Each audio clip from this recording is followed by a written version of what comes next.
sports, entertainment, something for the old, something for the new, something for everybody in between. We leave nothing untouched. We are Spoon 107.5 FM. Yes, I. A special one from the CEO, stand coming with the spoon. And your boy, right in the South, man. Charges on the weekend. On the spoon to get your information. On the spoon to be my section. Spoon, spoon, spoon dimension. Spoon, spoon, spoon. Spoon gonna tell you what is happening in Liberia. Spoon gonna tell you what is happening in Morovia. Spoon gonna tell you what is happening in Africa. Just to spoon, to spoon you and know. If the children cry for starvation, just to spoon.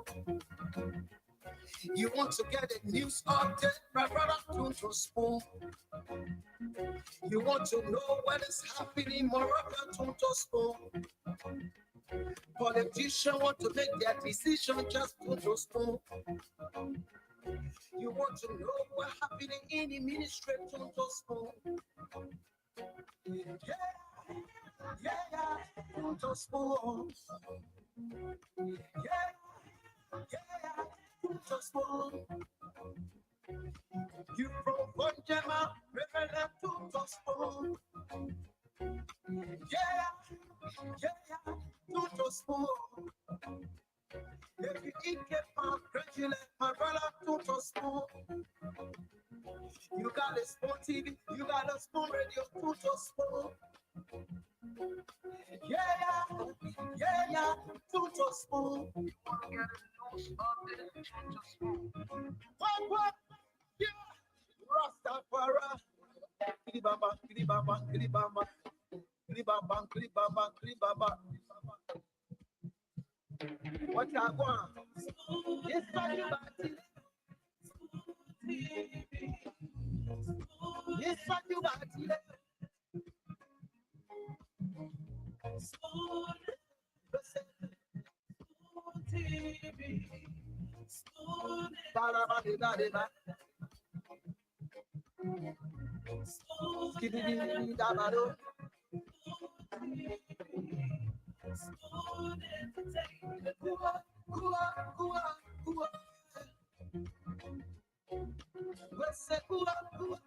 A special one from the CEO, stand coming with the spoon. And your boy, right in the South, man. Charges on the weekend. On the spoon to get your information. On the spoon to be my section. Spoon, spoon, spoon dimension. Spoon, spoon, spoon. Spoon gonna tell you what is happening in Liberia. Spoon gonna tell you what is happening in Morovia. Spoon gonna tell you what is happening in Africa. Just to spoon you and know. If the children cry for starvation, just to spoon. You want to get a news update, my brother, to spoon. You want to know what is happening, Morocco, to spoon. Politicians want to make their decision, just to spoon. You want to know what's happening in the ministry, to spoon. Yeah, to spoon. Yeah, to spoon. You from Bonjama, Reverend to spoon. Yeah, to spoon. If you eat my credulous, my brother to spoon. You got a spoon TV, you got a spoon radio to spoon. Yeah, to spoon. You want to get a What? Yeah. Rastafari. Kribaba, kribaba, kribaba. Kribaba, kribaba, kribaba. What I want? Yes, somebody. Yes, somebody.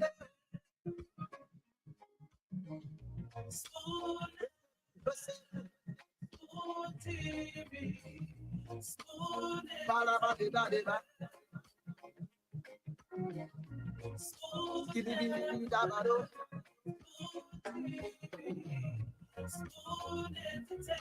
Gua, gua, gua, gua. A time check here in Liberia is 6 minutes after 8 p.m. It's raining already. The night has taken a turn for the worse when it comes to the weather. It was a beautiful day here in the country in terms of the weather forecast as well. We had a sunny day throughout most parts of the day and drizzles some parts of the day. And now it's raining most parts of the country. My name is Diamond Slanga. I'm producing tonight, and I love to welcome you to tonight's edition of the Spoon Talk. This is Liberia's premier talk show. This is the talk of all of the talks in the country.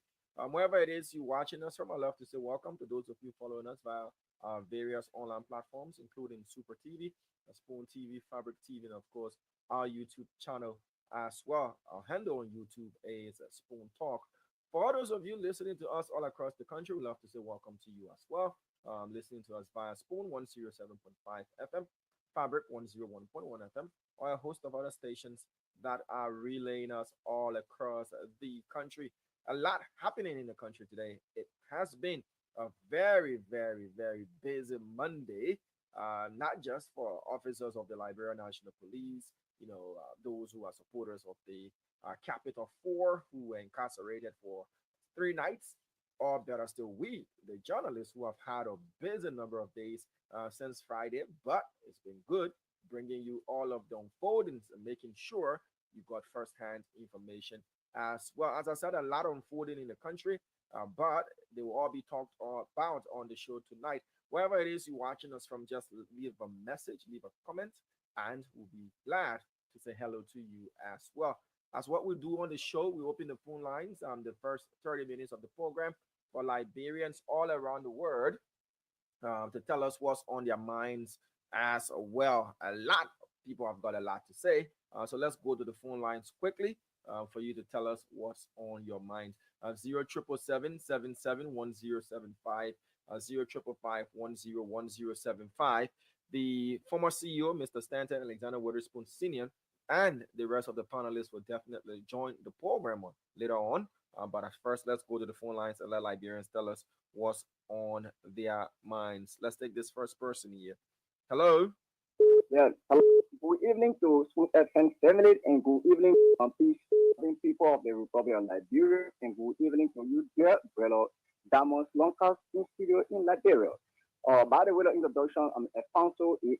Kamara. I do join this conversation this evening for my peaceful residents to be pursued transformer community within history number 10, relatively old road. Thank you for the topics always people providing for Liberia, for us to speak our mind through to power. For Liberia is all we have a common denominator. What actually on my mind today have to deal with the issue of the branding of our legislative building. And then we are calling on Justice Minister to do this diligent work for Liberian people to see, reason those perpetrators who bring our capital building, the brain of this country. Documents have been destroyed. Then let's investigate those guys who will be found guilty. There's not going to be penalty. They should be penalized for their wrongdoings. Because when we not set precedent, the next generation that will come on, they will do all the same thing. And Liberia, for all of our crises that we have gone through, the civil war. Okay, so you have to please be wrapping up so that we can take other callers as well. Then we are having no more routine, elected official being the cause to be involved in the kind of that All right, sir. to be prevailed. Thank you. For the next topic. Thank you. Let's take this next person here. Hello. Okay, we lost that caller. 077771075 05551011075. Hello. Yes, Damo, let me begin by saying thank you. I followed the show this afternoon. Thanks for your service to country. Thank you too. It was a team effort. This is Hussein Kewu. So, what is on my mind, Damo? Let me firstly extend my thanks and appreciation to the government and the Liberia National Police. Listen to a secret audio between Kova and that of Abu Bana Kamara. That audio clearly in doubt those guys. Of course, I'm not a government official or a secret apparatus to judge them, but from the audio I listened to today, the government have a sufficient evidence. So this is one thing I told my friends many times. Government in Liberia, more especially in Africa, when they're seeking re-election, they all want to put themselves to the people so they can be re-elected. But President Bokar has said it clearly. He's not re-election. It's not about the next election, but the future generation. So he would do the needful that Liberians will understand that will be president. Those guys bring that place down and they will be prosecuted in accordance with the law. So those who think the old loyalty to party and individual, Liberia is all we got. That'll give the chance to the rule of law so they can prevail. If you are saying you want to give the chance to the rule of law, why are you then already convicting and saying they're guilty? Why can't you wait for the rule of law to take its course? Our jurisprudence, you're innocent until proven guilty. I'm not accusing them or not saying they are guilty, right? I said the audio I listened to, right? If the investigation is established, right? It can tell you clearly that those guys were involved. But the evidence will be proven in the court by the government lawyer, right? Okay, so I'm not going to preach them, but what I listen to is a deep case that the government have to do. All right, so thank you. Thank you for expressing your view. Thank you for all you do. All right. 077771075 055101075. Let's take this next person here. Hello. Hello. Hello. Yeah, please be a bit audible for us. You want to speak louder so that we can hear you? I'm Eric Beat and I'm calling from Topo Village. Eric from Topo Village? Yes. Go ahead, please. What is on my mind? I have two things on my mind. The first thing is the CDC partner tomorrow will be taking it from there. That so long they stay by the rule of law, the law is the law. So long the law take a post, I want for them to go by the law. Tomorrow. So tomorrow we they're going to protest on the way fight for somebody put my property. Yeah, how they come down, that the government and work tomorrow. Again, another thing on my mind is our representative in our district, the 13. Representative not doing well for us. Nothing. The only thing we hear today, you will be to the capital building, 14 people. They allow you we see that by your party, with Chinese company to illegal save money. You get my brother? I'm begging you, I won't put your the killing list. I won't to go inside by your party or illegal save money going on later. All right, sir. Yeah. Thank you. Thank you. Thank you for calling in. We'll take the next person here. Hello. Yes, sir.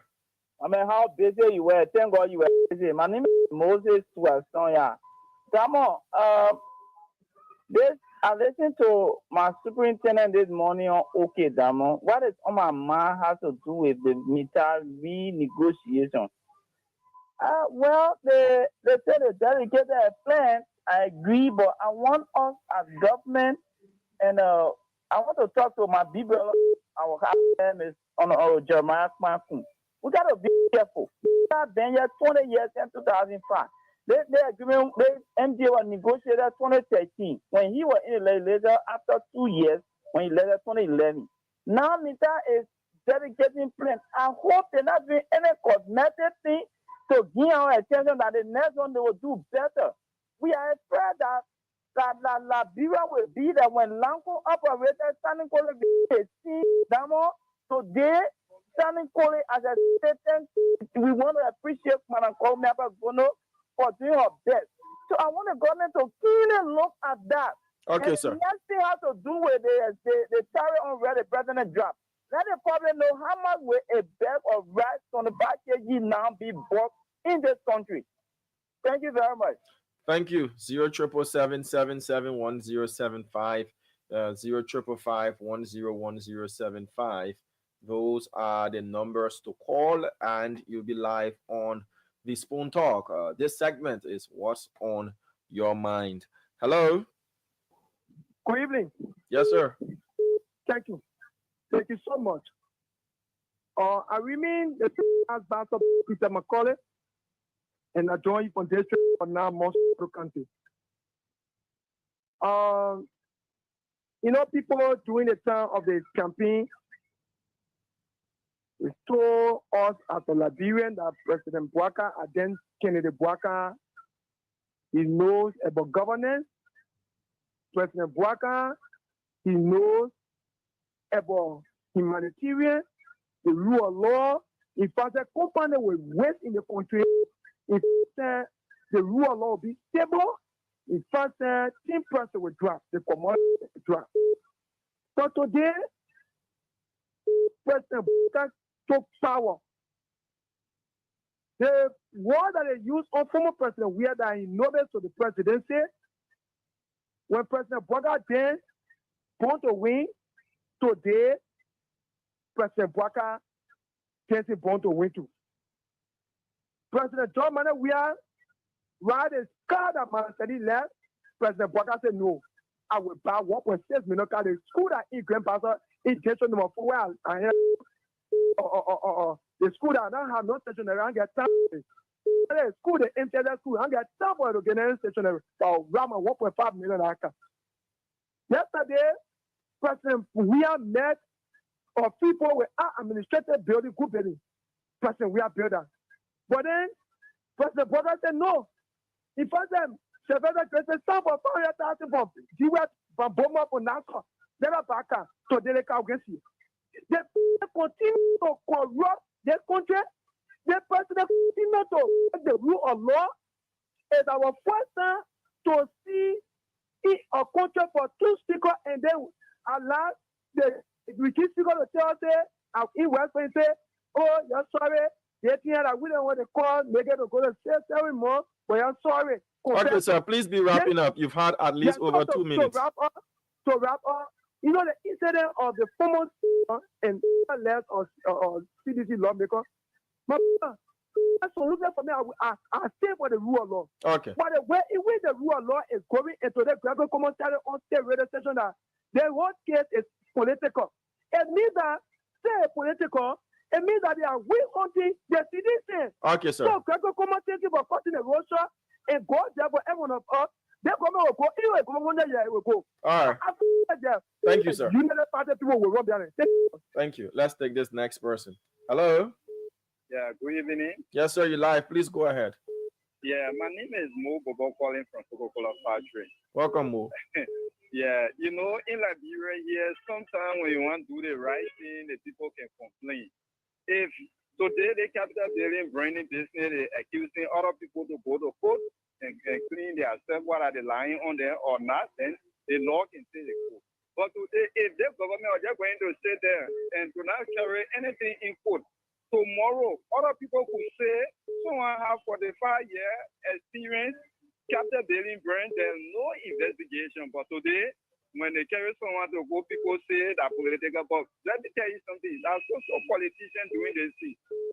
Represented are who? They are pastor or they are Muslim.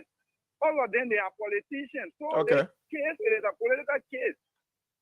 So people should not be questioning the police. They are rather saying this, saying that. He right the statement he made. All right, sir. Thank you. Thank you for expressing your opinion. 077771075, 055101075. Those are the numbers to call. Let's take this next person here. Hello.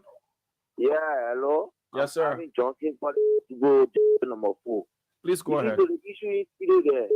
You see, the people must leave CDC part there got an issue, not a real issue there. The real issue there is the police beating the party chairman of CDC while he was in the air.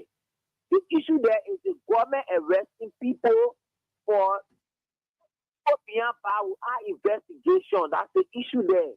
The issue there is the government and lawyers stand for their own bill. That's the issue there. Now when the president come out to say, oh, you will be going to the court and time you're releasing to him. But the president come out those people today. So that the issue then there we discussing. Then people come out and forgot one part there got an issue. No, he did not stand for anybody. Former president, we are, excuse me, sir. Former president, we are did not stand for anybody. If we call it on the radio, we should be able to give the right information. Former president, we are did not sign for anybody today. It was the lawyers who signed for their clients. He did not sign. Okay, the matter of fact, the former president went there. Yes. And before they allowed it to happen, so they were wrong. And so, mommy told issue what you take on things there. Because you can be stepchild to a family, then you decide to make decision. You being the first daughter of Nancy, don't get you the right to say you the first child son of can do. So she's a stepchild. She should stop giving the people time, stop getting the grandchildren hard time, let we all the best mother in peace. Or the father went in peace.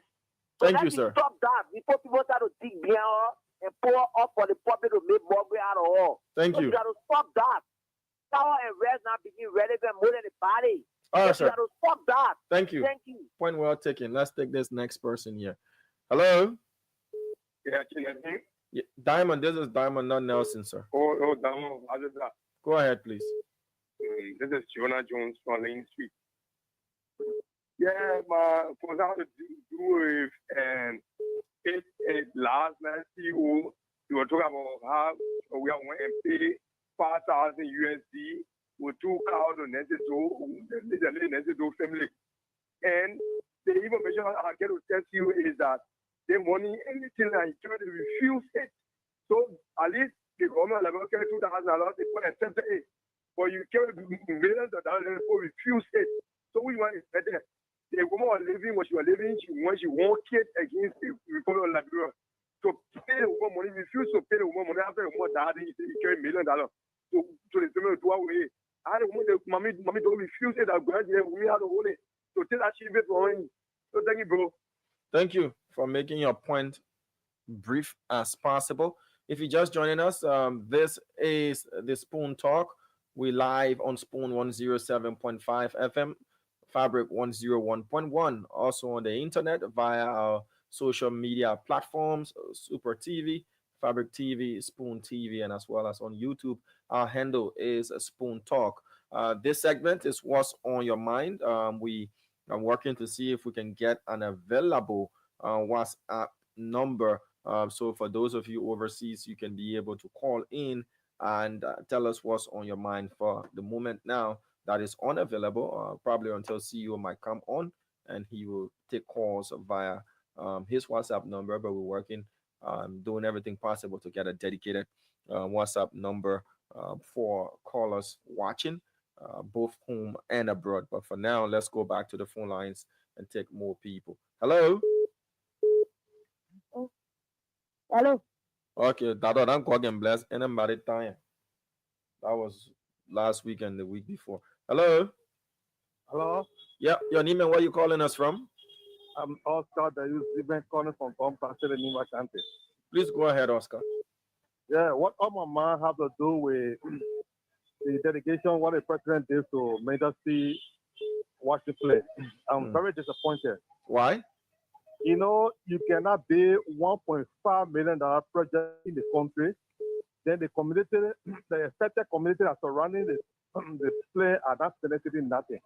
And you cannot dedicate a plane that costs 1.4 billion. Then they're going to fast 100 feet and even from the main road to the plane, have no quota, have nothing, have no cement, no mud from there to the place. It's very disappointing.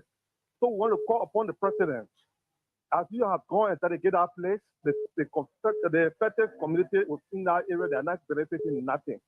So we are calling upon the president to see reason.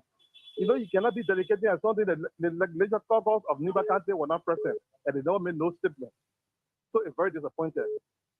The marching is in Nimba, of course, from Liberia, but the affected community was in Nimba due to benefit for the area. The town and village has surrounded the marching are not benefiting nothing. Okay, so we sir. are called upon the president as they about to go and revisit the agreement. Let the community benefit. Lango looking at ghost town. Lango used to be Sumo and Braga those days, but when you go to Lango this time, you're looking at ghost town. So it's not good for we the Liberians. Thank you. Thank you. 077771075 055101075. Those are the numbers to call. Hello. Could you read that more? Yes, sir. How are you? Thank you. I'm fine, man. Let me just have some calling from the Kowada Peace Island. Come on, 540. Now, let me say thank you that we are still coming in and living this healing. You know, sometimes I say to ask myself, who are we as the Liberians? How we think? We are the same people. Why you can be asking yourself that? We say funding, we say one comprehensive report. When we call for all of those things, a legal process, nothing. When the process is on, when the process is taking a course, we can't even say no, that wation. Is that type of corruption? People are alleged, accused of alleged corrupt, alleged stuff for our country. We say we should be prosecuted when we invite people to that wation. Today, Capital Bailey, the first seat of the first branch of government, was burned. We said, due to this issues, it's a crime against our state. We want the perpetrators to be brought to justice. They invited several lawmakers. Some people were charged and forwarded a court. I think what we should be praying for is, or what we should be calling for is, let the process be transparent, let the process be free and fair, let according to the due process in the Code of Criminal Jurisdiction, according to Article 28 of the Constitution, that gives the right to due process. Okay. That's what we should be praying to see. That's what we should be calling for. But to sit there and say, we show capital benefit, how the other people, where are we now? What we want? If the other countries will praise them, we come for them, we celebrate it. After all, we say no. Where are we headed? Who betrayed who? Native people betrayed themselves. We betray ourselves. Okay, sir. We betray ourselves. Very close to the diamond. We betray ourselves because those that are making a queen, we believe they are extraordinary. They can be touched. But when Boluba, Promo, just pass, you know, you want to say, storm across me, you'll be language be answer bitch. We try this because you're different human being. But it's a queen and the extraordinary people. Where are we headed as a country? So let's get the process of change. All right, sir. We want to know who bring the capital building, who wants the funding, who shall be acquitted, will come for you, who shall be. Why? That will be found guilty, the law will take its course. All right, sir. Thank you. So that this thing can stop. Thank you. Thank you very much. Thank you very much. We'll go back to the phone lines, but let's at least, since those watching do not have the opportunity as of now to call in, because we're still working on modalities to get a dedicated WhatsApp number. Let me say hello to Mustafa Lahoun. I'm watching from his NTA residence. Bismarck D. Williams Sr. is watching us from Cardwell. Willette B. Morris is also following us. Jordan Sekou V. Dule is following us from Vonjaman City there in Lofa County. Alfonso Mose is watching us. Melvin Toure. Valley Dukle is following us from Bong County. Voices of Lawala Zoo is watching us, as well as Lester Arvin Rogers. Philip Bala, an ardent follower, is also watching at this time from Pennsylvania. Judy Sano is watching us from New Jersey. Christiana GC Masakwe is following us from Barnesville Estate behind Area F. Due Morris Yenmo is following us from Kampala, Uganda. Solomon T. Asumana is following us from Cardwell. yeah, in Montserrado County. Zinabu Corner is watching us from New Jersey. Honorable S. Edward Pugh is following us from his office. Rich Kamara, how are you doing? Alice Pretty, Anointed Queen, is also watching us. Isak Ogbala is watching us from Philadelphia. Tipos PK Dempster is watching us from Providence, Rhode Island. Sam Forde is watching us from Golo di La Town, Bombing County. Seku Donso is following us from Adelaide, South Australia. Oscar Zengben is watching us from Gompa City. Ziangben is watching us from Gompa City, Nimba County. David Akiwala is following us, as well as H. Austin Villaresa is also watching us. Let's go back to the phone lines.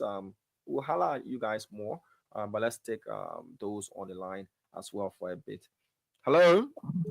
Yes, good evening, Dama. Yes, sir. Your name and where you calling us from? This is William Hines from Capitwell, Chief, where you are, you coming in a bit distorted, so you just want to shake a bit, move to the left or the right so we can hear you better. No problem. Okay. Let's try and see. Is it okay? Yeah, go ahead. Okay. So, what I'm trying tonight, two key things. I support the party, I give them a vote, and also now I'm still sticking by ethnic to get number. But I'm disappointed in proceeding on the 6th of June, 2025. The action case happened since December 18, 2024. Right? Now, the police have no time to investigate.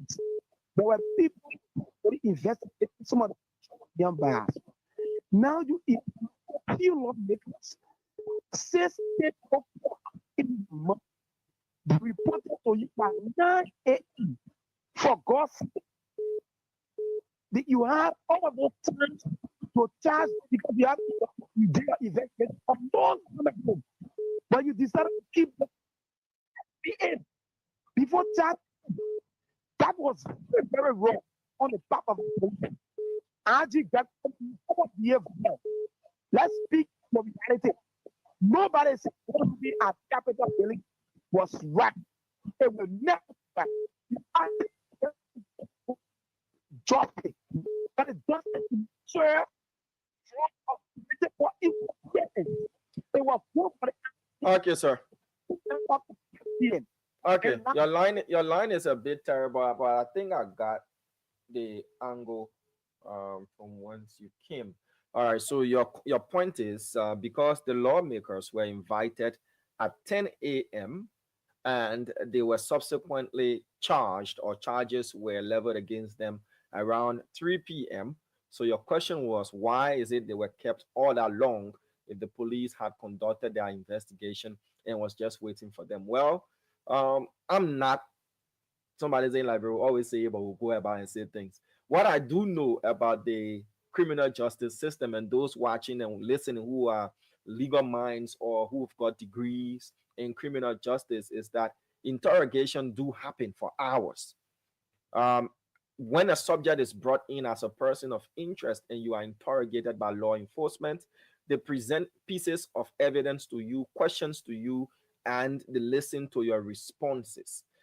In the event where after the interrogation, they're still satisfied with their evidence that you have got something to do, or they think you have got something to do with it, and they think they've got enough evidence, they will charge you in the presence of your lawyer.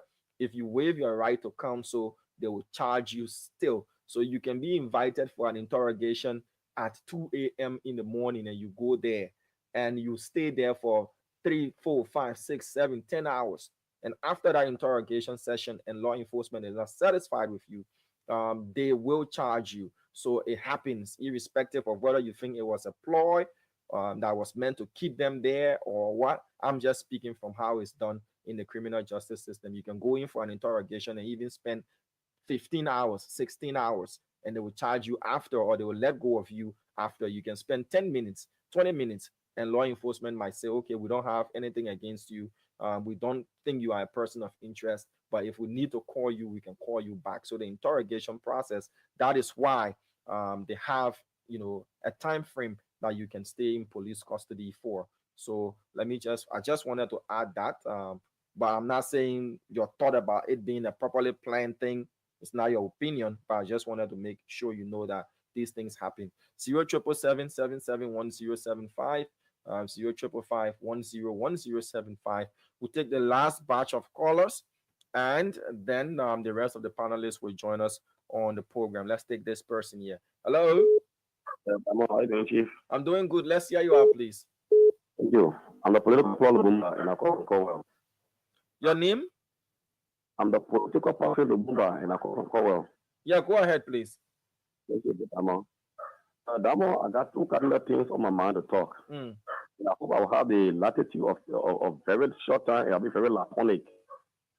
But Damo, Liberia is a country. Today, if you go to South Beach for Yab business, just a Yab room, some people there for over 1 year. Some people in South Beach for Yab room? Yab room, my brother, you just want to report it, you can do something. It goes on to do extraordinary things. If you go to South Beach, you let see people in South Beach because of Yab room. Don't trust me, Damo. Yab room, Coaspoon. When I say Coaspoon, not because only because of the Coaspoon, but they fight it because of Yab room business. They Yab room for me, one for me. Some people will fight until they take a blood and go to South Beach for it because of Yab room. Coaspoon. 2 inches for it. And you got some people because they got some they're more Hebron, the other people are there because you have slapping something. Maybe child support. Over there, someone who allegedly burn whole country the building. They are there, you got a group of young men today who also not money and not even eating. They matter away to look for nothing and put in the system. It's wrong. Let's allow the justice system to work down more. No. In our field, but you last moment, they may put former figure in jail, but because it is our country. This country, we cannot build this country like this. And last, I want to ask you, he said that the panelists on school show are more important or valued than our government officials or our president. What's that question? You can't ask it to who will sit on this platform every evening and just insult on the presidency. Boys that are, you want to hear to this show, the radio is on. They do but just call, they try to say, oh, as it was slapping from my wife, who they call off. While we catch and meet our panelists, only call who always made. So if we are saying they should be more respectful than our president, then our representative is okay. Tomorrow, Damo may have the opportunity tomorrow to become representative of president. Mr. Sada Wallace may become president tomorrow. And we say, because you get to the party and insulting, I think it is wrong. We got children who is listening to this show. People like Acid do and people like Akara use his to burn himself because he's a failure. He got no one himself. He really saw the presidency. I think it is wrong. Okay, sir. Your point is well taken. Thank you. 077771075, 05551101075. Hello. Yeah. Good evening, Damo. Yes, sir. Please go ahead. My name is Daniel Kede. I call you from Oro Ibiro. Yes, go ahead, please. Yeah, thank you for your platform. You see those citizens, they must have you warm you up for the economic work around code that coming in the country. Because their former president we will wear orange suit and then they will send him there. Yes. Everybody down to the past government, they are leader, they will see money from the country here. We are waiting for economic work around code to come in the country. They will dress everybody to that code that they will go sit down there. So they want me over there doing, they will start buying their Gary bear so they can be keeping it. For over there, they do a lot of things. Today, that our horse, where the brand that they want made for Funabikova to be Funabikova today in the country, they when they brand a horse, and then the people that brand a horse, for them to take them to code, they get Jomi all around. They sometimes be buying their Gary bear and be keeping it. Those people then that got our own children, when they now want to advise them all the time, they just putting them on the street to go protest. None of the food where Joria eat today. None of them eat it.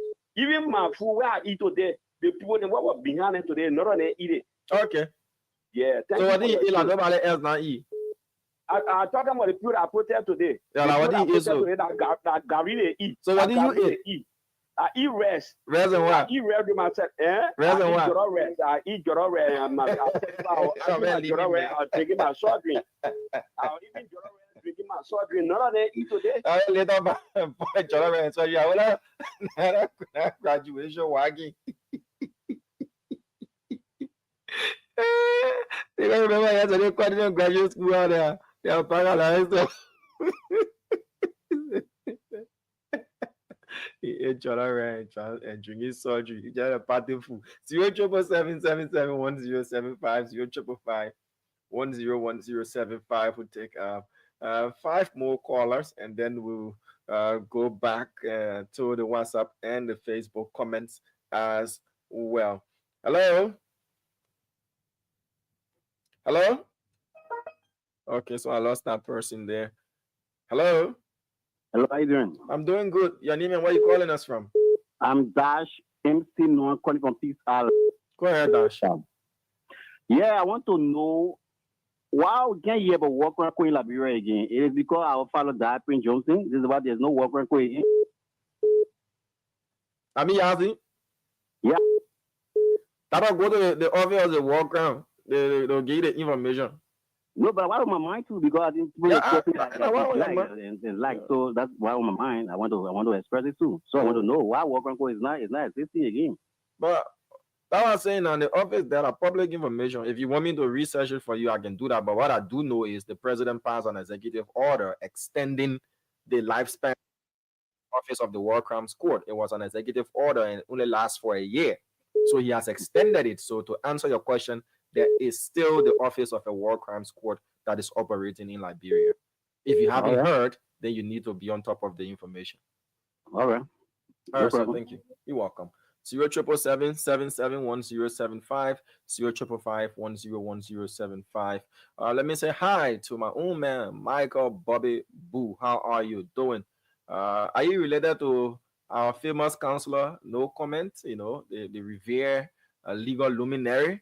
Let me say hi to Baron G. Taylor, Reliable D. Gue, D. Son Kekula, Charles, that's Chris Jones Gay, Jeremiah Sewe, Helena Akegbi, if I got that right, Stephen Bami, Zule Wesley, say Jacob, Peter Topa, Stanton Waterspoon Sr.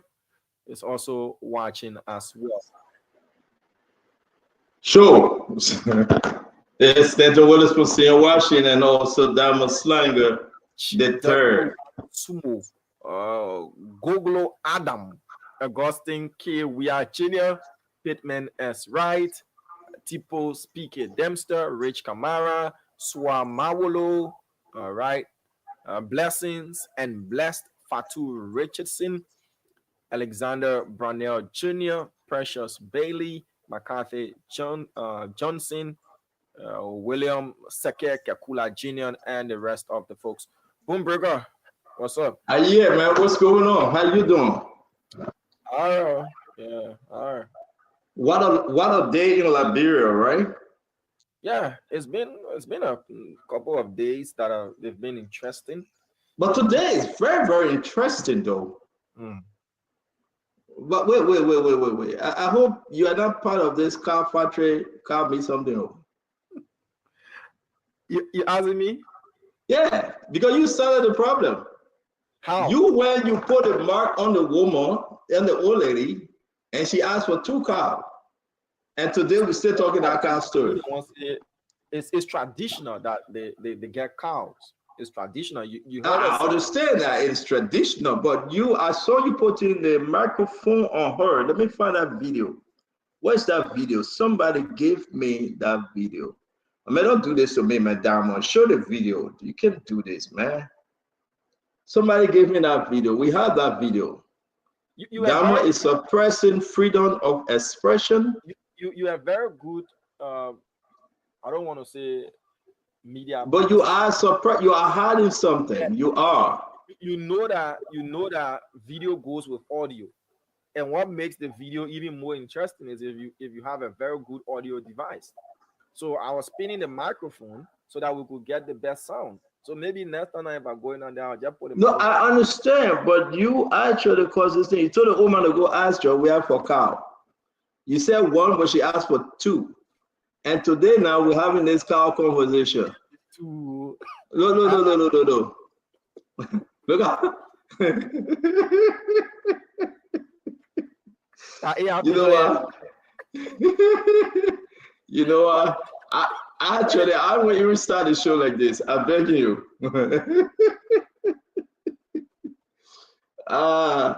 Don't do this to me. I really choose not. Listen, I'm coming on the show today with a war face, but you try to break me down, right?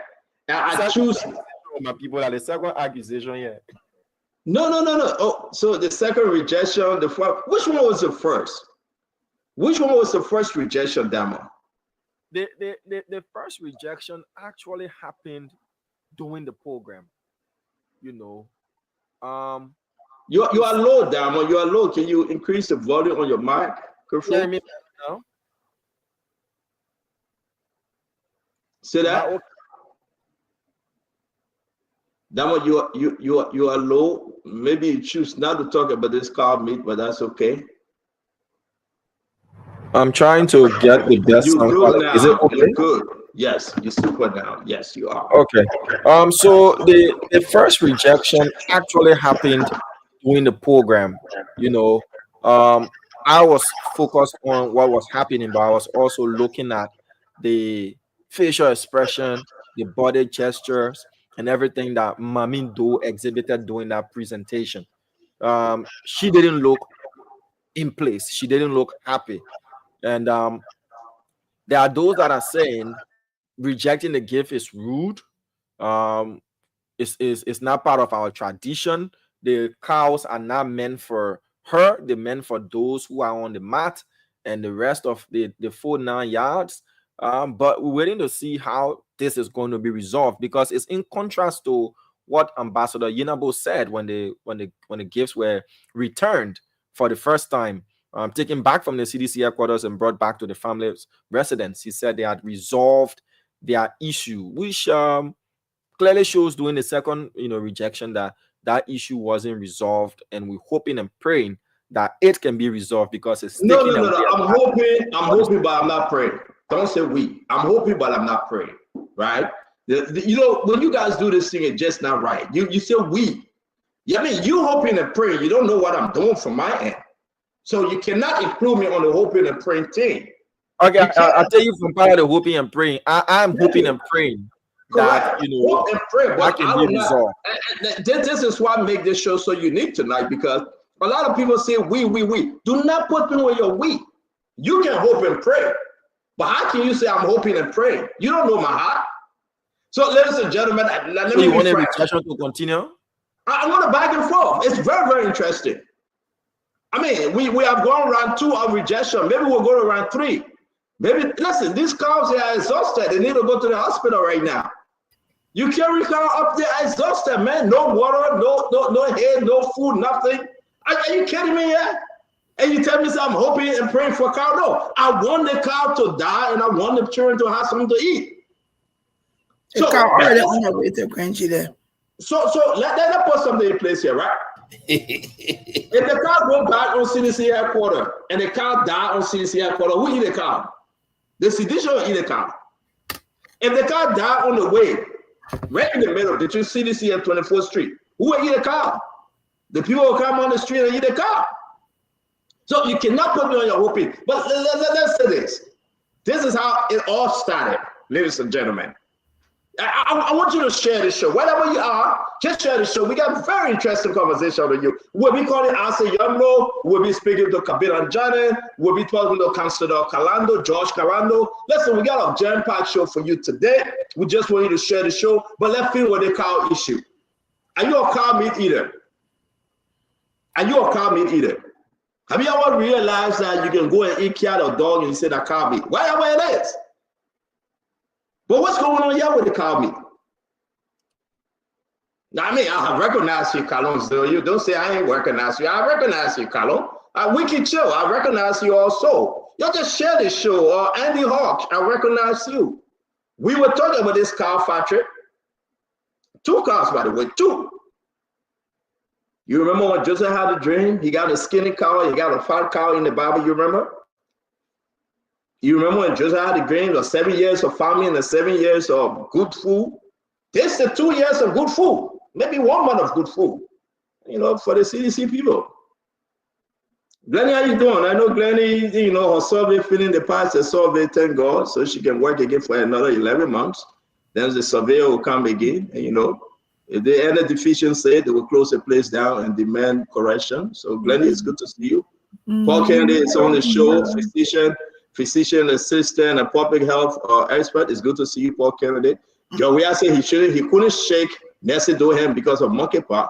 We'll get to you on that and talk about it. And, you know, Darius is here, and Damas Langer is in studio. What a day today. Let's put the car meet aside. We'll hear from you guys. I want to play this video, how it all started. Pay attention. That's a first song. Thank you.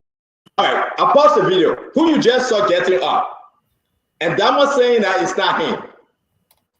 I want you to pay attention.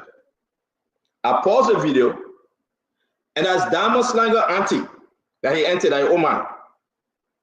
Information reaching out. The Oman going to ask for 1 cow. Damas say ask for 2. Watch the video.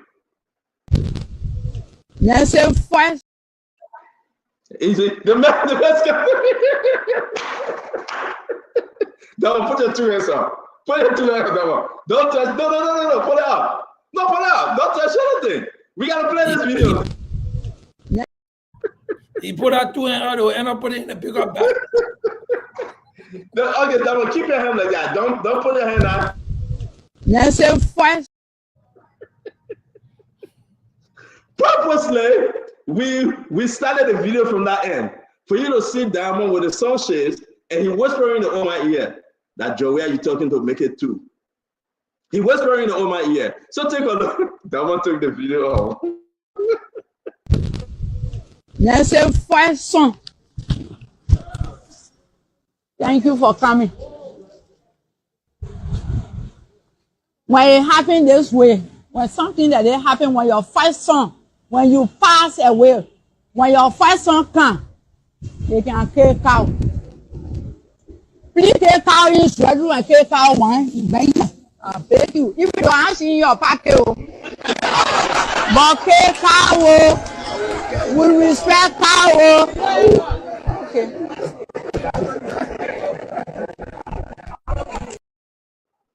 So on a serious note, so the older they went and said, please kill cow. You know, our old man say, this is our tradition, Paul Kennedy, Glenny, Diamond and Darius. This is, the rest of the guys will be joining us shortly. That's our appeal to the former president, George Mano. We are, you know, everybody laughing. Now, tomorrow we'll be having Veronica Mamido on the show. She have agreed. I spoke to her like 2-3 times today. She'll be on the show tomorrow to tell it all. I want to invite all of you tomorrow. And for her to confirm it, I will call her on the show briefly for her to confirm that she's coming on tomorrow. She want to say it all. The good, the bad, and the ugly, but understand that. She's be real. But the whole cow situation in question, that's exactly how she started the cow story. My question to you before we get into this conversation, and guys, let's just jump into it. Oh no, we got a few more meetings, you know. Then the rejection started, Paul Kennedy. Let's announce. Former President George Manawiya gave 50 bags of rice, 2 cows, $5,000. Musa Bedete gave 50 bags of rice. President Joseph Iman Boaga gave 25 bags of rice. Whether it's the government or the president, I don't know. But the president, when he went there that day, he gave 25 bags of rice. And something undisclosed. I'm trying to get the exact amount, but I will get it before the show over. But I am told that he gave an envelope. So something undisclosed. Because we got to be straight up. And at the end of the day, 50 bags of rice from George Weah, 50 bags of rice from Musa Bedete, 25 bags of rice from President Jose Yuma Boakai. 5,000 from former President George Weah, 2,000 from the current vice president, whether it's the government or whosoever, but we know he gave $2,000. And I don't know how much more stability gave because he said he should announce it. Here we are. Immediately George Weah left. Pay respect to the family. The executive marshal posted all the photos of Jose Yuma Boakai from Friday. The information was like, why are you doing this now, Kula? But I have Kula the skills because I reached out to Kula. I said, Kula, but why are you doing this? But I think her reason was genuine. She just stayed until the newspaper come up on Monday through Friday. If we were to post those photos, the newspaper would not run with it, so we had to post it on Sunday for the monthly Monday information papers. You know, this morning we woke up, we talked about the Funati Kofi issue and the other lawmakers. The back and forth with Carl. I reached out to Mommy Doe, Veronica Doe. I said, are you still appearing? She said, Stanton, I'm appearing tomorrow. I said, well, what's the back and forth? She explained something to me. She will explain it. It's not for me to say it, but that's the story of the poll. You've been following it up and down like everyone else. I don't want a cow. I want a cow. I don't want a cow. I want a cow. I reached out to Ambassador Youngblood. And he explained to me what was about to happen. And we saw that the cow on the way to Grand Judah, the rice and the money, everything on the way to Grand Judah. Guys, welcome to the show. We'll put all jokes aside, but something serious is happening, Paul. I'm going to stop here briefly, and Damo will give us an overview. He's in Liberia, they've been very busy. Now on the Funati case, we'll come to that. Let's talk about this cow and the rejection, Damo. And then we'll go around. Well, I can speak to the reason. She said what she had to say as a reason. And the family represented again by Ambassador Yinabo have their own stand. The Grand Judah women had what they had to say. Me being a Grand Judah, I just want this issue, you know, which is a serious distraction to what is the real matter here. That is, a former first lady should be put to rest.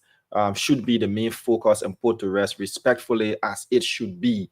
All this cow back and forth, we don't want your gift, which is their right to accept or refuse gifts, but it's causing a lot of distraction and it's making it to seem as if Grenjidans are fighting over cow meat, especially at the time that we should be together and bereaved, you know, and laying to rest the former First Lady of the Republic of Liberia. So I just want to stop there and, you know, allow this thing to fizzle out as it's already a key talking point as it shouldn't be. Yeah, see you. Damo, thank you very much. Let me bring in a pocket of the, let's hear you. Let's see where you're coming from with this cow issue. Thank you, Stanton. Let me say good evening to our viewers, especially people who are following us from Bapolu. I know how difficult it is to get, you know, the internet up there. So we thank you all. Damo, you related to Mr. Edward Slanger? Yes, that's my father. Oh, wow. Well, anyways, Stanton, I am a very traditional person from Bopolu. I was born in one small village there called Sapema. When people die, and while in the process, they are still, you know, laying to rest, they have not been buried. All of the confusion, if there are any, you know, disagreement, if there are any fight in the family, that fight, all of that bad anger will be, you know, will be forgiven because of the person who died. You do not refuse a gift that from people who have come to sympathize, you know, with that bereaved with the family. I don't care whether the person is a part of the reason why you suspect that somebody died from you, but that is from the traditional thing, and from the tribe I come from. However, from the civilized and family relationship and personal thing, and I'm speaking from a more holistic point of view because I don't know the personal thing that's happening in the Grand Gideon house, so I wouldn't speak to that, but I will speak to the issue at large. I think that just from what we see going out, there is a complete agreement. There's someone is mad with the former president. Whether it's the family, whether it's is the first daughter, Mami Do, that is something that they have to sort out to say, because to refuse a gift of bereavement to the family, signals out a lot of things. And I was laughing when you said the cow on the way to Grand Gideon, because you see right now there's a split. One group is saying, well, we don't want the cow, and the other group saying, you know what, we will have to take the cow because this is a sympathy. Somebody came to express their grievances, their sympathy to the grieving family. So we'll take the cow, we'll look at it, we'll do what we can do with it as a part of the process.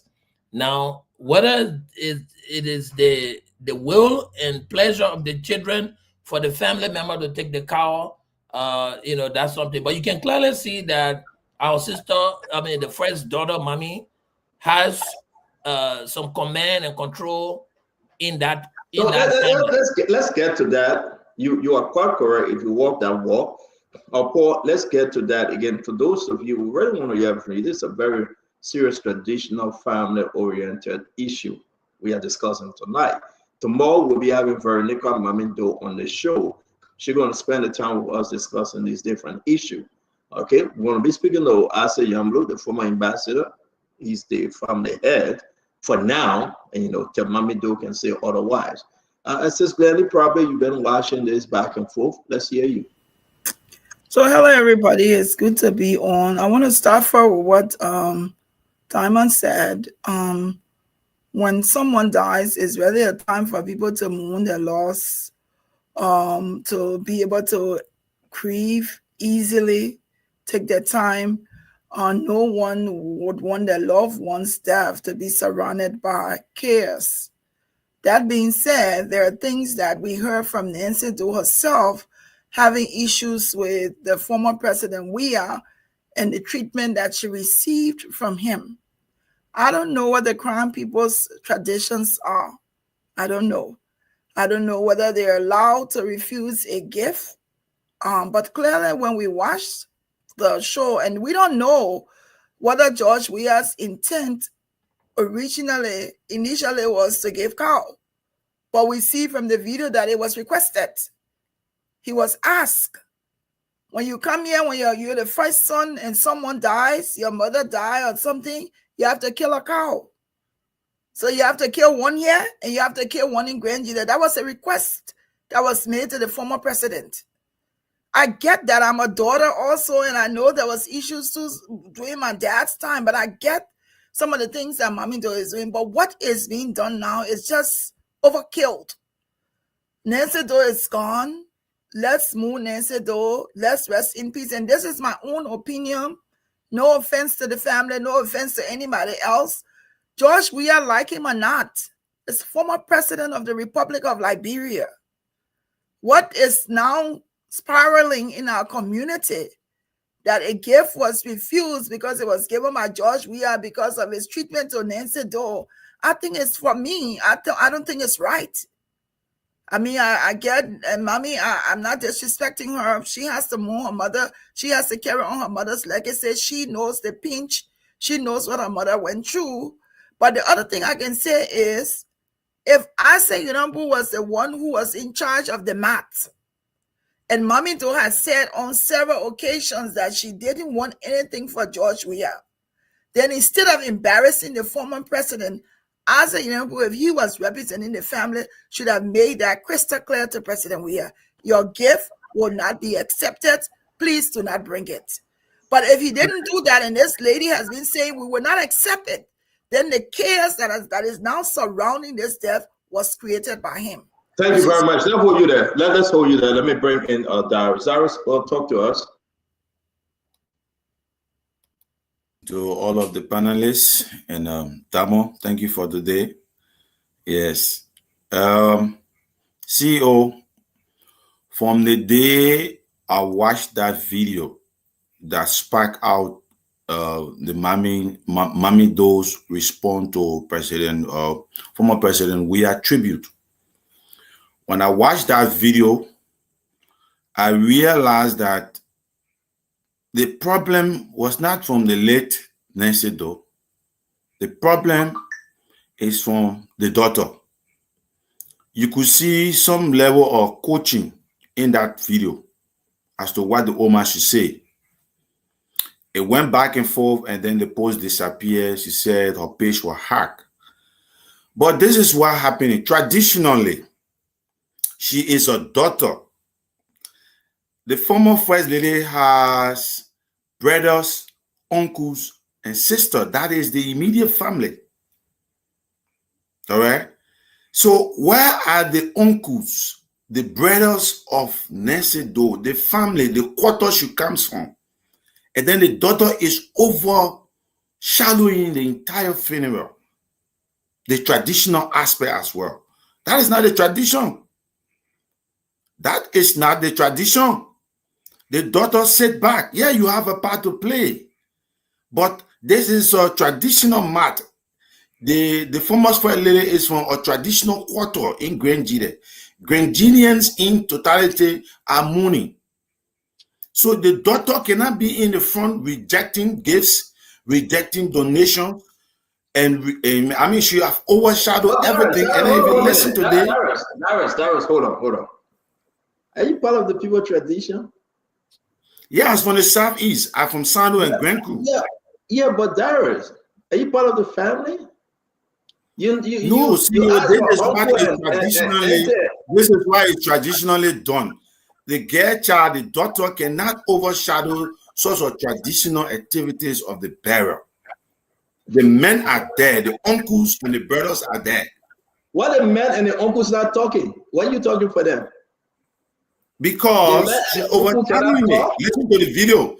The other ladies are saying that you bury your mother alone. There were other people protesting. There are two sides now. So I think we shouldn't get ahead of ourselves, but if you get her uncle, her brother, her nephew, everybody there, they should talk. You like from the Southeast, but you're not. So that's why you see Ambassador Yenambo is still in other form defying her because he is following the traditional path. Ambassador Yenambo is driving home right now. Once he get home, he will appear to talk to us about what has happened and the way forward.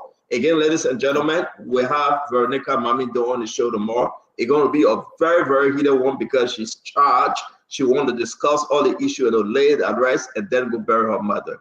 But again, family matter, you're not going to get inside.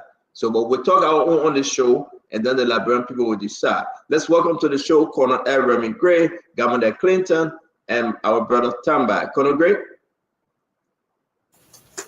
Central hi. Camera small. If people say government face too much in the camera, they can only see your nose. That's okay. It's okay with government. That message, and I can't. Not me, but tell him. Let him say. But just by now, cancel address by here. All right, hi, Glendy. And then Glendy, leave me alone, yeah. Fellow panelists. You know, this issue about the former First Lady Nancy Doe, it's a somber moment. It's something that we all are mourning, given a proximity to the state. But there's something called the will. It's either expressed or written. I had a grandma who said, when I die, don't bury me in Malay village. She expressed it, she didn't write it down. And she's there that could have said, no, I'm burying you here. But her express will was, don't bury me here. So we'll have to fulfill that will. They will ask you if she were alive, what was she gonna do? That's a will. That question signifies that when someone is alive and they express certain things, we don't have that proximity to the late Madame Doe. Her daughter is. She's the next of kin, so to speak. We don't know what conversation they had. She was really hurt from that video. Are we not going to respect that? We're putting culture over that. That's not my answer. But the idea is give people their flowers while they're alive. Don't go all that window dressing. You're trying to show face so that you can take over the entire occasion. It's not fair to the deceased. Mommy Doe is the best person that can speak on behalf of her late mother. They had conversation. We don't know what that conversation is. And she's acting on that conversation. I don't care how angry she is with the moment or with former President Weah. They had a conversation and she's only acting on that will. Are we going to blame her? We don't know. She'll come here tomorrow and explain exactly how mother felt when she sat almost, 9-10 hours waiting to see one person. Now, automatically, she's gone. Somebody wants to gain political capital from that. That has to stop. Politics is not the only way of life in Liberia. People have a culture, the decency of giving people their flower while they're alive. It's so bad that Mommy is the one that calls the show. I would have done the exact same thing. Great. Let's move on, Colonel Gray, right? Let's stay within the 2 minutes, but it's also good that we should remember that Veronica Mommy Doe will be on the show tomorrow. She will be able to explain herself what happened before, what is happening now. She got a lot to explain.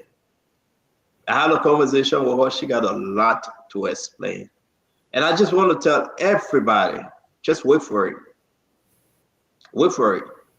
She would have appeared the other day, but again, she had issue with the funeral home. She wanted me to say, and, now she's in a position to appear. I really want to tell the Liberians home and abroad, just wait for it. No one will be off the hook tomorrow.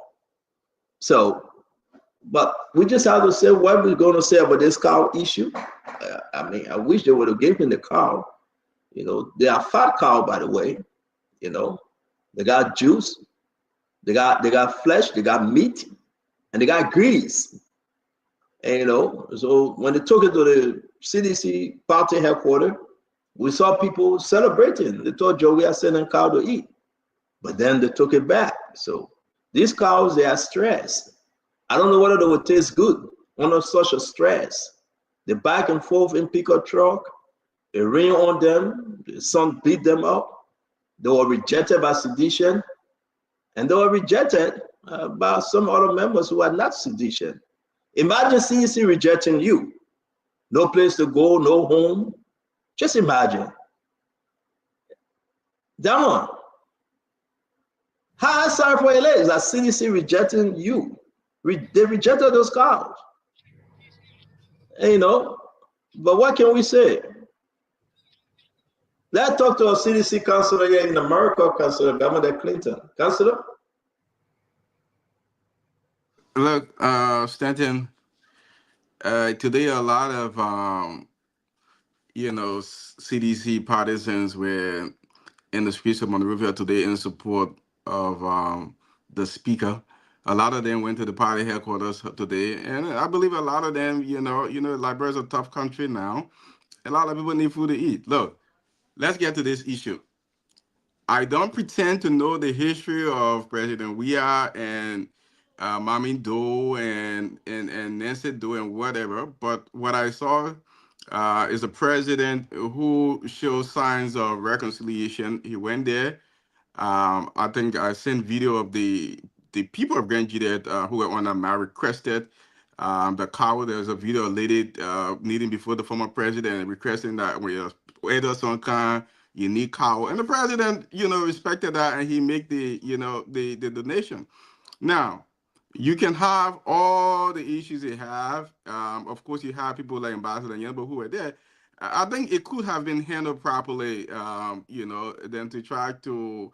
I think, I think Mommy is at this point, she's taking the attention from the very sacred and solemn memorization that should be going on, and now she's making this whole thing political, because what's happening now, she's going to get a response from supporters of the president. So look, I have nothing else to say. Like I said, I don't pretend to know the history. What I'm saying is that at this point, the president did what he's supposed to do. If people try to humiliate him, people who are walking today behind him supporting the needed car, whatever, take it to CDC headquarters, kill it, eat it, people need it. It's that simple. All right, let me bring in Tama. Tama, welcome to the show. Juan Gibson joining us. Tama, welcome to the show. Yeah, thank you, Stanton, and good afternoon to all of you. Thank you so much. All right, Tama, thank you. Tama, you got a bad feedback, though. All right, let me pause you. Gibson, welcome. It's good to see you, Gibson. Thank you very much. I'm happy to be here. Gibson, we're trying to wrap up on this cow issue. What say you? Look, I know a lot of people. I know a lot of people are making comments without talking to. They have never talked to Mommy before, and sometimes maybe they have not even watched her interview that she had with the Spoon journalist and other journalists that went there. So they are speaking on the basis of what they think. When it comes to George Weah and Mommy and the Grand Jada, I'll make a choice any day in favor of the Doe family and Grand Jada. The thing is very simple. George Weah and Isaac Inambo did not do the right thing. Isaac Inambo was informed that George Weah gift will not be accepted. Isaac Inambo should have told George Weah that if he wanted to make a gift, he first had to meet Mommy and George Weah and settle that before George Weah made the donations. If somebody tell you, I don't want his donation, I don't want anything from him, you should be able to settle it as the big brother in the house. He didn't do it. When he made the donation, she called Isaac Inambo and said, I need the donations that he made to be returned. Isaac Inambo said, I will handle that. Yesterday, he failed to handle that. And that's why she decided she will handle it today herself. And somebody is saying, African tradition, you cannot, a woman cannot talk. You go, no, this is different. This is the person who has been taking care of her mom throughout. There's no other person that is here. George Samuel Doe Jr. is not here for him to step in the fray. She is the person, and she is the one that making the decisions. So if Isaac Inambo had handled it yesterday, or even when President Weah came, if Isaac Inambo had made sure that Mr. Weah or former President Weah and Mommy Doe will have had a little talk beyond close to that, what responsible people do. Mr. President, I want you and your daughter, I want to talk to the two of you.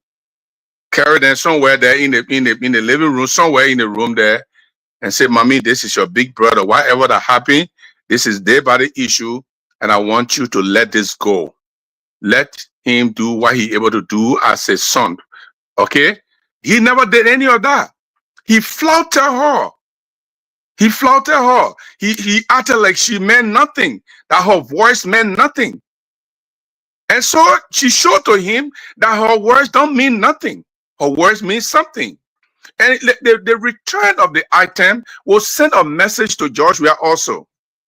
This is a woman you refused her benefits.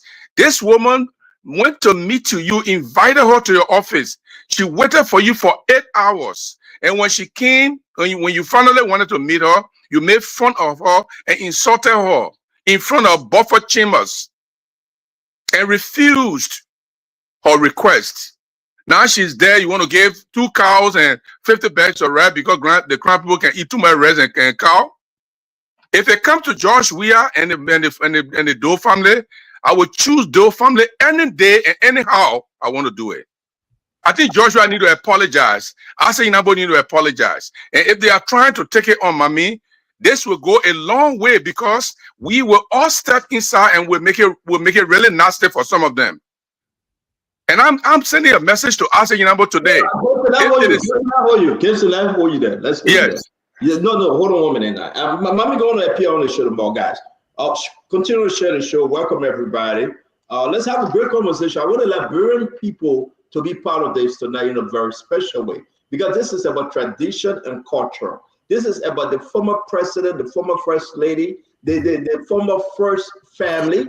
This is about what may happen again if we do not get this right this time around. Dr. Richardson, welcome to the show. And we're going to get into the issue about this cow. It's not only about cow now. Let's put jokes aside, right? It's about the morality. It's about the respect. It's about the tradition. So let's get to it. Gibson, we hearing that you are angry. You are angry. I understand Mami is coming on Spoon tomorrow. Why are you blaming Asa Yamblo? Yeah. He agreed, but this thing was turned over to the women of Grand Judah. They respected Mami Doe's decision. But how can he stop the women of Grand Judah from receiving these gifts? But first, well, you got to begin with it. I won't get to the comment. No, let me. I did request it first. Let me first of all say here, the lady who requested a cow is untraditional for the Crown people. It's very untraditional. You don't request people to kill cow for your dead. In our tradition, people willingly kill cow. You wake up and say, because of this person is my mother, my father, or is so special to me, I'll kill cow. It's a feast. That's a feast closing there. And they usually come in the 40 days for the Crown people tradition. Nobody goes in front of people and say, I want you to kill cow. Rejected the 5,000, rejected the 50 bag of rice. Of course. So exposing the spokesperson for the Grenadians? We will figure it out when we will figure it out. Let me ask my question. You can ask Lenny, you can ask that question. When you're talking, you ask your role. I'll tell you. So to answer your second question, Stanton, about the money and everything, I just said the people are not listening to Mami. It looks like she's talking and they're passing through their ears and they're going on the other side. She said she previously told the man, told Mr. Yinabo, if he comes, I don't want any donation from him. Mr. Yinabo had a responsibility to calm her down before President George came. And listen to what former President George Weah said when he started speaking. I was going somewhere and Asa Yinabo told me you have to be here. So President George Weah didn't mean to go there. He didn't purpose to go there because Asa Yinabo wanted him to be there. Guess that Becky though. Guess that Becky for the sake of God, right? Dr. Richardson will come here, honorable, great welcome to the show. Becky Gacy. Let me squeeze you one real quick. The other one will ask you a question too. But for the record, I think Gibson is a spokesman, lady. I just received a text. He on the side of which side? On the side of Mami Doe. Oh, so, I see. Yeah. So but Mami coming tomorrow to talk for us. I said, why you not? No, but it's okay. We're gonna have our show with Gibson, and then we'll talk to Mami Doe. You don't know. When the president, the former president said, I was told to come on the mat. Help me. My understanding, I cannot go to Grand Judah with you because I have scheduled appointment. I will be traveling. So I have to come here now. So, Stanton, the worse you are being, if I were the one who in the situation of the president, the former president, I would say, my people, I was supposed to travel, but I knew I can't travel without coming here. So I came here today. Because when you're going to Grand Judah, I will not be there. So I will do my own here. That's how you speak. You can't say I was told to come here. It means you didn't purpose to go there.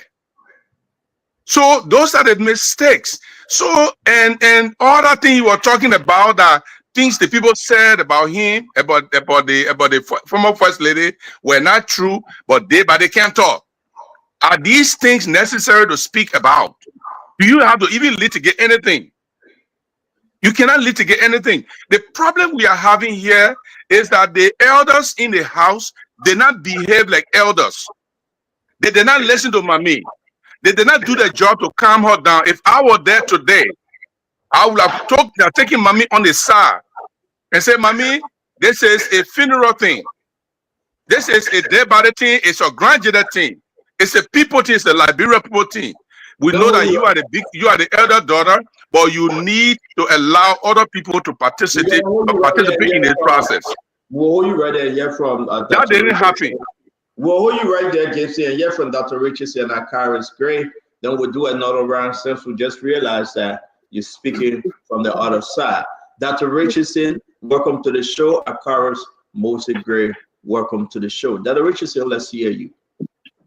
Hello, everybody. It's good to be here. I just want to first of all say that I'm sorry for the loss of Nancy Doe. My condolence goes to the family. And I also want to say that I'm not an expert on Liberian cultural issues. However, I'd like to just say that there are a couple of lessons that I learned from this situation. One is we have to respect our mothers, fathers, friends when they are alive.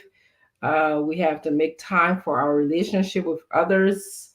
We have to respect the wishes of the dead as well, and also give our loved one their flowers while they're alive. We shouldn't wait until somebody died and we start trying to give flowers and condolence and stuff like that. I don't know how old Mommy was when she was in Nigeria. It sounds like Jason Gary is saying that maybe she needs some cultural understanding, but in her world, she's the oldest child and she makes a decision regarding the death of her mother, and she has made some decisions, and I respect that. That's all I'd like to add. Thank you. All right, Dr. Richardson, thank you very much for your input. Honorable Gray, let's hear you, sir. Thank you very much, Stanton, and good evening to all. The decision of Madam Doe, actually, I didn't want to discuss her tonight. That was decision. We have to respect her decision. Do I agree with her decision? I disagree. But again, a lot of people have said a lot of things on the show. I guess I came late. I would like to follow and just listen to some of the things before I can properly respond maybe to some of the pieces of information on the show is very important. But again, you know, someone passed away and she chose to make it political. I don't know for what reason, but she made it political. With the action, somebody say, okay, they come there and say, I will give this. And people requested for it. The issue of the cow, it was a request. If you see the video, okay, there's a lady who went to the ground. I don't know whether you show the video tonight. There's a lady that went to the ground and said, when you come like this, we usually expect cow from you. And another person said 2 cows. I think I can send you that video. That's how the commitment was made that tomorrow we will send you the cow.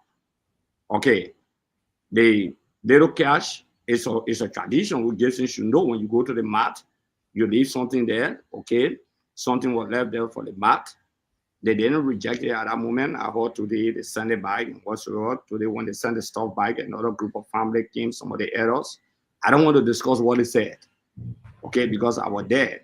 But if you really saw what they were saying and how I mean, the way they even went to say, look, we are sorry, but this is not the situation, but please, we beg this, that. A lot of things that were said in my presence today.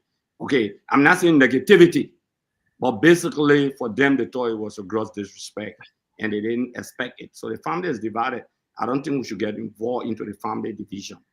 I don't think as an institution and our people, we should get involved into it. Okay, but they respect the family. Whatever decision they reach, that's their decision. For now, except I listen to other people that I can be able to adequately respond. But I think she has elevated it to a political thing. Because when you bring it political, then people on our side who support the presidency and all of those things will go political. Some of the statements on Facebook and other things, they will say what they want to say. We can't stop them from saying what some of the people want to say. But I think that we shouldn't get ourselves involved into the family confusion or disagreement. But I know they are divided.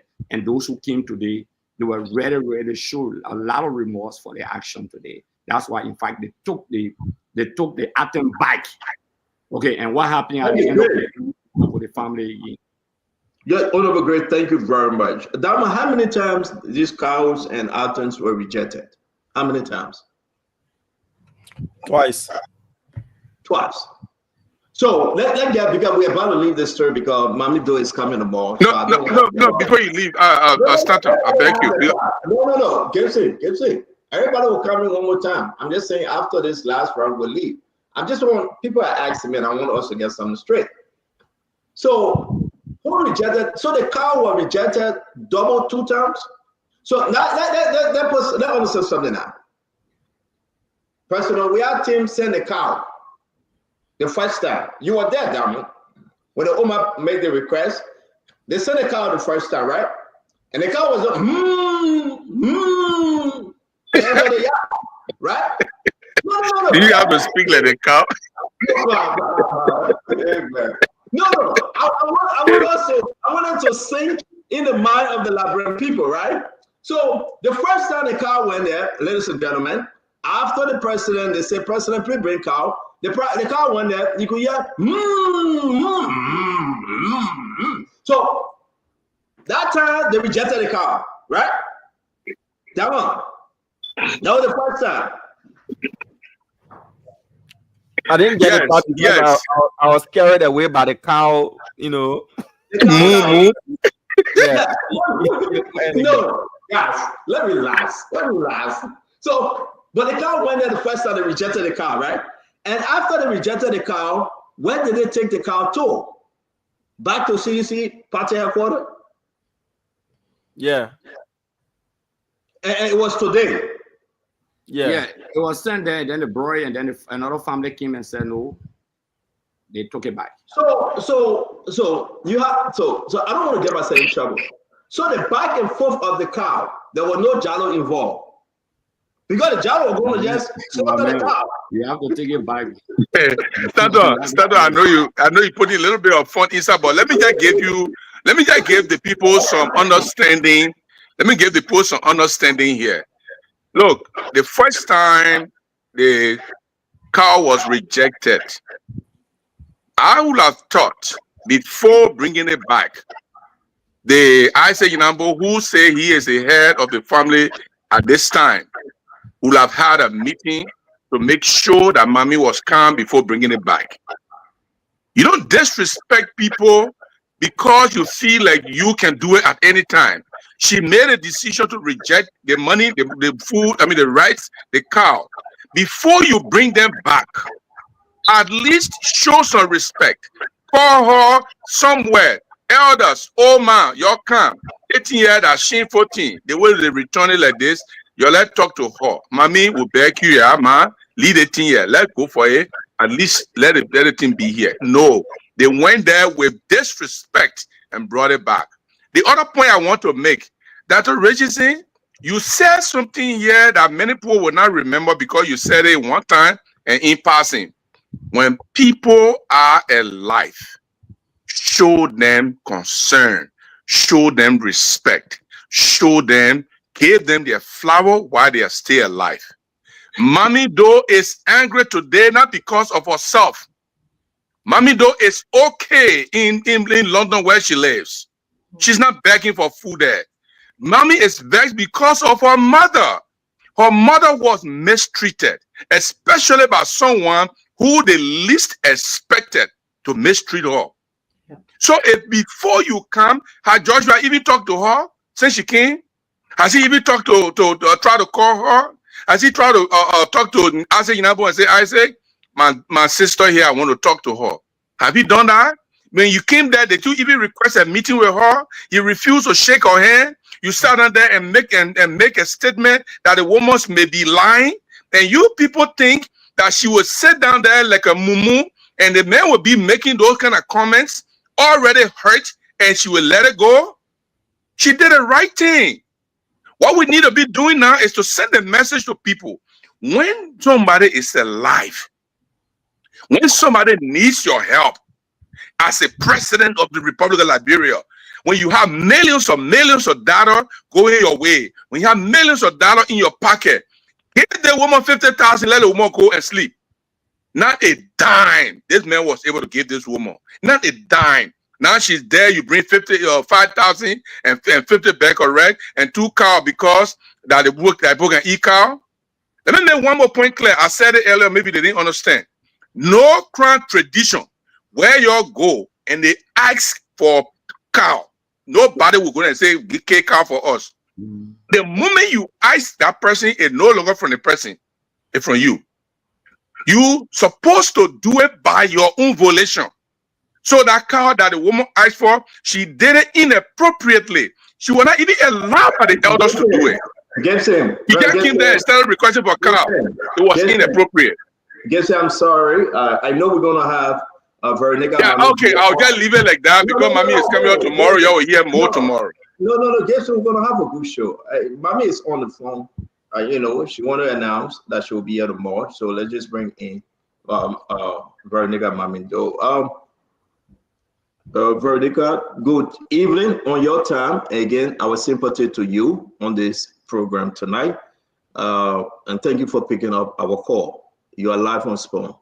Okay, well, thank you for having me. And I do accept your condolences. Thank you. So yes. Go ahead, man. Go ahead. No, so I definitely will be on tomorrow without a doubt. I'll be there by 7:30 in the studio.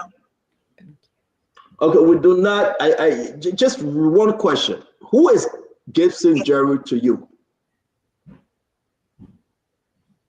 Gibson Jerry, he's a friend. He's a journalist. He's and a historian. Okay. Yeah, I would consider him a good person. Okay. Thank you very much. We just want to get this clear because Gibson, folks are concerned whether he's representing your side of the family. But again, Mommy, we just can't wait to have you. And thank you very much for announcing. So, yes, ma'am. Thank you so much. Thank you. So Gibson, how to do that? Because a lot of people in our field trying to say that, but why Gibson is strong with his argument in defending Mommy Doe. I know your relationship with her and with the entire Doe family, but the folks just needed to know today. And again, we want to announce to all of you, like she said, she will be in our studio 7:30, and it will be a very, very interesting show tomorrow. She never shied away from talking to us. She never shied away from addressing the issue. Brother Gibson, please continue, and then we'll go around. I'll just, I'm a little bit busy here with some clients, so I will just make it quick. Listen. I want to get him to stay on the show because I need to respond to him. Listen, I can respond to anything. Let me just say this. George Weah to Grand Jide. It's a matter of convenience that Grand Jide chose George Weah. When the election happened with Charles Siller, Grand Jide could not vote for Charles Siller. They voted for George Bulley. When Ellen Johnson Sirleaf came into the picture, when she went with George Weah in the runoff, the only decision Grand Jide can make to vote for who they can vote for was George Weah, because Ellen was an uncomfortable decision. When George Weah and Boakai went in the race, the uncomfortable decision for Grand Jide was Boakai. And even at that, some Grand Jide voted for Boakai up to 4,000 people. The rest of the people voted for George Weah. George Weah should recognize that Grand Jideans think he means well to them. And he should also recognize that Grand Jide mean well to him. You don't toy with people's heart. You don't toy with people's emotion. Just because you think the people like you and you can just do whatever you want to do. What has happened between George Weah and Mommy Doe is ugly. And I think George Weah did not behave like the big brother in the house. These things should have been done with long time. And people think that they can go to George Weah and politicize it. Mommy is angry because of how her mother was treated. Mommy is angry because Even a dime could not come from George Weah, who they said was the son of Grand Jide. The only person that anybody from Grand Jide would have thought would have done something about about Nasty Doe. This man did not do a thing. He didn't do a dime, give a dime. And that is painful. When you expect somebody to be your friend, your brother, and they slap you in the back, it's more painful than a friend coming, another person coming to slap you. And this anger was in Mommy. Her mother is dead. Why he did not do when the woman was alive? She was even sick. She needed money to go to hospital. If George Weah had just given her money, probably she would have taken care of her hospital bills, and probably she would still be alive today. Thank George Weah you. refused. You are not going too far because you have said a lot, and I think you got. All right, guys. I'll stay right here. Thank you very much. Honorable Gray, let's hear you. You want to say something? We'll bring in Abdullah Mambe and Tamba. Yeah, I want to say something to Gibson. Unfortunately, Gibson made some sweeping statements. Gibson, most likely, I guess he had listened to one side of the story and didn't listen to the other side of the story. That is unbalanced journalism. Okay, that is bias when it comes to reporting. And Gibson knows that very well. We both have worked together for a very long time. He's saying something what Mommy, and claim Mommy told him. I don't know whether she told him that, or he's saying his own stuff.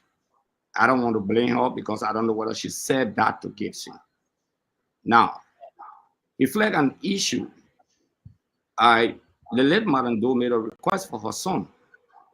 Was the request granted? Yes. Was he kept on the government of the Republic of Liberia to the NPA payroll for those number of years? Yes. There are public records to that. When he got sick and to have been flown back, was there a contribution by President Weah that he doesn't want to say? Yes. There's nothing hidden about that. Did Doe Jr. inform his family of all of these things? I don't know. Probably, maybe the family were not aware, maybe, or they were aware. The next thing he struck here was that, look, when people call you brother and call you friend, you should be there for them. Okay, it's very important to be there for people when people call you brother and friend. But in the political theater, were they there for George Weah? In the political theater, were they there? Why are we opening wounds that will make some of us come to defend ourselves or defend our side? Okay, I thought that maybe after the burial, Mommy should have come on air, to hold some conversation. That's all right. But that public record, okay, or Paul, if you my brother, in fact, on the show, you're closer to me than almost everyone on the show here. Okay, if I'm contesting for the position on 3 different occasions, you didn't support me, but you're my brother. Let's be realistic. I expect you to be there for me, and you expect me to be there for you also. Gibson is not saying that. Okay. Nobody, the president went there because, the president went there. He felt that that was his responsibility to go there. He went there. He has an invitation to attend. Okay. Then there should not be a poison thing between Mommy and the president. The president will not respond to her. I can guarantee you that. Yeah, just in conclusion, he went there. He said exactly what he had to say. If the late mother said, oh, she was disrespected, the president said, no, I did not disrespect. In fact, himself, someone came to in his office and said she was there or started waiting. He told the person he walked out. He said it publicly because there's an office before the president office.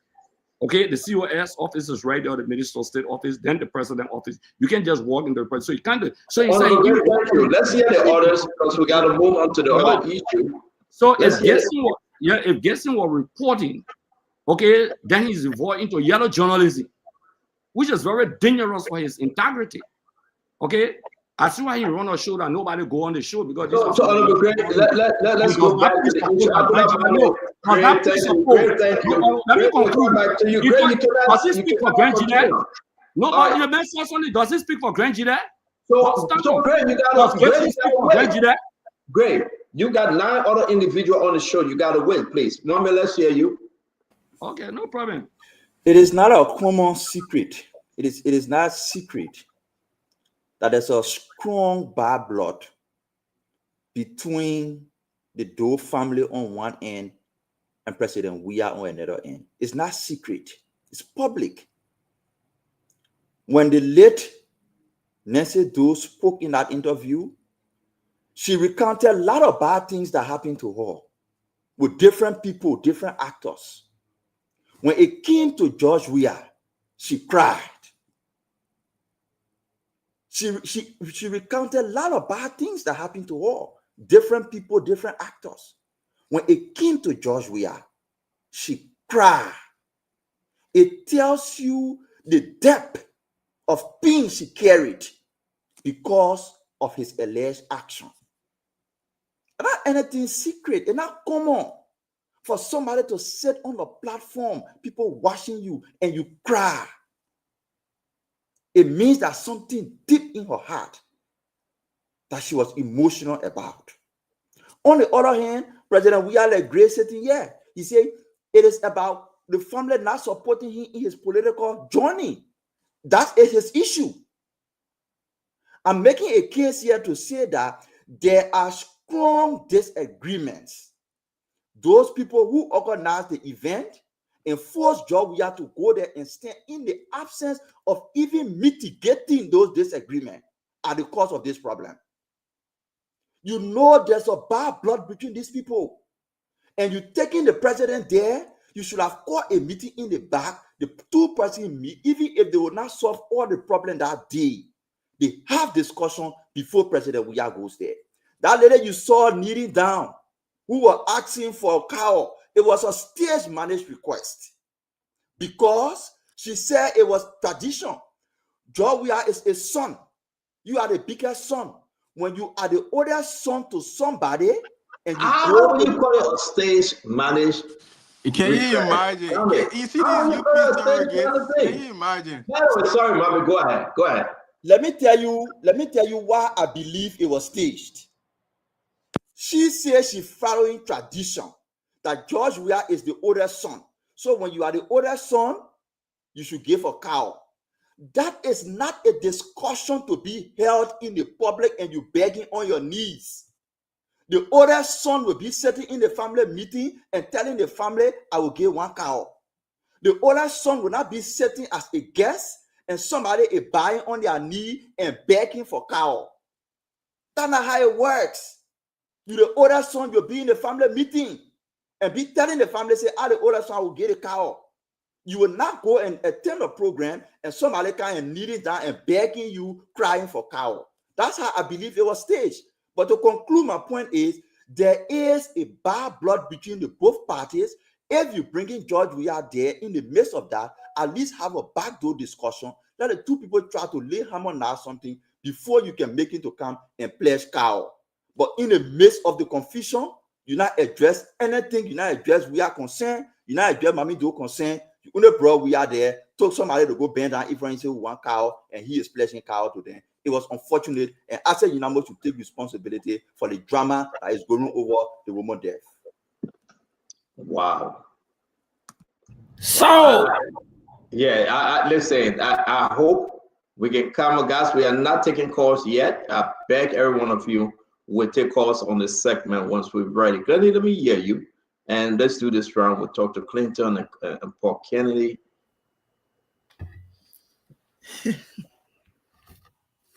Oh Lord, I just hope that we don't lose track of the fact that someone is dead and the family is grieving. There's a grieving daughter who has lost her mother. I know how difficult it is for her. But I also think why it is that when I spoke before, I blame Asa Yunabu, because if Mami Do had expressly said to him, we will not be accepting any gift from former President Weah, he who was the connected person to President Weah should have made sure that that information was told to President Weah so we don't have this. But we all watched the video. In the beginning of the video, and I want to, in direct contrast to Gibson Jeru, who I think is an escalator of this saga, in my opinion. I think Gibson is one of those. As an elderly person, and I think he's probably a little older than Mommy. If you are saying why did Asa Yunabu not pull them aside You, Christine Jeru, also have mommy ears. What have you been telling her? How is it that you have not been talking to her also and say, let's bury my Nancy? If it's okay, you don't want gift for we are, let's bury my Nancy and stop there. What is it that he's been saying? I'm hearing that Mommy Doe was okay, well, we are coming in, but she had already said explicitly that she didn't want to give. What turned her over when President Weah came and former President came and said that and insinuated that Nancy Doe was dead, almost insinuating that her mother had lied on him, was when she became upset. So, but I'm glad that Mommy is coming tomorrow to explain this, because then people like Gibson Jerry will not use situations to capitalize on it when people are down. And I am directly saying this to him. He has been an escalator of this crisis starting from yesterday. He has not helped to alleviate some of them. He has not helped to calm Mommy down, and he needs to stop. But this is not the time for us to be insensitive when this woman is grieving her mother. I think President Weah too should have done better as a former president. I think with all of this story, I'm pretty sure he heard what man Nancy had said about him. I think he also bears some responsibility. He should have reached out. But if he heard it said no gift, then he should not have been belligerent to make sure to still take gift there, even though the girl said, don't bring any gift. But I say, Yanamu, I hope he will come on, because I think everything rests on his shoulder, just like you. Yes, we'll call Asa Yamblo. Yes, we want to welcome our brother from Delaware, Ara Patrick. If he can please turn the TV off behind him, that would be something of a goodness to us, please. Let me come in with Tamba. Tamba, you have not spoken. I'm sorry, Paul. We'll get to you after Tamba. Tamba, let's hear you. Hey, thank you, Stanton. Am I better now? Am I audible? Yes, Tamba, you good. Thank you so much. And I'm listening keenly. I want to first of all express my heartfelt condolences to the Doe family again for the loss of their mother. First of all, people have to understand the significance of traditional culture, especially Liberian culture, when it comes to expressing sympathy, giving a gift like a cow or money when someone like the First Lady of Liberia passes. But what I like to say here is that we shouldn't and we must not take this opportunity and politicize it in a way that denigrates the dead.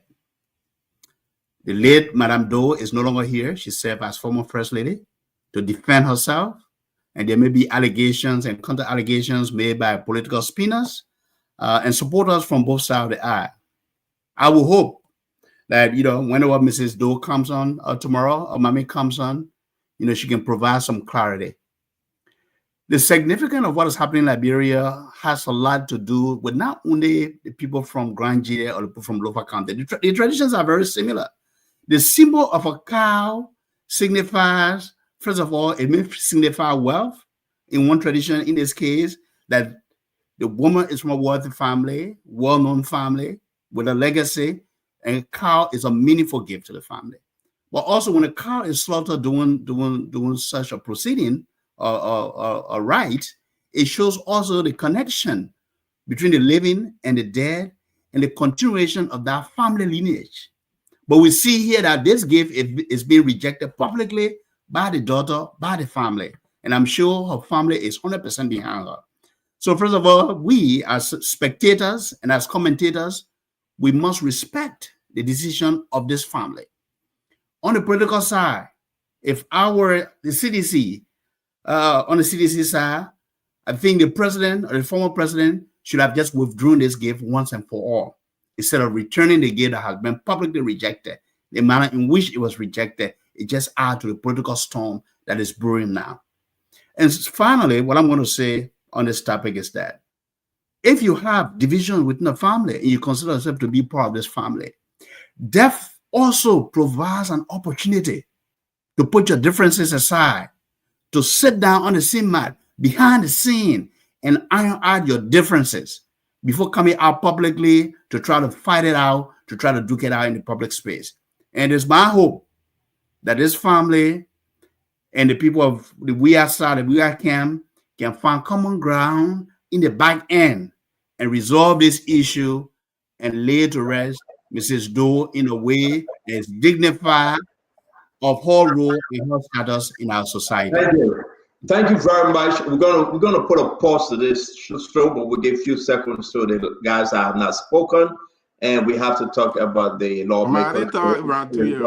But that's what I'm saying. We'll give you guys your chance to speak, and then we'll talk about the lawmakers and the issue that unfolded today from South Beach to the court, from the court to freedom, temporary freedom, and then what we expect tomorrow. I want to welcome our brother from Delta, Ira Patrick, again. Thank you very much for joining us, VP.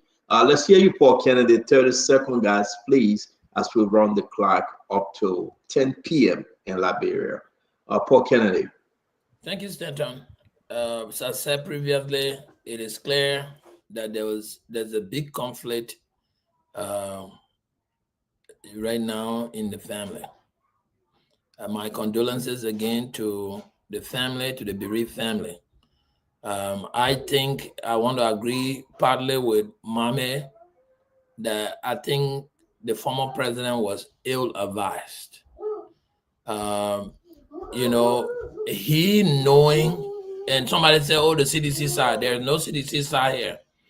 The former president has been considered a member of this family. I think you even saw the video that the lady said, oh, you are the first son. He knowing that there's this confusion that was existing in the family, he should have actually found a mitigation before going to make any public presentation. Unfortunately, that didn't happen. And Mr. Yanibo, who understands the culture and the tradition very well, maybe forgot or overlooked the process of advising the president to settle everything, the former president, or to settle this behind closed door before going into the public gear. Now, you see what's happening?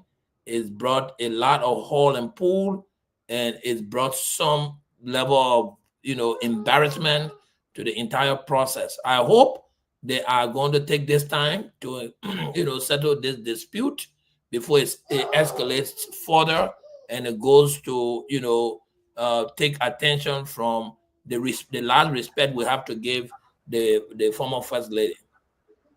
Thank you, Paul. Governor Clinton, let's hear you, my brother. Look, I began by saying I don't pretend to know the depth of the whatever conflict that the family have or whatever problem they have with the former president. But the former president took upon himself. He went there. A request was made. He made a gesture. And I think what is happening now is someone is trying to be a star of a show. She's politicized this whole issue, and she should have understood the consequences. If the president, former president with the number of supporters, made a gesture, and you didn't handle it, quietly. She could have just sent it back quietly. She went in front of the Spoon TV cameras. She made a statement. She continued to make a statement. She's continued to make public statement. Of course, suppose of the president are going to respond. It's not that. So she's taken away from what's happening right now. We should be thinking about burying her mother, but she's taken away from it. So this again could be handled very, very differently, but it's been politicized, and of course you're going to hear from people politicizing. Me, I've already said from the very beginning, at this point, the president should take the car to the party headquarters. There are people there. They've been walking all day today, supporting Funati, butcher and let people eat. I mean, he did. What else can he do? Gibson left, but look, Grand Judah is just not one family. Grand Judah is not one person, and I wanted to correct that. Grand Judah did not vote for George Bullitt. The women voted for Charles Taylor. So it's not just a single family. So this personal thing that they have with George Weah needs to be resolved. Yes, it should have been done differently. Yes, but if you are going to bring a media stunt, you're the one who going in from the press. You're the one who coming on Spoon, and you're the one who are going to see this thing to further inflame the entire situation. Then of course, suppose of the president are going to respond, and we are hoping that this is going to be resolved. We are hoping that it doesn't escalate, but this is where we are. And I hope somebody will take a step back and say, let's stop this. So thank you very much, guys. We got a few more minutes left. Let me bring in our brother, Honorable Patrick Vendetta Patrick. talk to us, my brother. Where are you on this issue? So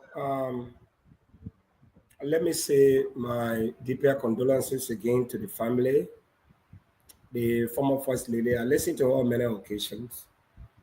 I want to push back a little bit to say the daughter of the former First Lady is trying to politicize the situation. I don't think so. I think it is an unresolved issue that emanated way back, the way her mother was treated. She did not get what was duly given to her. Listen to the interviews. I think one upon a time, she and her mother appeared on a radio station, I think online media institution, where her mother recounted her interview with this former, with the former president, and that of Ellen Johnson Sirleaf. So it's a whole chronological aspect of the mistreatment carried against her mother by the Ellen's regime and then the Weah regime. Unfortunately, Weah happens to be the former president who the former lady engaged directly, and a request was made. We have to be very clear. A request was made. If you watch the video, a lady was genuflecting, asking the former president that before you leave, as part of our tradition, we want you to kill cow.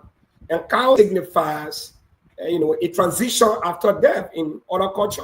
When you kill cow, people believe that when you die, you leave the face of this earth, there is another world to live. I have not been there, but that is the African traditional belief system. Apparently, it's based on this that the former president, through his act of generosity, decided to provide 2 cows. Here is the issue. This lady has consistently said when her mother was sick, when her mother was suffering, she was there. I'm not in the family, but if she's speaking from that perspective, that at the time all these ill treatments were meted against her mother, and none of these people show up to help amplify her voice for her to get her duly entitled benefits, and they kept quiet. And today she's rejecting that it is an issue to address. But for me, I'm not saying that the former president did wrong. You go to a funeral, you go and sympathize, and somebody made a request. It is a moral necessity to contribute. But again, this is it. She's saying that she's in consultation with her brothers, her siblings, whether the sibling in line with the Crown tradition, they are more powerful than the others. This is something I don't know, but I just want to use this time to appeal to Mami Doe. Forget it. I'm sure she's a Christian. She must open her heart for some form of forgiveness. Whatever has happened, she has already said it. I am asking her, my sister Mami Doe, forget about the past, focus on the future. The Oma has gone. Even if she were alive today and people talk to her, she will have listening ear. She did it before. Now that she's no longer around, Madam Doe, we know how hurt you are. Let this thing be. Have a peace in mind. Let your mother be buried, and let forge ahead. There will always be Liberia. You will come back. You don't know the future. Thank you. I hope we gave you enough time for you to address it. Thank you very much. We got to make progress here, and we got to move on. Great. Let me bring you in for a few seconds. Yeah, okay. Conor Gray or me? Yes, Conor Gray, you go ahead, close on this topic. Let everybody respect. Stanton, I think there's a moral, there's a lesson to learn from this. If you have a beef with someone, if you think you have wronged someone, never allow that individual to pass on before you go there. How many of us kept speech from certain people, and the person passes away, and we go there and start crying? Your conscience will tell you it's not okay. Madame Doe, when she was alive, she had a softer spot for Charles Taylor, one of the individuals who can say responsible for her debacle. But that guy reached out because that's the most humane thing to do. That is the most civilized thing to do. Look, to keep speech is uncivilized. You understand? It's barbaric, if you ask me. Charles Taylor reached out to her and actually made amends. Whenever she got on the podium, that took us by surprise, and she brought it up. Of all the people who took care of her the most was Charles Taylor. And I can tell you, if we can learn to make amends, there's the Sylvester Carica, and this president has a lot of people to make amends. So to hold on to that, to those things, to say, it doesn't make you look stronger. It makes you, appear like a coward and a weak person. Reach out. That's the lesson to be learned from this. While the person is alive, reach out, make amends, and move on. That way people will appreciate you for being a stalwart and a very mature person. Stanton. That great. Thank you, guys. Let's wrap this up. We got to go to the other main issue where your car is great. And Mami, you will be last to close on this. Then we got to go to the Supreme Court case with the lawmakers. Honorable Karis Mostly Great, let's hear you, sir. Yeah, you see, start on. Basically, sometimes when I sit, I really think whether people follow events. And like Clinton Redford placed it. I don't see the need where this situation should have been politicized. Because even the envelope that was given, the envelope was turned over to Mommy publicly on your stuff. She didn't reject it. It's public. Go to the video. You want me to send you the video, you will see it. She accepted it. She didn't reject it. But today to come by and send it back, it means something happened in between, in the interim. That public record, I can send you the video now. She accepted it. You're looking at the video. When they were giving the answer, you turn it over to her, she accepted that. It's a public record we're looking at. If you're rejecting things, you don't accept things. Okay? Look, the next issue here is this. That when I hear people say, oh, President Weah doesn't hold anything against the Doe family. That's why President Weah is not going to respond to Mommy. He sees Mommy as a sister. He's not going to respond to her. He still sympathizes with the family. Okay, even when the elders came today, he was even laughing and joking about it. That look, this is my family, no matter what the situation. So if Mommy has something on her mind, maybe she can say it to her elders or other people. They can come and say, but for President Weah, he has nothing against her. Okay, but you can see as a critical man that for the fact that the envelope was given and the token and give it to her, and she received it and sat with it, and she even whispered to him. Go to the video. She even whispered to him. She didn't reject it. Less than 24 hours, you come back to reject it. Like Clinton said right for it, they try to politicize it. And people saying, oh, when you're in need, when you this. And let me say this, I'm sorry, but I have to say it. For me, I told friends, okay, if you never stood by me, at the end of the day, I'm fighting, you call me your brother, you never stood by me. I don't hold matters against you in my life. No, I don't hold grudge against you. But know that you never stood, it's your right. But listen, what did President Boyka do because Madame Doe was sick? Okay, if you want to be political, and at 12 months, that 1 year plus another almost 4 months before the old lady passed away, that almost 16 months, they supported President Boyka when she was sick. Let agree, President, we didn't pay the money. Did President Boyka pay the money? Did he fly her out of the country? Let's be realistic. We don't want to put politics into this, but like Clinton said rightfully, okay, if you go in the public and make a statement, President Weah is not just Weah himself, the brother Doe, brother family. Okay, let me make that 10 seconds. Thank you. We got to go to the political issue here. He has a lot of supporters. So if you go in the public land and make a statement, the supporters will respond to that. So let's see what President Boyka gave now. Saying you voted for him, you supported him, he went to the plane, maybe he flew out of the country. But I just want to say this to you in my conclusion, that every time you come and you attack President Weah or castigate him or the CDC, will be in a position to respond. Why it is true that we sympathize with the family, we sympathize with everyone, we understand the situation, but for us, we'll see it differently. Thank you, great. Thank you very much. The Moses Akari Spirit, former District 8 lawmaker, want to say thanks. Listen, guys, I'm sorry that you came in late. I said doing Phoebe Herring. Mommy will have to close this chapter. When we come to you to talk about the Supreme Court issue and cases on the lawmakers, you can have your time to address either or.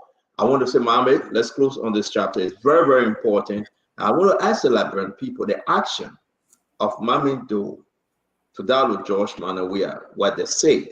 But let's just remind you on our schedule for tomorrow. Mammy Doe says, Stanton, I just don't only want you. I want everybody to come. She want to address the nation tomorrow. She want to have a full conversation tomorrow on this issue. And you know what, Colonel Gray? She won't put it on the side and bury her mom. Through these difficult times, she just want to say it all, express herself. Then she bury her mother. Mommy, let's hear you. The part of the reason we don't solve problems in Liberia because we don't want to see the problem. And our culture of just passing over things and not really taking real step to solving the problem is manifesting in this particular case that we have in the conversation. There is a problem. Akara saying Jowiah not having nothing. No, Jowiah has issues. Whether those issues are legitimate or not, but he always referenced it. He always referenced them. Akara referenced them here on the show about support to him every time he was contesting. He has issues. In the later recording, she said when she went to President Weah reiterated some of the issues he had. He said, John Doe not supporting me, man to man will fix it. But there were other allegations. He said, Omar did not say anything. I'm saying this to say that there is issue that have not been resolved. There is a bad blood. I said, Nyinambo was only concerned about what political capital he could get from making Weah to attend the ceremony and make a donation. He cared less about the historical problem that existed between the two parties. He cared less. He knew that there was a problem. If you listen to President Weah was not going there. He said he was going somewhere else. It was Nyinambo who called him to come there. And Nyinambo knew there is confusion existing. But he cared less about that confusion. All he cared about is George Weah should attend the program. George Weah should make a donation. It should be captured on TV and social media. Then he said this far. That is wrong. Nyinambo caused this problem. There is problem between the two parties. They need to sit and resolve it. Kawa will not solve it. Inviting him to the mat to speak and leave will not solve it. Nyinambo caused the problem and should take responsibility for it. Guys, if we stick to this thing, we gotta move to the how you call it, the Supreme Court issue. Yeah. But let me stick to that birthday. Just give me 2 minutes to my birthday. I said, but sometimes it just feels me. So we gave a few minutes to Phoebe, but ladies and gentlemen, I want you to join us as we celebrate Ashley Doe's birthday. And I hope the couch will be given to Ashley Doe. Today is his birthday. The Honorable Minister, happy birthday on behalf of the entire team. Happy birthday, my man. On behalf of the entire team, we want to say happy birthday, my man. Happy birthday to you. Happy birthday to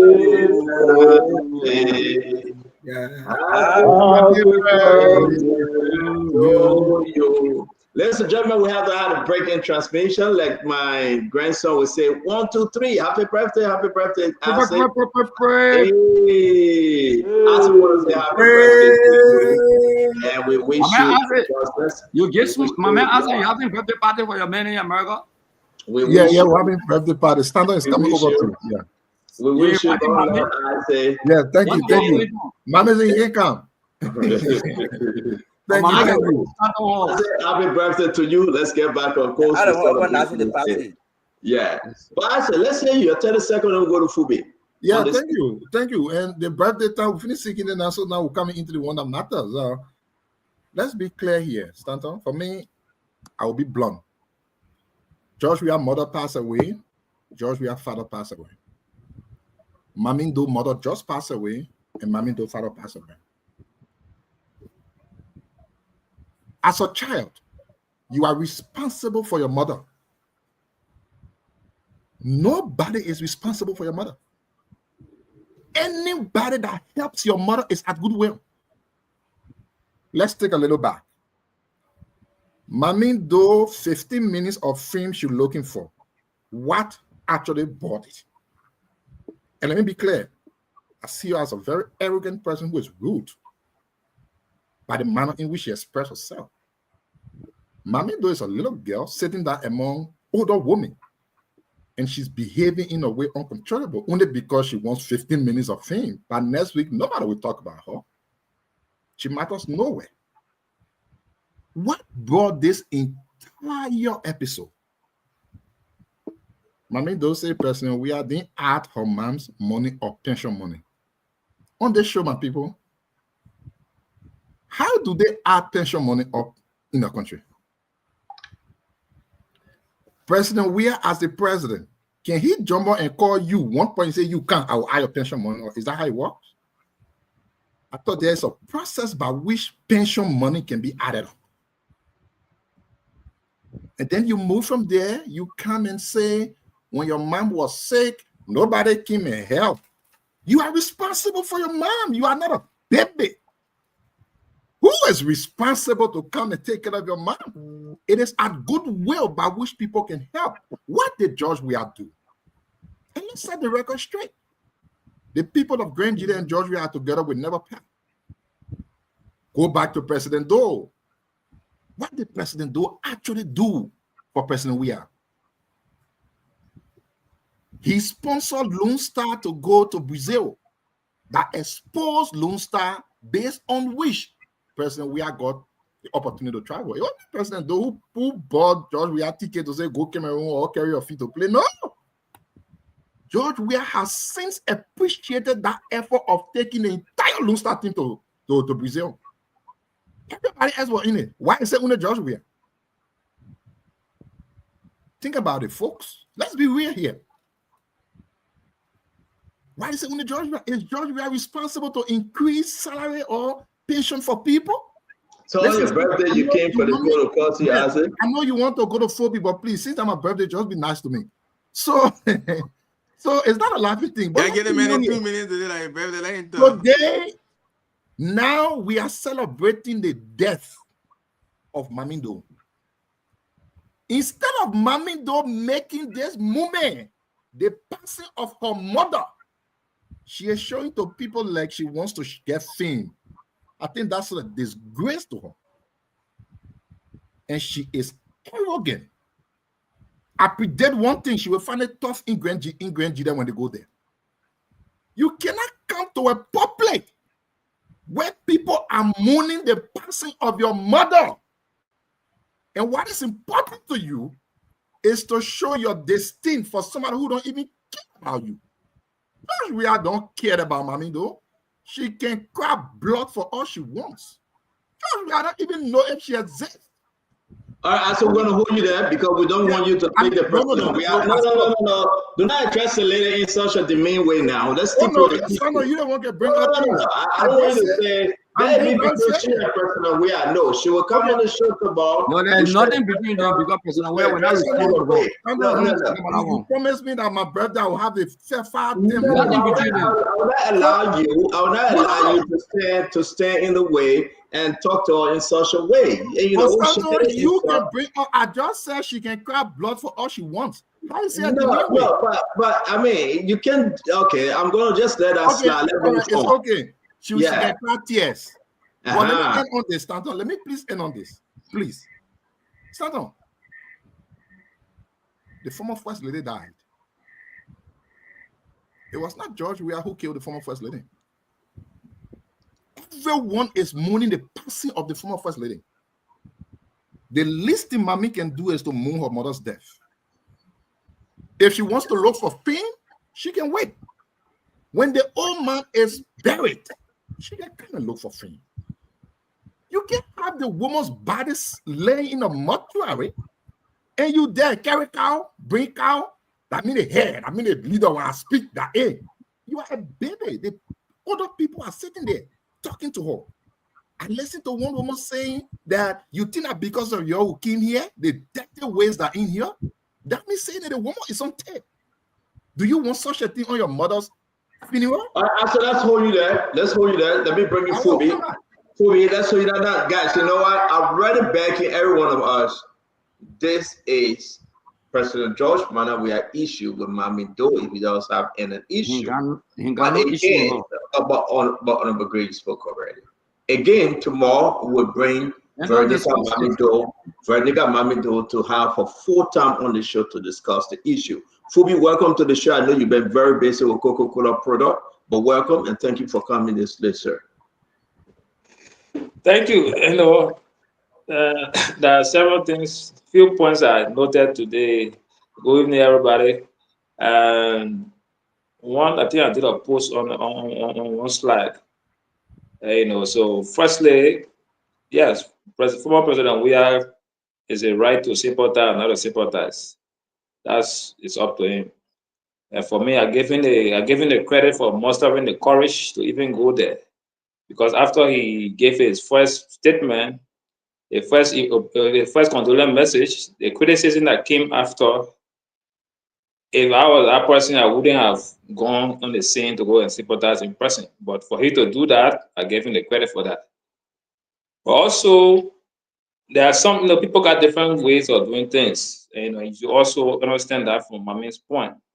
For me, I always tell people, if people that can do things for people and talk about it, for me, if I know that you're that kind of person, I won't accept gift from you, because I think that's something that former President we have always done. He will do good, and later on, when you and him get in some kind of confusion, he will come and announce exactly what he did for you.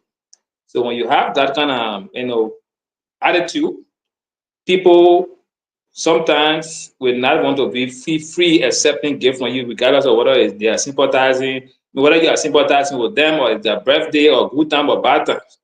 So on that note, I think if Mami were looking at, and also Nesido video is also circulating, where she cried and said a whole lot of things about the former president, that how he disgraced her, how he ignored her, how he belittled her for whatever reason. And though he tried to manage the stage yesterday, which was good, that he actually did it well by presenting himself. But on that note, it clearly says that she didn't die being happy with him. So going to her mat and trying to stage it and give pleasantries, I don't think it was something that the family will also welcome, and that I think, and that's where my main anger should also be coming from. But there are divided views. There are other people that think it should happen for political reason or for good reason, and there are other people that think that it shouldn't happen. So whatever the case is both of them issues, and they have to find a way to deal with it. And I don't think it's something that Mami is willing to let go, and that's why she wants to come on air to clear her chest, and that's fair.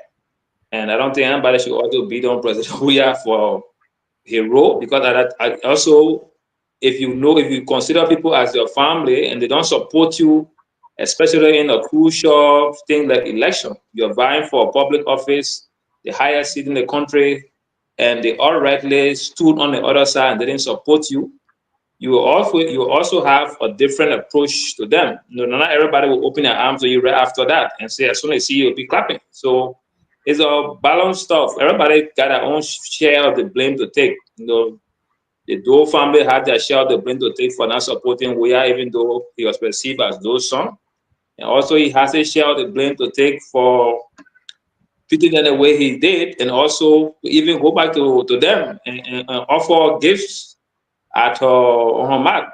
Those are things people do. But whatever the case is, they need to settle their own issues and then move on as a country. And but thank you. They are all on their own good footing from different angles.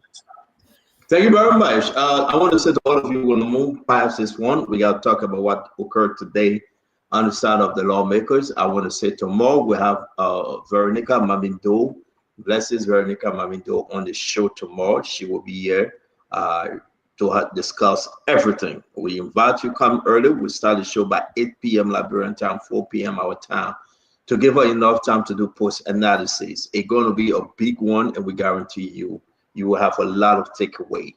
Now, because Mamindo is appearing tomorrow, Ambassador Asa Yamdo said he reserved all comment and he will plead the fifth tonight not to speak. I do believe that's the right thing to do. And now the chance will be given to the daughter of the former president, Seven Kayando, and the former first lady, Nessie Bido. She will discuss about her family, discuss about the past government, the current government, the issue at hand, and the way forward after her mother burial. We want to say to all of you, don't forget, we are inviting you on this note. It will be a wonderful show. But let's move. Let's just move on now. Let's talk about what occurred today concerning J. Funati Kofa. We talk about Abu Kamara.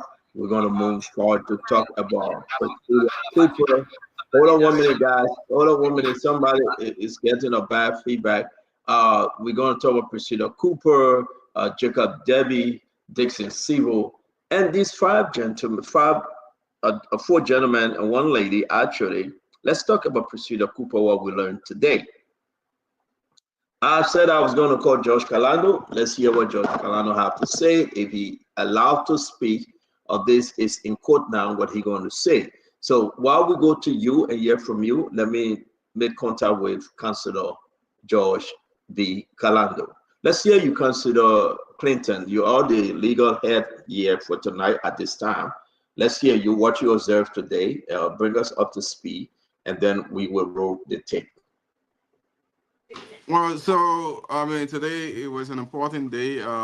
We've seen the political leaders from the different opposition groups today visiting the courts and ensuring that they secured a bond for those in prison to be released. So they secured a bond today for 90, and the rest of the folks are out. There is going to be a preliminary hearing before the magistrate. So what happens is because these charges, the magistrate court has to decide whether or not they have jurisdiction. If it's done, then they have to transfer that to the circuit court. So there has to be a preliminary hearing. So we'll see what happens. My daughter going crazy. Hold on. Okay, so now she called her daddy. That's fine. Let's hear the rest of the team. We can announce to all that there will be a 10 a.m. preliminary hearing today. The judge granted the defendant request for a preliminary hearing. We can announce that 10 a.m. If you listen to us, everyone will be at the Temple of Justice, where you're going to have the 5 lawmakers appearing tomorrow. They are released on bail. They will be appearing tomorrow 10 a.m. at the Temple of Justice, and then there will be a preliminary hearing. We want to stress that we also learned that Priscilla Cooper, the only female, took another bond. She did another bill for herself, not with the group. Now, why? I mean, the different stuff involved. Why would Priscilla separate herself from the group? People begin to wonder and they begin to ask questions. But again, if you follow the story tomorrow, you will understand how these things are played out. We watched Gregory Coleman today, and Gregory Coleman said, listen, we have enough evidence. We have overwhelming evidence that, yes, indeed, we can book these guys then, and they will be guilty. Gregory Coleman said that. That's in my own interpretation, but something in line of what he said. The back and forth were very, very interesting today. You followed the spoon, you saw the chanting, you saw the celebration, you saw the movement back and forth. J. Funati Kofa went today to meet First George. We went to the court, in solidarity. He left the court. He was assured that the judge would approve the bond. Yes, indeed, it happened. They went to the Temple of Justice. The guys were released, and then Funati Kofa found his way to the party headquarters to pay respect to the former president, George Manawea. You want to finish up real quick, Gamundet, because your daughter was, taking you back. Then we go Yeah, to. so I mean, now we're going to wait and see. We're going to see some of this evidence now that the government is saying that they have. When you have that preliminary examination, is the government is going to try to convince the magistrate that this case is, it has the merits to move forward. So interestingly, this is now, with all the political thing going on now, this is where we're going to see what the strength of the government's evidence is. Thank you very much, Ansel. I'm going to come to you, Conor Gray. Conor Gray, what's your take? You've been following this thing since this morning. Stanton, I think the fact that Priscilla will choose to take a separate bond might have come from as an advice from her attorney or legal team. Because to prove that someone is culpable in the burning of the legislature, it's something that you have to prove that individually people had that intention to do so. So, but if they judge you guys as a group and then they found the group guilty, I don't know how that's possible, but that could limit your ability to to even remove yourself from the rest of the group. But I think that was a smart move. I would have done it that way, given probably what they have, because some of the audio we heard, I don't think I heard anything from Priscilla. Somebody was bringing up the issue that she was given preferential treatment, but then the same political way of leaning things politically. But then I said, well, what about Melvin Cole? What about Safoko? If they want to give people preferential treatment, those people were even dismissed. They let go because on the grounds that they didn't have enough evidence. So, but I think the preliminary process sets the basis for the prosecution. And I think Priscilla made a good move.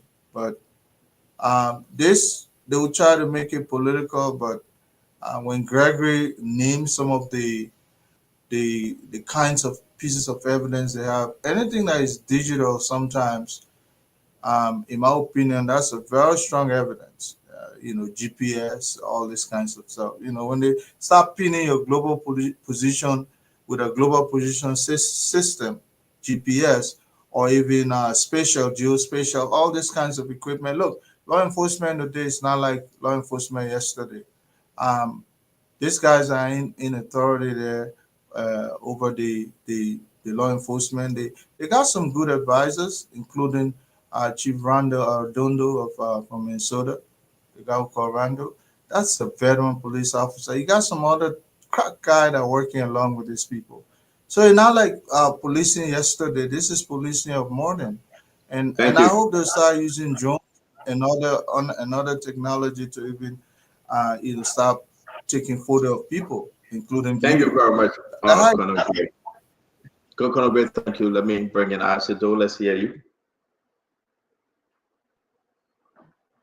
Yeah, thank you. But I just wanted to say though, Stanton, I won't stay long on the show because I got some other things to do for the day. And if you want me to close now for my own, I can, or you can go to someone else and you come back to me later on, because I won't send you something to close on, then I'll try to go to that stuff. Okay, let's hear you, Tamba. Thank you, Stanton. And Isaac came late just because it is his birthday, right? So we'll let it slide.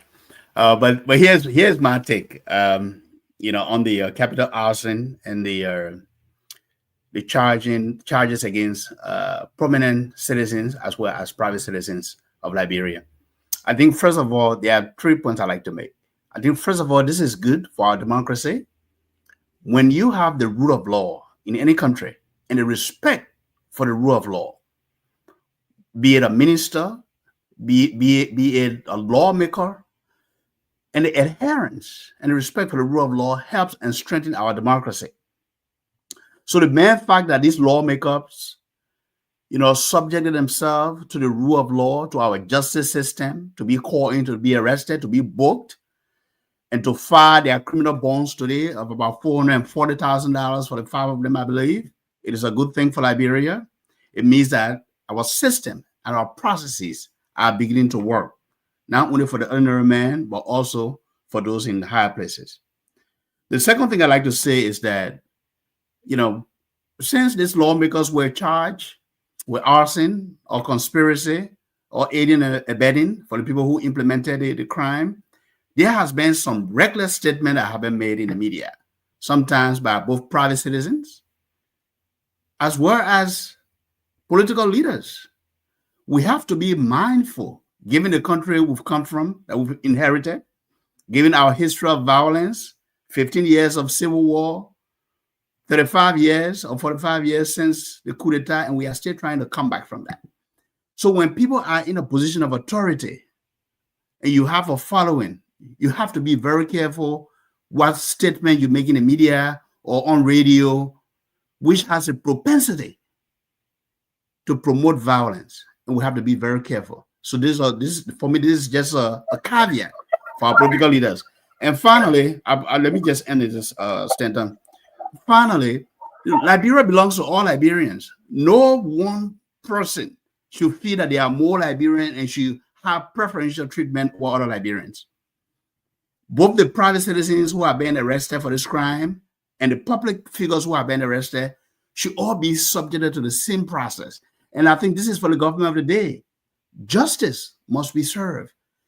This will serve as deterrence.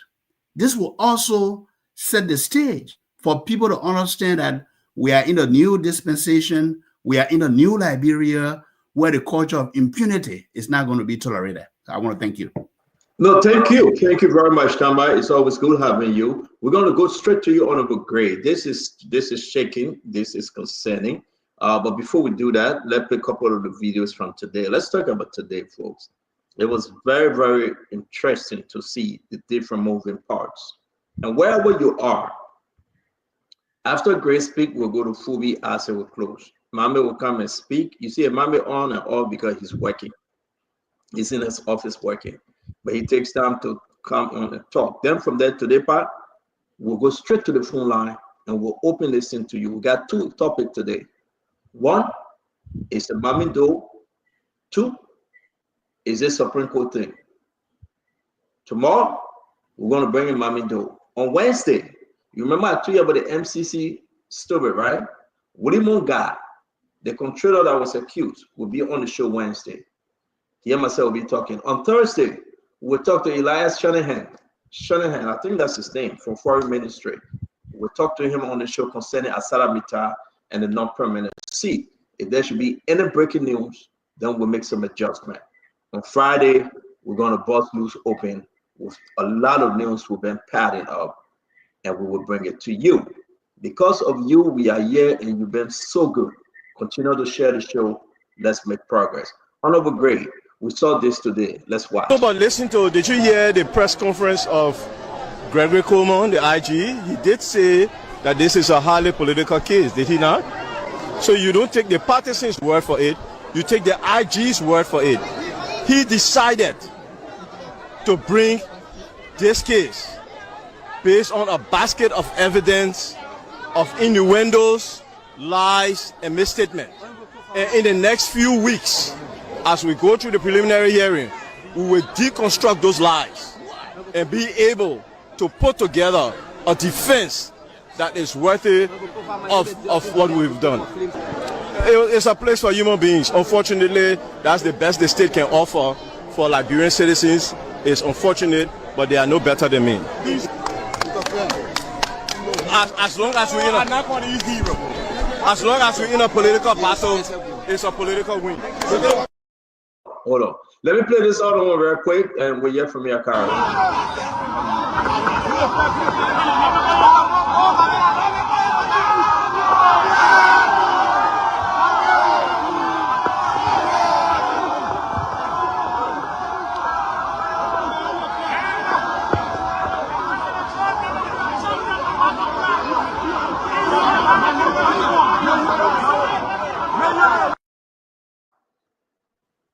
Okay, Honorable Gray, there you go. You are very active. You're involved since this origin of this arrest.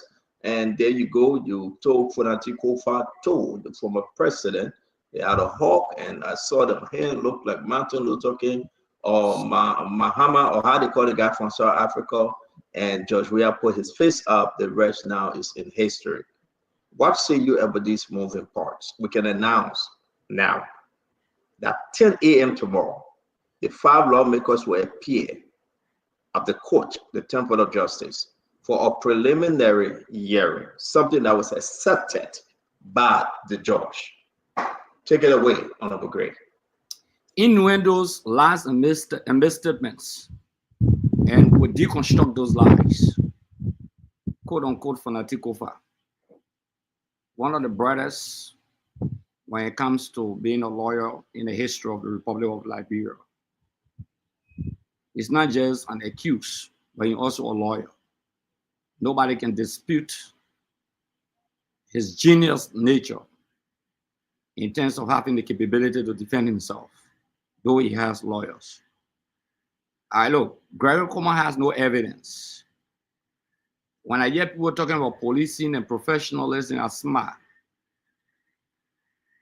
If that police are professional and there is a new degree of policing, those who kept guard that night at the Capitol building, the police officer, to allow somebody to break through, and they are not interrogated, they are not investigated. There's nothing said about that. It doesn't show professionalism. It doesn't show any degree of professionalism on the part of the police. For the director of police to say this is political, this case is political, it's politically charged. Good that he said that, which is very important. For the director of police to even give a flimsy excuse to say, you know, the prison cell here is not good for women to be in. Oh, but the other women that you've been arresting and putting them at the police cell, what happened to them? There are women there. You keep them there in detention for some time before taking them to court. I know about that. I know people from my district that you kept them in detention before taking them to court. I was about the South Beach.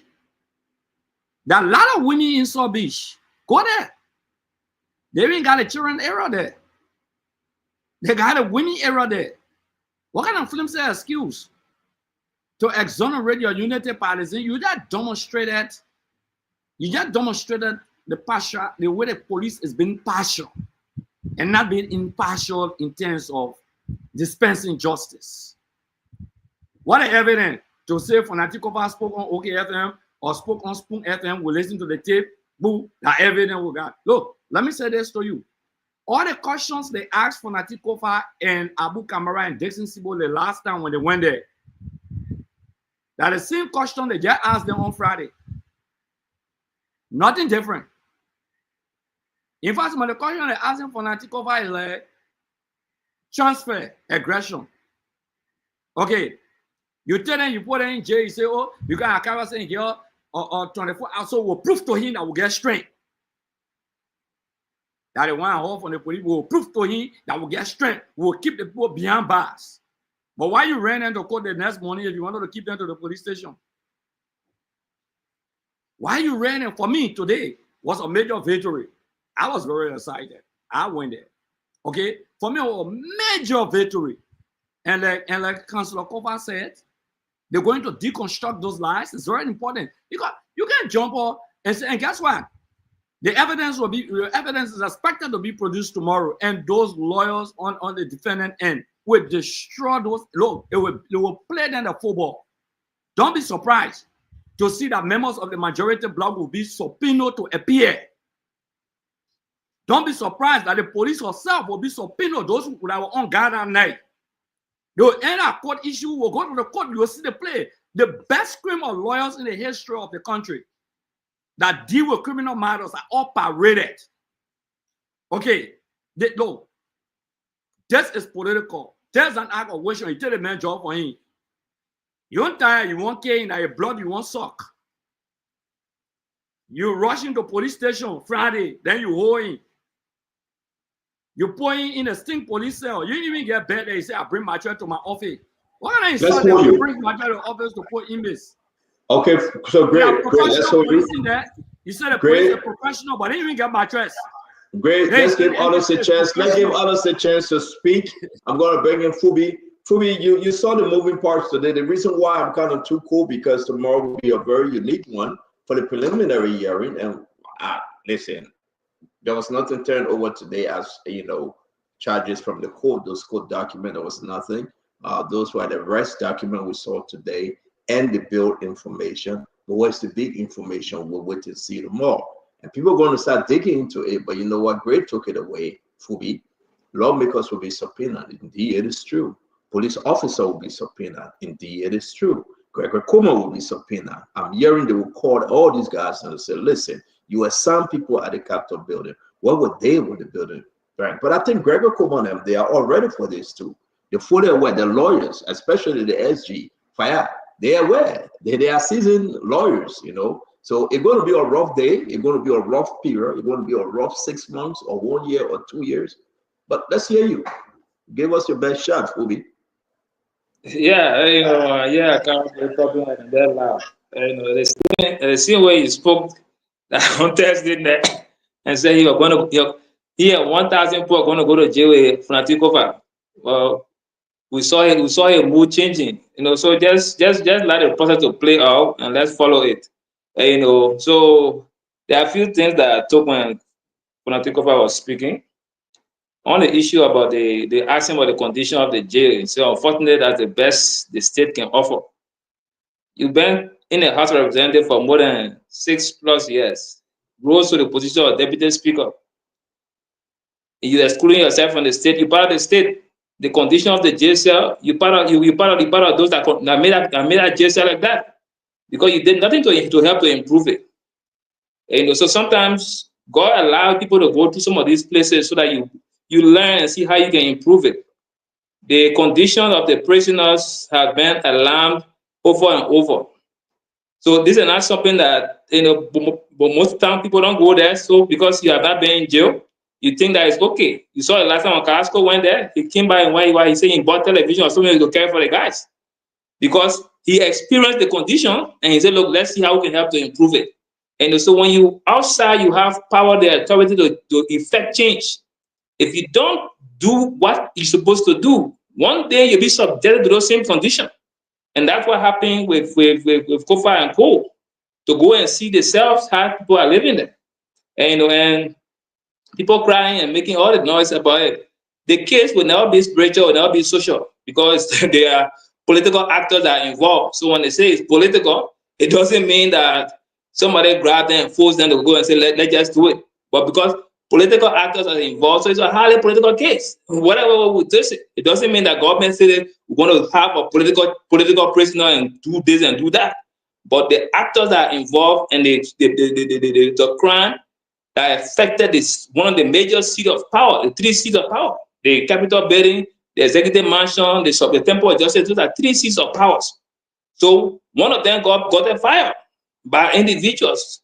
So it's a political case. So there's nothing wrong with saying it's highly political. And those that are linked to it are all top politicians in the country. So it's a highly political case. So it got no other different meaning to say that it's politically manipulated. No, but it's a highly political case. On the issue about guys, you know, did you see the police guys that on the 17th that told the place to put the protest under control? Did they tell you that they slept on the Capitol building ground manning the place? So the guy did a routine check, and for some after that, when the things were calm, they moved on to that normal activity. It doesn't mean that they were stationed there manning the place overnight to prevent people from going there. And the fact that putting police somewhere doesn't mean that people cannot break in and commit crime. And because when people are bent on doing something, they will do it whether you like it or not. They will find ways to do it, and that's why you have seen highly presidential barricade and all to people can still penetrate them and assassinate presidents. And so let's leave that other topic about security guard. And there's nothing wrong with subpoenaing individuals. And there's a normal political process. It's a normal court process. When you think you got other people that you bring to ask for questioning. So it's not a big thing to say you will subpoena. Subpoena is just to say, look, court mandate this person to come and testify. Nothing wrong with that. It's a normal court process. So we shouldn't make it appear like that. Some kind of scary thing are coming to happen to tear the whole country apart. Thank you. Thank you. I'm kind of again. Let me get through this question out. Right. We have the other guys that in prison for the same crime. I believe. Yeah. That is biddable. Why are no one talking about that? But why even ask why they have not gotten bail? Why there is no money put forth to release them? I mean, let's face it now. I think there are 2 or 3. I like to bring Dama in to help me because there are 4. There are 4, right? Yeah, they are political nobody. No. I beg you. Let me talk my own. Yeah, I beg you, because I think Dama was spot on when when I will come to you, brother. Dama, help me. How many of the guys their name in prison, but in less than 3 days, the lawmakers that they are all released on bail? But these guys, are they not Liberians? Do they not have family members? They are staying in jail and they're just waiting for a lawyer or waiting for somebody to help them with a bill. Dama, talk to me. Well, the best person to speak to that question would be the counselor on the show. No, I want you to give me their names because you were quoting the names and doing the time. I'm familiar with Eric Suse and Thomas Edrich. Those are the 2 names that I know of who were the first to be arraigned. They had a preliminary hearing, and the judge had ruled that there was enough evidence to go to full trial. And so the case is now going to go to full trial. That was the argument that the defense, the prosecution preferred, that the lawmakers were, quote unquote, orders to be identified. And since the orders were identified and they already had, preliminary hearing, it didn't apply. They didn't need to have another preliminary hearing, but the magistrate, granted the defense motion to have a preliminary hearing. That's why you are talking about it, that there will be preliminary hearing on tomorrow. So, okay, I know you'll be there tomorrow. I know you're tired like hell, but you have to do the people's job. Damon, I really do appreciate you and the team. Gamma there, before we bring in my brother from there, Patrick, and I said, though, why no one talking about these guys? 2, 3, 4. Why are they in prison doing very well? They just need the same 45,000 or so, maybe property to take a bond. Why? Stand on. I don't know. When these people were arrested, we were on this platform. We spoke very strongly against their unlawful detention. We spoke against the allegations of torture. They went before the magistrate. They've been heard. I'm not sure what the conditions are, what conditions the court imposed, and whether the families and other supporters have not been able to do that. I do have information today, given the whole release of Fonati and the rest of the people, that there has been work to get them released, and in the next couple of days, they're working on bond to have them released as well. That I know is happening. So let's hear you.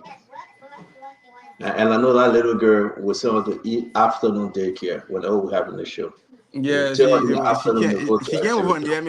I know, but let's say you said now they're just working on a bill to release them now. Come on, man. Or Clinton. No, I said this has been going on the work. Again, I'm not sure what are the conditions that have been imposed by the court. I'm not sure what the exact conditions are. I don't know, the family sources where they've been working on, whether, as far as, again, you have Fonati and the rest of the people who were just behind bars. But with the release of Fonati and the rest of the folks, there's been questions, and the information that has been gathered is they are working on it, and these folks they are going to find whatever condition, whatever bound that the court has imposed, they are going to find it to get them out as soon as possible. Okay, all right. I mean, thank you very much. I'll bring it from that part, but these are some very, very interesting questions, guys. We have a change of plan. Veronica Mamido will appear one-on-one with the CEO, the more Dama. Just if you guys producing the flyer, we just agree while speaking as you appear. We only will see you on the march and not with the entire group, and the group will come to do post analysis. So again, Madam Veronica Mamindo will appear one-on-one with the CEO of the mall. For that, Patrick, let's talk about this issue here. So I think I'm looking at the political timing leading to this process. And let me just clarify that my statement in no way trying to suggest that we don't subscribe to the tenets of democratic values or rule of law. But in every political decision-making processes, you look at the consequences and the benefits. First, let me state, we cannot use a single incident to say our police force, they are unprofessional. Some of them, they are terrible. Some of them, they are good.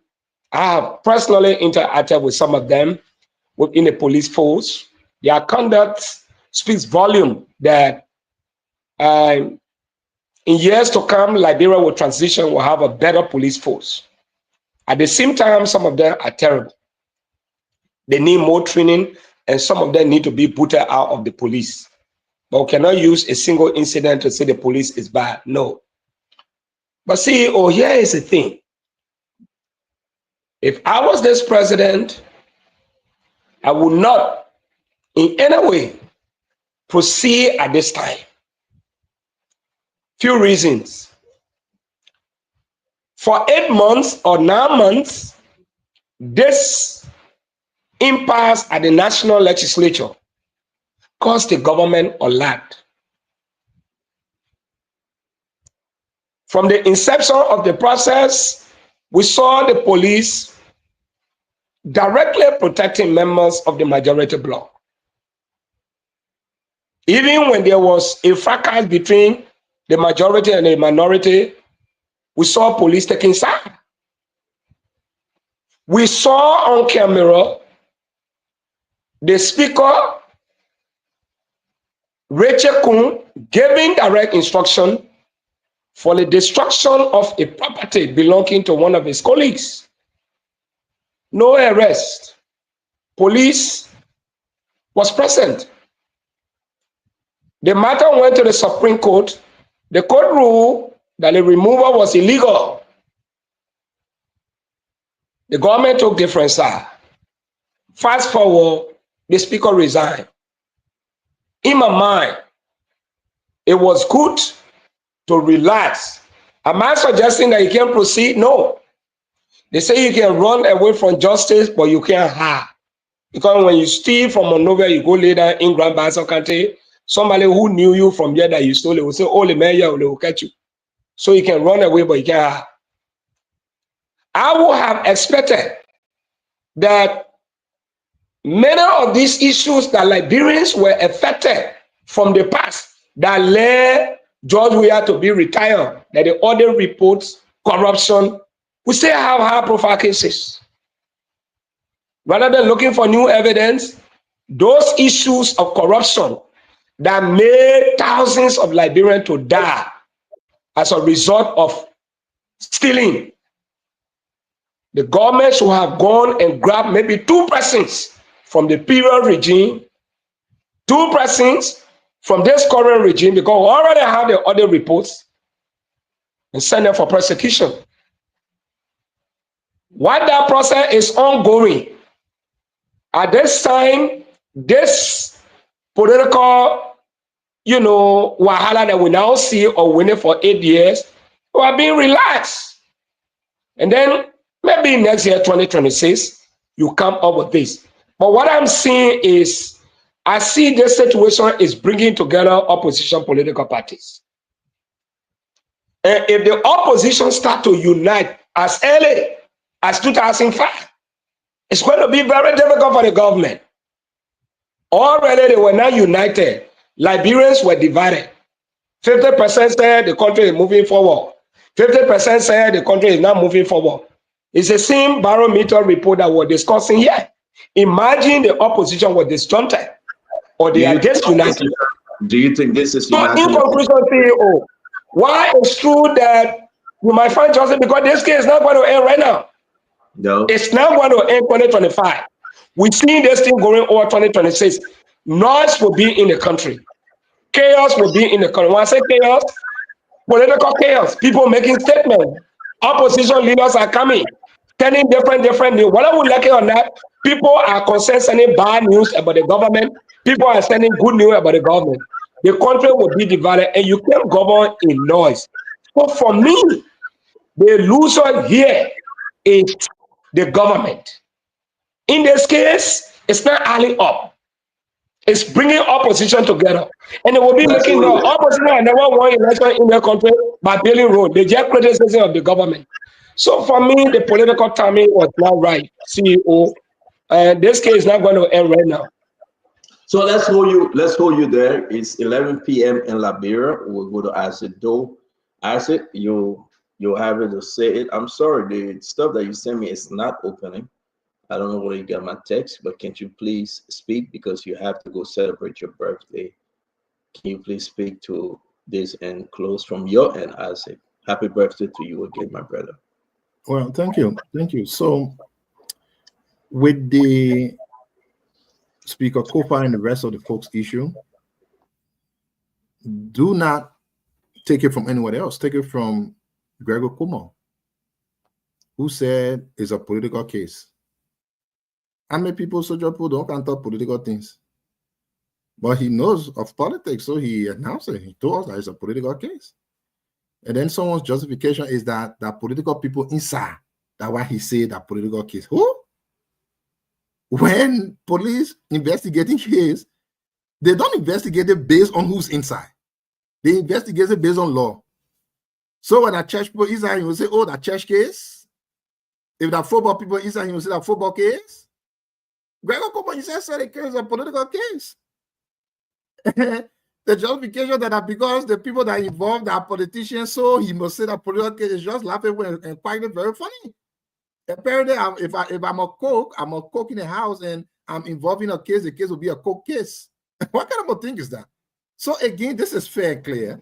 Listen, no one is saying the burning of that building was anything good. It was one of the worst things we've witnessed. Of course, we've seen a lot of other plenty bad things, of course, and those responsible should be brought to justice. What we're saying is that the government knows. Listen, if you were to go back to videos, you will see my own brother James Collette crying. And someone started him and said, when something happens of everybody, you see, one person keep crying, that person, some kind of a suspecting around them.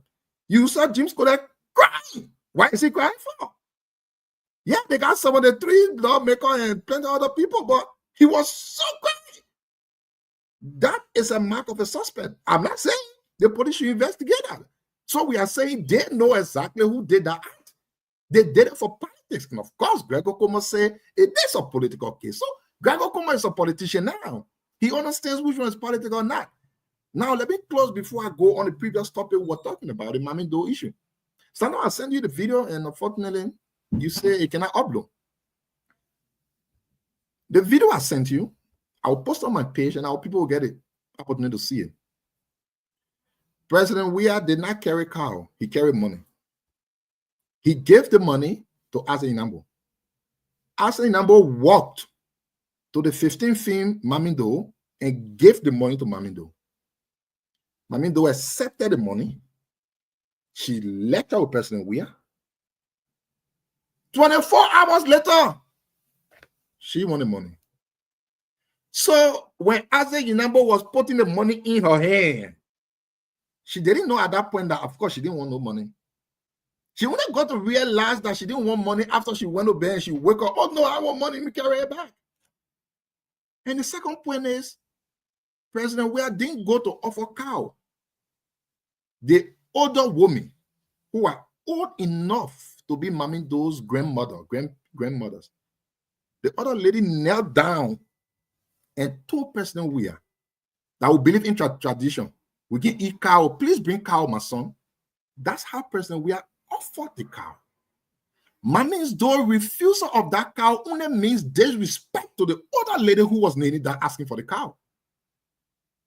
Joshua didn't go and say, Mommy, do can me give you cow? He said, I offer the cow to the mat.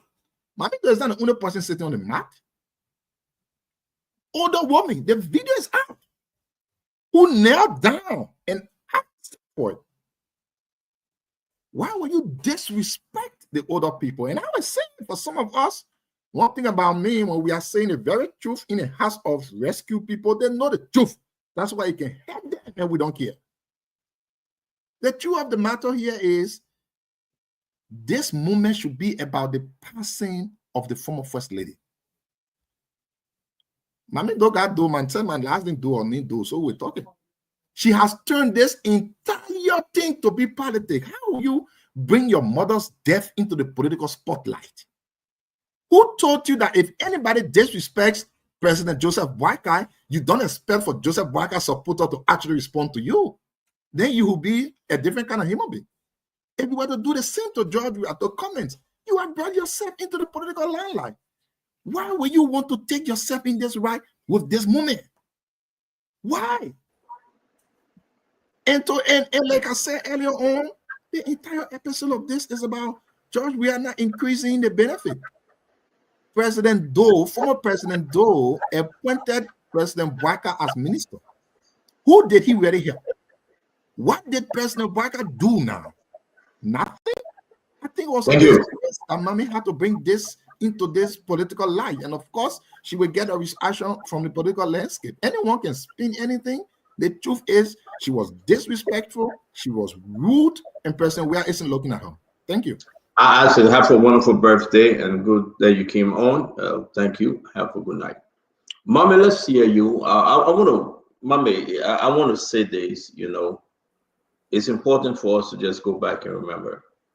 So we have Thomas Ase Etrick. Tom, they call him, employee of the Capitol building. We have Eric Suse, that number 2. We have Stephen Bro, the Capitol building employee assigned to maintenance, that's 3. And we have Jerry Poker, he's from Newtown, that's 4. Let's face it, right? On Friday, excuse me, what you said, Tama? I said there are 2 more names on the police charge sheet. Okay, so let's face it, right? Let's face it in this regard. In less than 72 hours, 5 lawmakers were reported. They went to the Liberia National Police, they grabbed them, they kept them, procedure left the same night, and in less than 72 hours, the rest of them home with the family. What become of the 4 or 6 young men that today, some of them have spent maybe 6 months, 5 months, 4 months in jail? They do not have bail.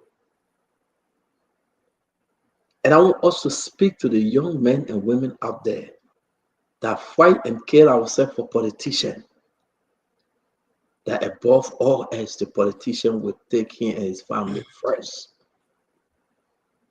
It's a clear example, Mame, before you come in. And this is how we speak truth to power. Clear example that you will curse your brother, you will curse your sister, you will disown your mom, your pa, you will kill somebody for politician. 5 lawmakers Friday evening. Monday, before Kitty do more in the home with the family. Guess what happened? It's been over 6 months for some of the guys, and some of them stay on the run. Nobody can stand with them and issue bill and put house online and get $40,000 or $480-something thousand to get them out. Take it away from me, Mame. Unequal society designed purposely to be so. Whether it is economic inequality, few people sitting up get 90% of the money and 90% of the people down fighting on 10% of the money for the country. Unequal society designed to be so.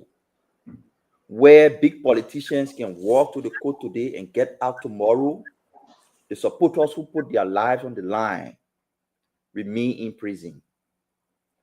There could be legal justification or legal arguments. So let's leave the law. Just the moral support. See how CDC show moral support to Fonati, which I appreciate because that's what we call for. That form of moral support. What was lacking from even the colleagues, the friends of those young men to show similar moral support. For leaders of the party to say, these guys are being charged, whether lie or true, they're being charged because they were allegedly in the execution of something that was benefiting Fonati, who is a member of our party. Let's show similar moral support. Nothing. But it is not CDC alone. It's a culture. And we keep telling young people in Liberia, regardless of political party, do not continue to see yourself as militants. Stop allowing people calling you a militant after 30 years old. And I can give example. Joel Howard Taylor was 33 years old when she became deputy governor of the central bank. Let it go in your ear. Let it go in your ear. Amara Conan was 39 years old when he became minister of finance. 39. Check your age today. Edwin Snow was 35 when he became speaker. Gaffwan was 38 when he became finance minister. Today he is finance minister. Across the board. But we young people continue to believe we are militants, and those who lead or carve these names and pull it on us, and it serves as a burden on us. Militants, gatekeepers, and they use us. It is not only about Fonati, we're just using it as an example, but there are thousands of instances where these politicians use you, not for any ideological reason, put you in danger. Say, go and protest, slap the police, cause trouble. When you lay in jail, your story ends. No moral support to even get you out. This is a lesson to us. Let's disagree on issues. CDC today, we congratulate them the way they conducted themselves peacefully. You saw no noise, no drama from police. That's how the country should be. Peaceful assembly. But in Liberia, when there is protest and nobody get blood on their head, then people who organize a protest fee is not successful. So therefore, they have to go and fake cool water and pull it on their feet so they can show that the protest is successful. It's wrong. But this is a lesson for all of us. Do not put your life on the line for non-ideological reasons, only because you want to satisfy somebody. Don't feel you are so young. These people were younger when they had national leadership. Think about it. It is your time to put your best foot forward and demand your fair share, and not just to be militant and gatekeepers. Edrish is an example. So while we close this, I'm going to bring you in, Darius, and we're going to close the show. It's 7:13. And everybody will do the 10-second close right quick. But I just want to say, tomorrow, don't forget, we'll be having a big show here. I'm taken back. I'm so disappointed. I'm so discouraged about the system we have established in Liberia. And I want all of you to listen. Just call your children. If you can't go to school because you don't have money, learn small trade. Beg somebody to be a mechanic. Beg somebody to be a baker, bake. Beg somebody to do something and take that as a trade, as a career. But what we saw from this weekend now, I want you to understand. And you ask yourself, just ask yourself. Thomas asked Edric, Tom, where is he? He's in jail. He was at the Capitol building working. Eric Suse, Stephen Brock, Jerry Poca, need them all. But in less than 72 hours, my friend, in less than 72 hours. Those lawmakers that you gave your life for, that you said no, by fire, by force, they are all with their family tonight. Thank God they are. But where are the gatekeepers? Where are the domestic slave? Where are the servant? They are still in jail. We should reverse that mentality to make our country better. Amen. Yes. Darius, let's hear you, and then we'll wrap this thing up. Yes. So, CEO, thank you very much. It is good the way the law is playing out, to me, in my opinion. The fact that the first group of guys that arrested Tom, Cissy, we saw police brutality. We saw torture. They did not those guys born. They did not need to be black. Some of them were not even turned out to their lawyer, including Andrew Lawson and the other guy, Weir, after NSA kept them for a week. No chance for Tom Edry to even breathe. The police were choking into the hospital bed. Eric Cissy, his 2 feet were in the air.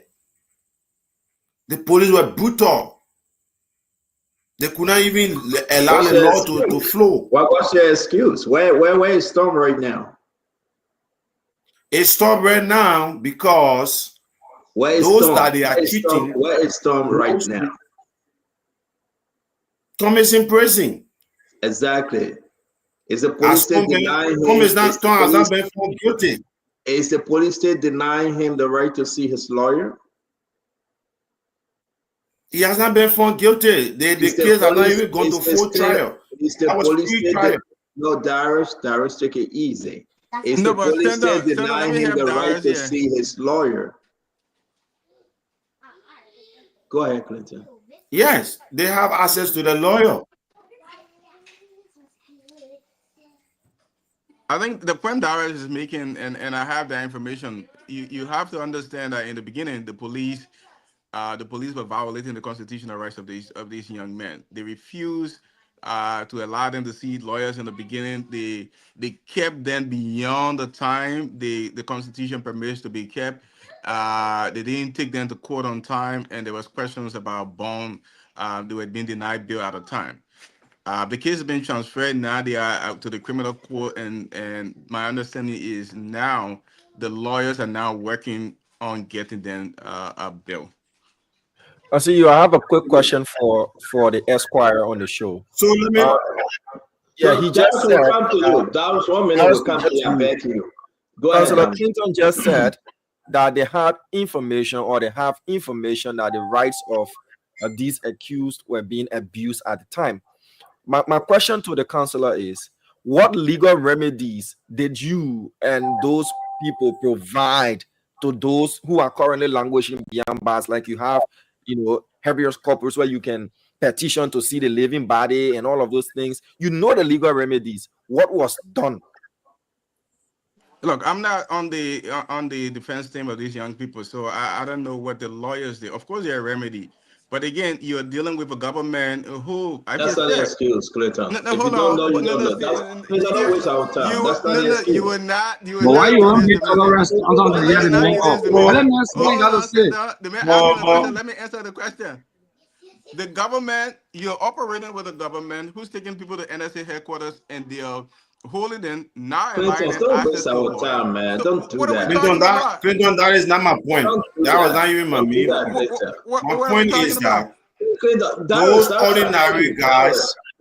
Darius, I beg you, if you can hear us, I beg you, my brother. No, I'm responding to Dama. Not you. I'm responding to Dama's question. Dama is asking the remedy. I'm saying I'm not defending. I don't know whether they did, whether they. Are you a sedition? Are you a sedition?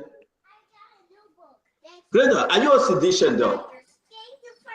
My name on the membership roll. Born and bred. I don't know. Just get a yes or no. Are you a sedition, Clinton? Seriously, are you?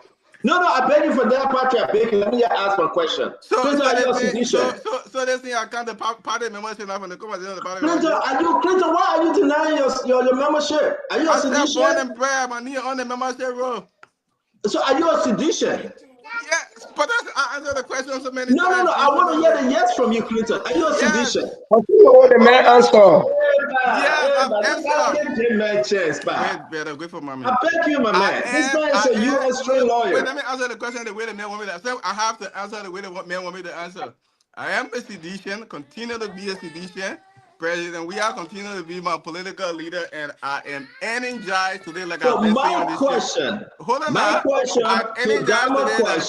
what have you done? Have you picked up a cell phone to call and ask who is representing these 4-6 young men in prison? You said they were denying the lawyer.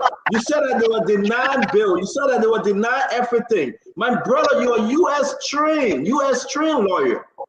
What have you done to intervene, to push your party, to push your leaders, and said they have been in jail like a cow or rejected cow for 6 months? What have you done? No, you're trying to unnecessarily. No, don't do that. You're trying to unnecessarily polarize the situation. I'm trying to polarize it. I told you the obstacles that the people were having in the beginning. I also tell you, these people are represented by lawyers now. We know that for a fact. Name one of the lawyers. Name one of the lawyers. They've been represented by lawyers. If you were ever involved, name me one of the lawyers that represent them. You see what I mean? Calling Councilor. Name me one of the lawyers that represented them. Massacre calling him Thomas Edgy lawyer that representing him. Thank you, but so that today you know who the lawyer is. I mean, those guys are like. Yes, so we know for a fact. Let's watch. We know that the bond is working. They're going to be built out, but that's not the important question. The important questions you should be asking is why this government violated their civil constitutional rights. Those are the important questions to be asking. Those are the important things. Should this government be violating people's constitutional rights? So yes, CEO, let me just end. Let me conclude. So yeah, Darryl, let me put a argument is that. But then I waste more back. Oh, yeah, let Darius finish, please. Yeah, so in conclusion, CEO and the panelists, this is just a case study. I think Mambe said it. It's a normal thing in our society. You don't have money, you don't have the power, you just language in jail. Because we just got to know when the lawmakers were arrested that this case, this incident is bailable. How many persons said that from the beginning? That the burning of the Capitol is second-degree felony or third-degree felony and is bailable. We just got to know. We are just hearing that it is bailable. Those guys, the police. That was our time, man. That was elevated status, man. That was elevated status, man. So that's it. That was my time, man. You're season, man. Don't do this. Yeah, gentlemen, I think you want me to do this. You want me to talk it too. You want to say that Darryl saying that he didn't know that this was a bit of a. Mama, you're allowed me to. You know it really here, right? Yeah, City, so you guys hearing it? So see, but no, you allow me now. Let me conclude now. Why is you stopping me? City defense counsel. They trying to get a man crying. Yeah, my man, you are way small now. You what gonna book in a be just talking in the corner there so no, CEO. Let me start with what Mame said. You see, many of the young people in this country, they are being used as political donkeys to run their political leaders from one village to another. When they get into trouble, nobody goes there for them. I want to send this as an appeal to all opposition leaders, including the government. If you are connected to any of these individuals that are languishing beyond bars, get you the new justice. They need justice. If they are not out, any ruling from the court, it will just be a justice for the elite. During these difficult times, people who stood for you, who are on the line and they got arrested for whatever reason, I think they need to come out too. Yes. The advocacy should not only be for the elite. The advocacy should be for those individuals. Let them be given time to get born. But as I conclude tonight, this country, for me, I've sat and watched. I want to be on record. This case, nothing will come out of it. Absolutely nothing. Fue will not come out of it. It will reach to a certain area that will be compromised. At the end of the day, it will be thrown out. You know why? I am a victim. Oh my God. Hello?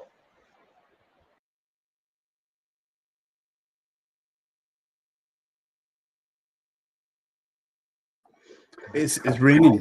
They say God works in a mysterious way. Oh my God. His wonders to perform. So God working. But guys, let's close the show. I really want to go to the phone line. If you want to hang with me, you can hang with me. If not, I just want us to close the show. Let's get everybody the 1 minute to close. We'll start with you, Tama. Tama, are you back in the state? Or you still asking Joseph Braga for a job? Where are you? Thank you, Stanton. I'm back on the other side of the Atlantic. You know, I'm constantly moving. So, but look, I was asking Joseph Braga for a job. If Liberia needs me, the time will come. But you guys have joked with me a couple of times now on this job issue. But look, thank you. It's really good to be on the show. And sorry that I missed you guys for a couple of weeks. I really have people calling me, reaching out to me, and they're like, "Oh, we need you to come back here." So it's a pleasure to be here. But here's my takeaway. I'm going to hang out with you, Stanton, if you allow me. But here's my takeaway on today's topic. I think Madam Nesido's issue, may her soul rest in peace. I hope that the family can find closure. I have dealt with death of loved ones. People deal with death in different ways. And I hope that Miss Mammy and her family and all the Doe family can find a way, to get over the internal wranglings, to deal with these emotions and everything that's coming out in public, to deal with it privately and give Mrs. Doe a befitting burial as a former First Lady, because she represented Liberia for many years. And that's my plea to them. But on the issue of the capital housing, Stanton, there are two names that you left out. I think there are 6 of them. There's one Kivi Ba, and there's one John Yanti, also part of that list. So if you look at the police charge sheet, I think there are 6 ordinary citizens plus a high-profile people, representatives who have been charged. And I do agree in part, with the assumptions that the rich do get better justice than the poor. But a few months ago, we did talk about political parties when we talk about the emergence of a new political party. And what I persisted that until we have a new political party that come on the stage to do something different on the political scene, that will do something different for the young people of Liberia, it's going to be the same rigmarole. And I won't use the word donkey, but our problem goes back to our education system.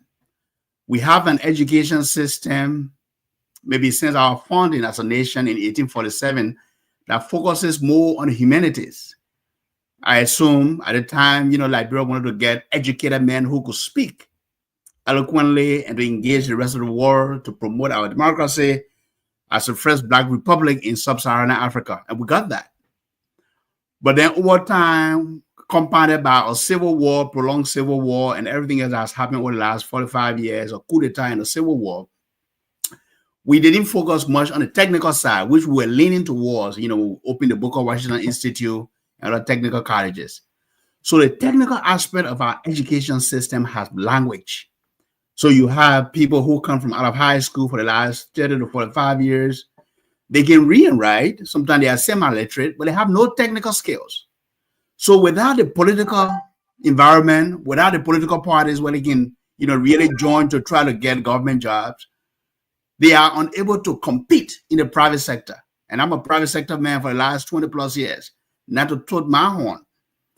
But when you are a private sector man, you compete, and you are able to build yourself as an individual. When you're ready to give back to your country and to your community, you have acquired something. You are not starting from a zero-sum, plate. And today, the institutions of Liberia have failed their very supporters. Like, if you have an institution, instead of rallying around individuals and personalities, we have seen the NDPL, that was built around Samuel Doe. We have seen other political parties that was built around personalities, MPP. And when those personalities fade, the political parties sometimes struggle because they didn't build the institution. The institutions is based on people, processes, and systems. And when you build an institution, where's the CDC legal counsel? Where's their internal counsel? Where's their legal team? They should have been the first group of people who were arrested. CDC should have championed their cause and post bail for them on their behalf to show those people that they are all equal members of this party with equal rights.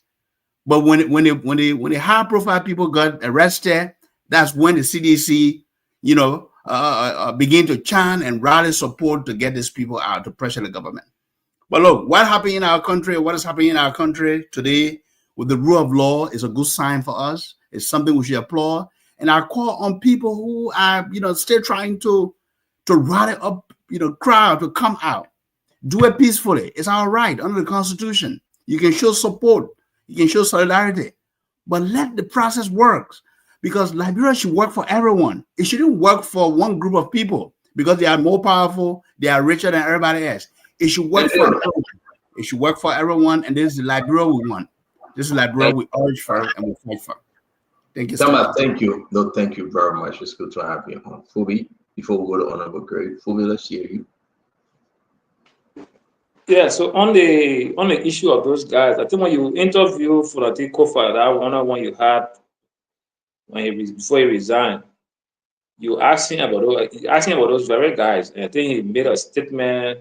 I can't remember clearly, but he said he didn't. Very smart. We did. Yes, you are. Yeah, and he said he didn't want to prejudice the case or so he decided not to get involved with issuing filing for bond or so for them. So it's not something that people should come and sit here and try to say, oh, we're not aware, or the government abused their rights and blah, blah, blah. Government didn't abuse anybody right.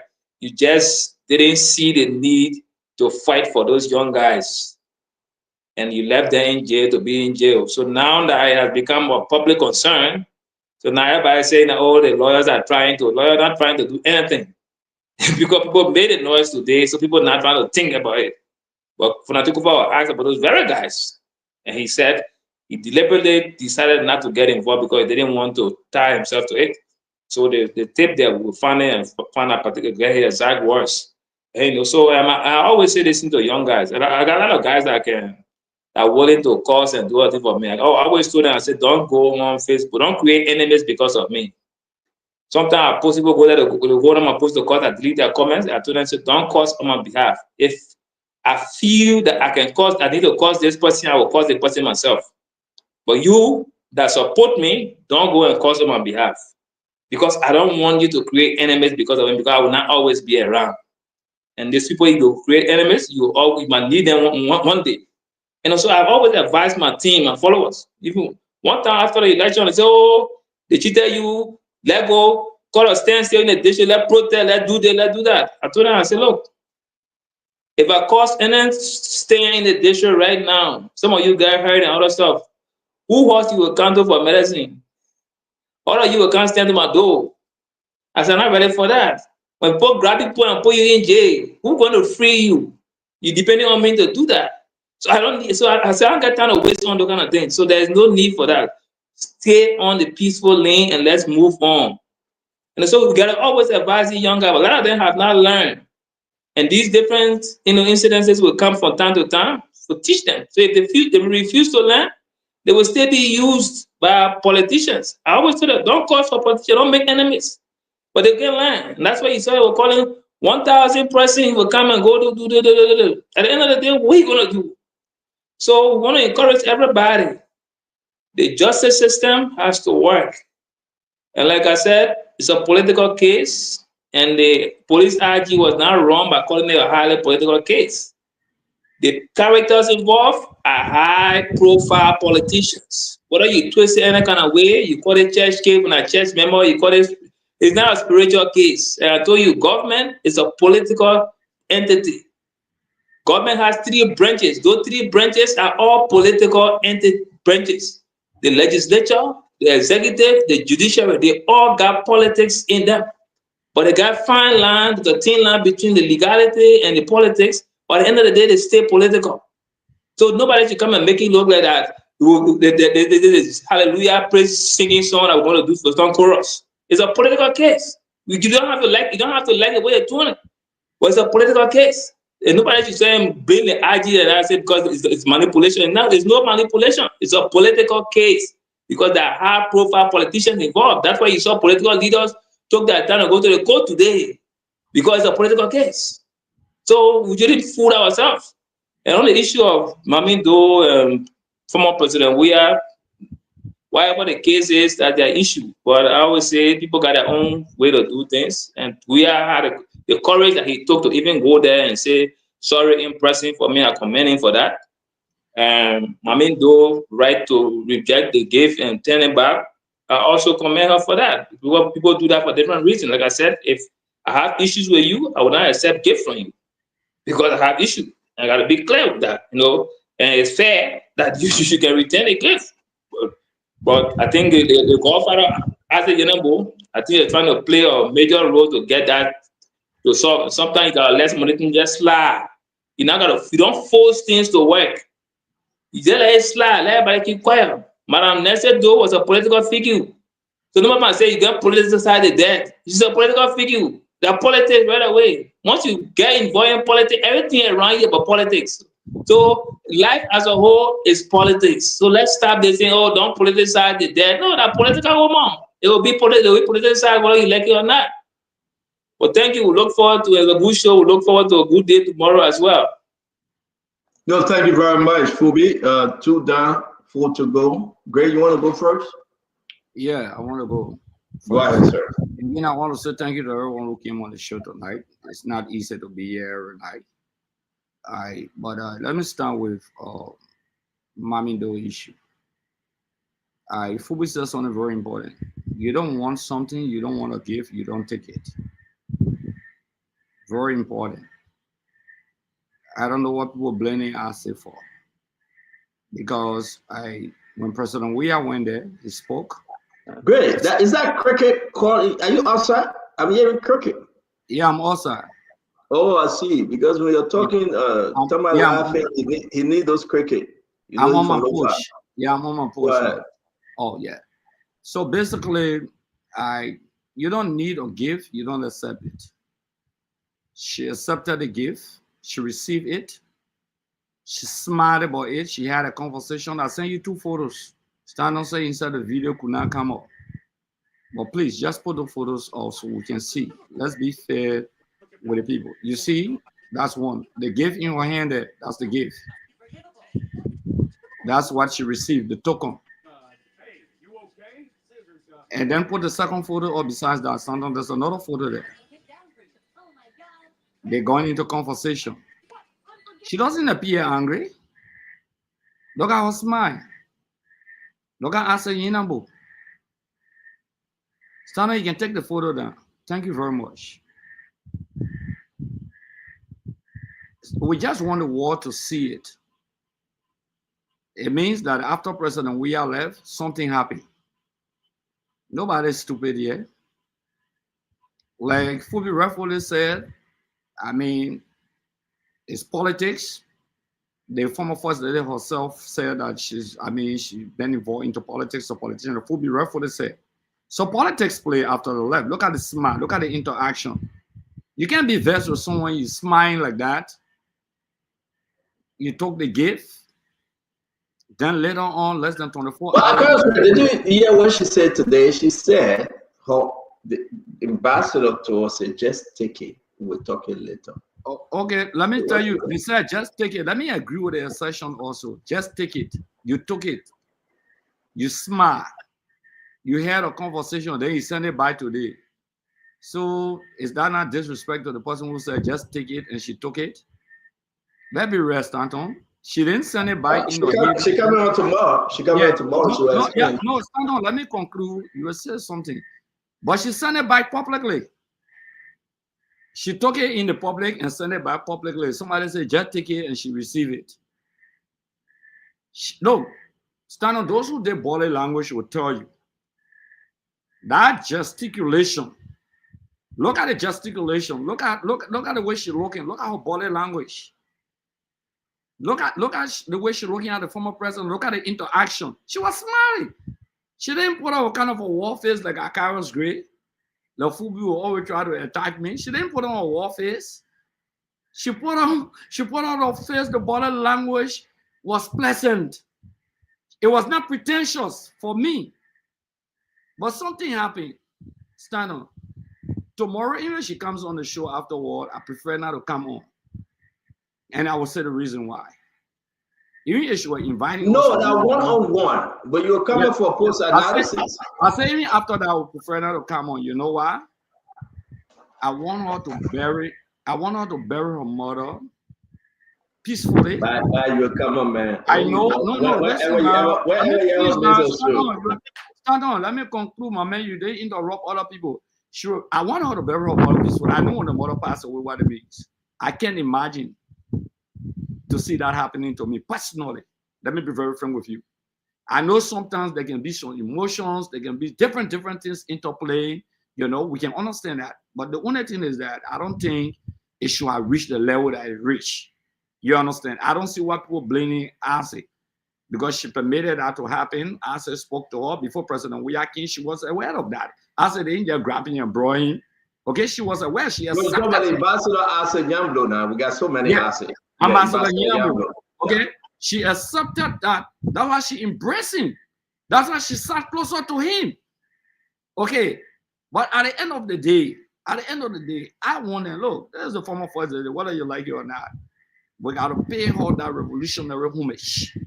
We all got to respect the dead. And I understand the emotions sometimes when your parents pass away or your children, you know, your wife or your husband. I know all the emotions attached to that. So tomorrow, I don't think we should, for me, I don't think I should respond to her. It doesn't matter what she says. But in conclusion, on this particular subject matter, before I get to the second subject matter, is that let me reaffirm that President Weah has nothing personal, no beef with Mommy. There is nothing of such. That two person can fight, one person can fight. If the other man say me, I'm fighting, I get nothing about against you. Two person can make Palawan. Well, yes, people can say two person can make Palawan. You can even be causing the other person to say me, I'm talking because I know what I did to the person. And I did nothing wrong. So President Weah did nothing wrong to her as far as it's concerned. It's nothing personal. Okay, that is another issue. May the soul of our mother rest in perpetual peace and want to respect the dead. Some of us after tonight will not comment on it again. The next thing here is that when I hear people saying, oh, the people beyond bars. No, they were not fighting for anyone. They put it in context. They didn't go to protest and they arrested them. No. Nobody sent them to go protest. They did not go to protest. They were not arrested on protest scenes. No. The other boy that were arrested, he went to work. Nobody concerned that allow on these boys, they torture them. Stand on, and let me say thank you to you because we discussed the issue a lot about the welfare of these guys. You were here, in fact, we were talking about the torture. We were even talking about one of them had they out of the country, the American getting out in some special area. Okay, they have some conversation in the north neighboring country. We spoke about that, Stanton. In fact, I was very forceful. We can go back to the clips. Okay, so they were not on the front line fighting for politicians. Why it is true that I don't support politicians dashing people who fought for them, who on the front line fighting. You know, protest, like I said, I will be part of a protest, I'll be part of a peaceful assembly. Myself can go there. I Carlos Gray, I don't run away from that. So nobody can say. Carlos Gray, before you end though. And you ran away. Carlos Gray, before you end, what happened with the 1,000 soldiers? Did you tell them? You told them to stand down and stand by? No. There were more than 1,000. Let me say this to you. The first thing is, beyond 1,000. The information, if you saw my Facebook page, I put on my page that 12 hours ago, a lot of things have changed, and we expect our people to come home because we had a lot of conversations that said they were only inviting them. Look, go to the Facebook page. So that's what I'm saying. You told them to stand by, right? And stand down. Yeah, I went there, in fact, if you saw me. Okay. No, but you didn't go 1,000, man. You went with 7 individuals. No, hold on now. Hold on. So we asked people to stand down. I posted on my page. But that's what I'm saying. So Akaris, I want to understand, please. I beg you. Let me conclude. No, Akaris, don't conclude. Please, I beg you, brother, don't conclude. I just want to understand. You told them, say, stand by, stand down, don't move. Oh, I mean, give us a story. What did you tell them? Because we can count these people around you, Akaris.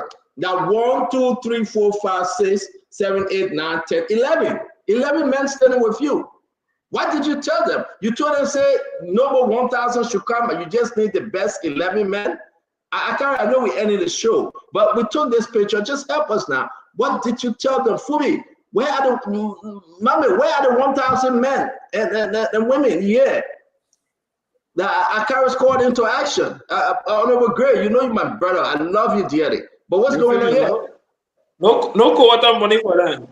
Okay, so let me finish now. You can, when you're ready, let me talk. Yeah. So yes, stand on. So stand on. You see, stand on. The first thing is that I'm not a coward. Everyone saw me. I don't have myself. I'm not one of those guys like Fubi then who will talk things behind the scene and they don't appear. I said that morning, I said mission accomplished within the last 10 hours. And no need soldiers. Remain in your position just in case of any further call to duty. They are Can you say that to me? Let me post it. Let people see. Yeah. Can you say it a bit? Mama, you're not speaking, Mama. Where are the 1,000 men? Why was the need for 1,000 people? No. How can you tell 1,000 men? General explaining already. What the general already explaining? Let you listen. Yeah, you see, stand on. General, please say it a bit. Nobody here. You know what I asked Akaris, Mama? I went to my mom today, right? My mom said, Akara said she called him Akara. She said Akara said he bringing 1,000 people, but we didn't see the 1,000 people. So I said, I will tell you what Omar told him. Akara told the people to stay back after the guy came. Also, what the guy named Representative Foko. When Foko came out, yes, he did an interview that. Okay, so Akara now told the 1,000 people, he said, you're staying now because other people hold on. It's not about 1,000 people. Let me just conclude. Put it up. Let me tell you. And I will tell you what the Omar told you today. They say you want us to say it. Yeah. And don't lie on the Omar because I know what she said today. At least. No, but on a serious note, during the night after we left the show that night, before the morning hours, there were assurances given that the lawmakers were going to be sent by the only person of interest. They only wanted to hold conversations with them. So not to create the kind of a scene, I went on my Facebook page early that morning. Can you put it up and see what I said? I sent it to you. Yeah, hold on, I'm putting it up, Akaris. Yeah, put it up. You can put different thing up. No. I'll put it up. No, this is it. My man, I can defend myself. I'm put anything up. Read it. You can read. No, you read it. You said you read it. Read. I mean, you been reading now. You put it up. Read it. So now you're Donald Trump. You told the guy to stand by and stand down. Okay, just put it up. That one. Everyone know that even before I went. So when I saw some guys off, I said no. We already called. I have to go there and talk to them. I can't allow them to be there. So I left and I went to them and I spoke to them. Okay. In fact, the media people spoke to me. But that's not the issue, Stand on. You know what your mother told me? Oma say I let Carol Bene. You know, she was very clear. She said the man get war. Anything he said that what he can do. Toilet, what the Oma said to you today. Well, let's go, man. What do you want to know? Okay, that's what our Oma. So at least the Oma monitoring fight. That Oma. But no, but on a very serious note, I'm convinced, and when Fubi said something very important also, Fubi said the IG was right when he said the case was political. I heard that the bubble was on air. We insisted that the case was political. The characters, we catalog the sequence events from removal all the way to imprisonment. We catalog that and said, these for us, these are our argument, and the characters that are involved that make the case a political case. Okay, so I hope that the bubble was on air to disagree with the RG that it's not a political case, because he was disagreeing with us that it's not probably we were responding to him. But what is of importance tomorrow is that the lawyers will go to court. We'll go to court tomorrow, okay? And I know the issue of the guys who are behind bars also on the agenda, because we've been having a lot of conversations. I was on the phone again. We're having a lot of conversations to see how the boys can be out also, because they're not on the same charge. They're on the same charge sheet, but I think a different investigation. I know how the lawyers, okay, maybe Clinton will talk about that, okay? The procedure now is now with the 4 persons, okay? She's separated. Now it's the same way the other guys have been separated. So, but again, everyone struck a very important point here. Everyone. If people who you will be fighting for me, I believe that. That's why I don't have no political godfather in Liberia from university days up to now. I have no political godfather. I've never had one. If you're fighting for someone, the person should be able to be there also to fight for you. The person should be on the front line fighting.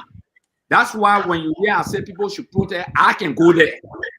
I don't run away from that, because I don't want tomorrow for people to say, oh, they were fighting for him, they were protesting for him. Though it's not the same case of these guys, because they were arrested, they went to work, some of them were accused, they said they were around by then, but they were not protesting, so it's a different case. But I do agree with everyone on the show here that when people stand for you, thank you, Carlos. Thank you, my brother. Thank you for agreeing with that. But I hope everybody should go with that same mindset as well. Yeah, no, you should stand for them, because I don't believe in using people. It's dangerous to use people and dash them.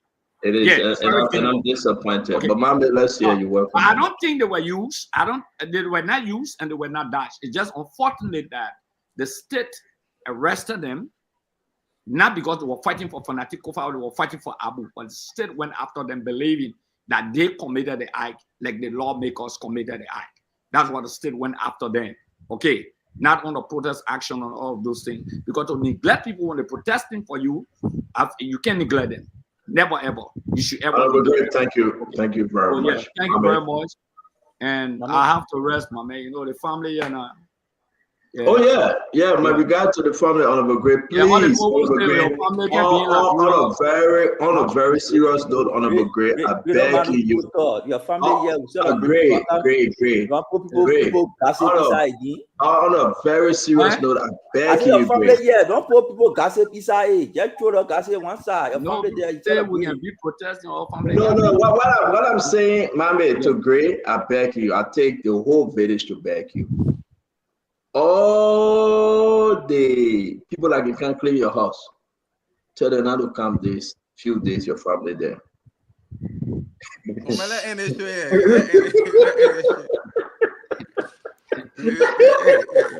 No. Now myself can clean my house.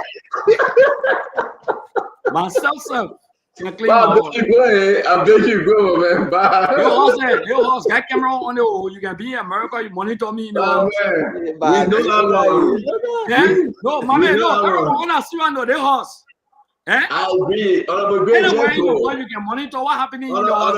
If I get camera on the two anyway, worry. No. Oh, you boss. You will see I enter in the yard, right?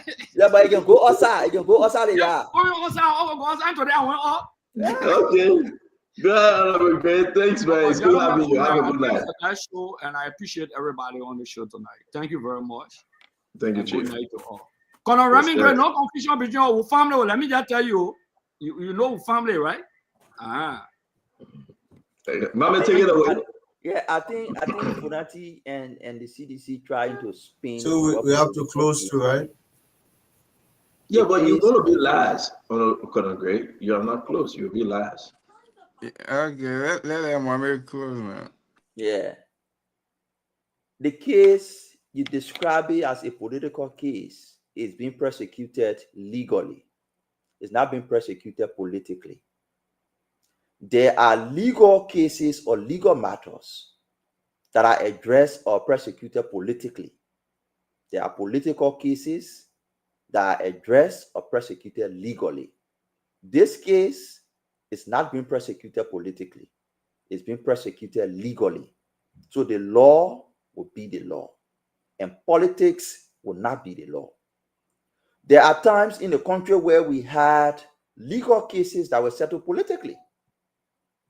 The Musa Ability case is a very good example. Musa Ability's debt to quote-unquote debt that they put on him, went to the court, road fund. We all go into all the details. Say, my man, take that case from all of the court, you can't settle it. And several other examples. So this case, call it a political case, but it's being prosecuted legally. It's not being prosecuted politically. There's no political prosecution. It is a legal prosecution. It's going through the courts. Funati will go there. He will defend himself. He said he will dismiss all those charges when they appear in court. That's the legal process we call for. When a case is being addressed politically, you wouldn't be talking about taking your lawyer to court, because there will not be a foundation for you to take lawyer to court.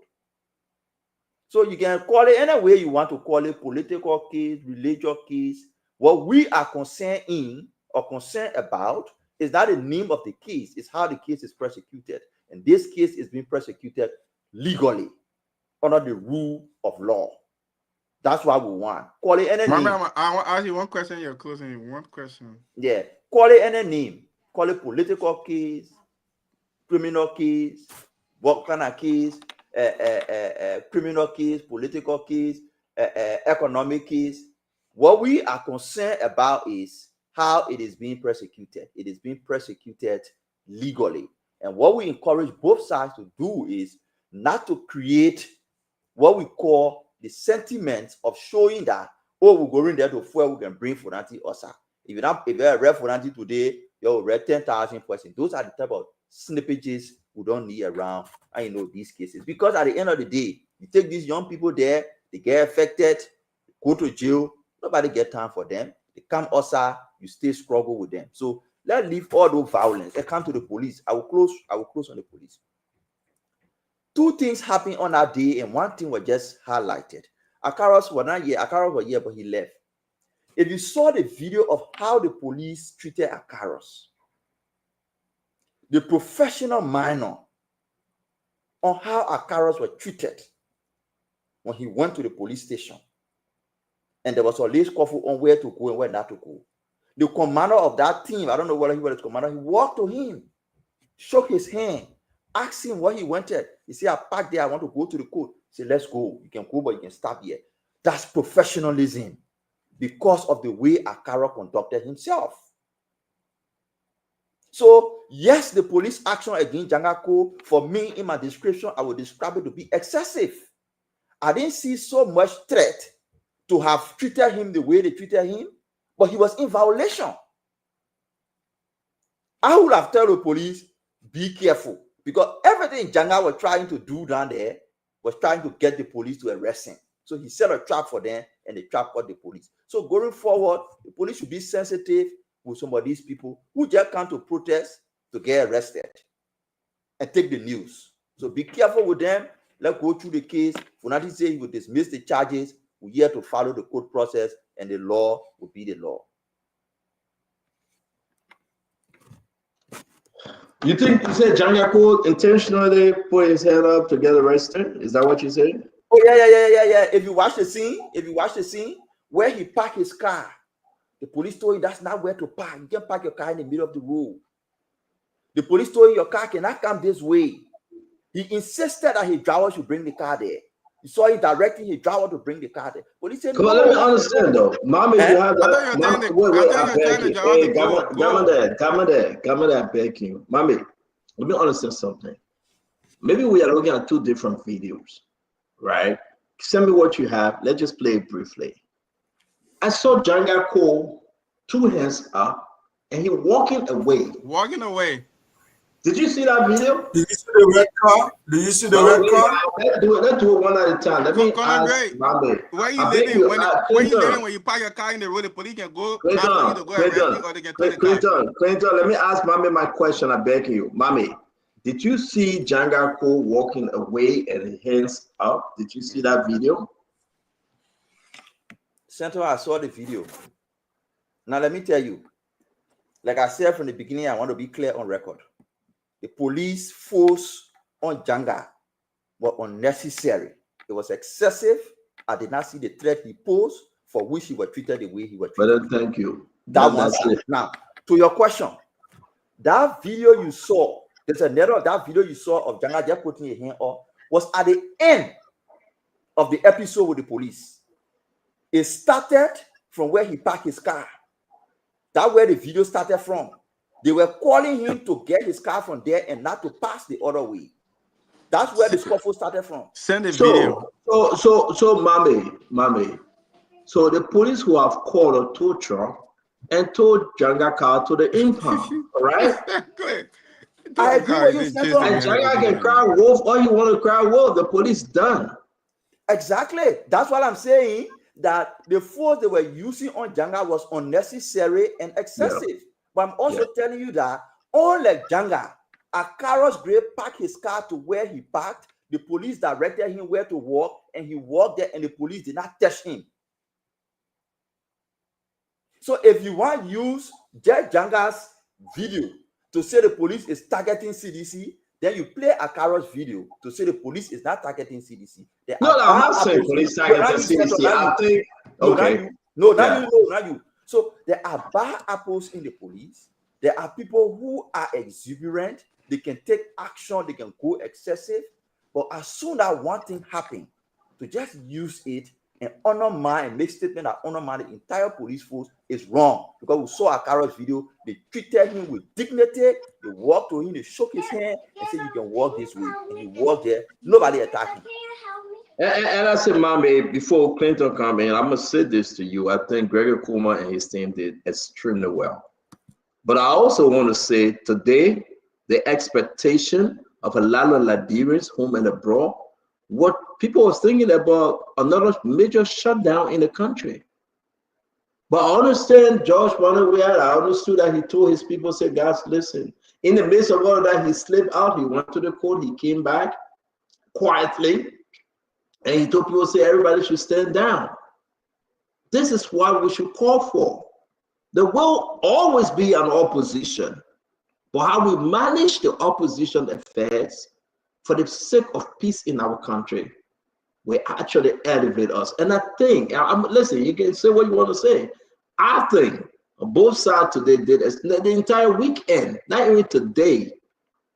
Gregory Coleman, he was on point. I'm not talking about people that are coming and trying to show strength for the police, but I think he tried to bring some discipline in the police, and he showed it today. I give kudos to him. You can talk about the politics, about those charges, that's fine. But this is a country of almost 6 million people. And every day this guy sit and drink. It's to say, how can we maintain the peace on both sides? Both sides' blood are boiling. But there's a man in the middle of the fire and saying, how can I calm the tension down? And what George Weah did today is not a CDC of old. He actually put CDC in control today. And again, I say Liberians should be proud. And I think if we continue on this path with the understanding, things will be better for our country. Colonel Ed Remy Gray, let's hear you, my brother. Oh, is that you, Clinton? Yeah, I think you said Remy will be last, right? Yeah, Clinton, go ahead. Look, first, let me begin by disagreeing with Mommy. Mommy, you can't say we can't take one situation to characterize the police and then at the same time say, on the other hand, we can't take another one situation to see another thing about the police. It's not just one thing, it's many things. It's how the police conducted themselves when they went to the Capitol building, taking side of the majority lawmakers. Is the police arresting people and keeping them long time? It's also when you talk about when people say the case has been politicized, it's not just a name. It's just not just saying, like Phoebe can say, everything is politics. So when you talk about, no, that's not what we mean. When people say something is political, especially in this kind of case, what they mean is the government is using some sort of undue influence or some sort of power to influence the process or to deny people business rights. That's why it means when they say this case is political. So it's not just about a name. And what do we mean by that? When the government arrests you and the law prescribes that the government has to hold you for 72 or 48 hours and the government go beyond that period, then the case is a political case. It's no more a legal one. The government is using its powers to deny you your fundamental rights. When you are entitled to a lawyer by the Constitution, the government hold you on NSA cell and says, no lawyer, the government is abusing its powers. Then the case now is not legal, it's political. So when people talk about the politics, and then to Janka issue, I don't know which video, Mami will show that video one of these days, but there is nowhere in the world that people park the car. Matter of fact, Janka was not he was not the driver of the vehicle.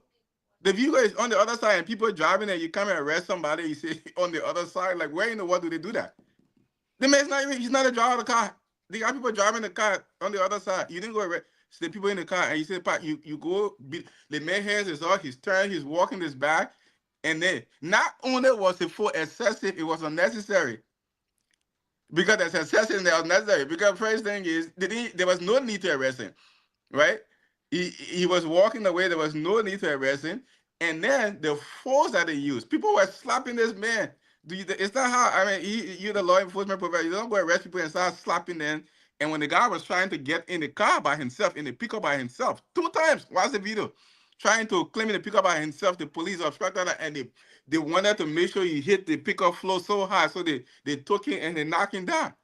And Tama, you said on the show and said we should just talk about allow the law to take its course. We want the law to take its course. But why aren't you talking, when you're talking advocate for these young people, why the police held them for so long? Why haven't you spoken about the allegations? I'm not saying this is true because it's allegations. Why have you spoken about the allegations that they were tortured by the police? Is that the rule of law? Is that how the society is supposed to function? So you can't not want us to talk about the politics, but the process has been marked by politics. Again, the most recent development was on Friday. The police have been investigating this case for about 5 months or so. When the police invited these people, they were not inviting them to interrogate them. They invited them because they wanted to charge them. 9 o'clock in the morning, the police were aware that the courts are open to 5 o'clock. The police could have charged them 9, 10 o'clock, have them go to court and let the judge build them. The fact that the police kept them in the conference room till 5 o'clock and now say you're under arrest and you can't get a bill, you can't go before a judge because today is Friday. What does that tell you? Isn't that politics? Isn't that the government on duty exercising is power to trample on the rest of people? And then you say, no, let's just allow the law to take its course. Look, nobody's naive. We were all now just born today. We've seen government and government again influence the judicial process. And like, bro, this is nothing new. We are hoping and we've seen some improvement in the system and we want to see it with this case.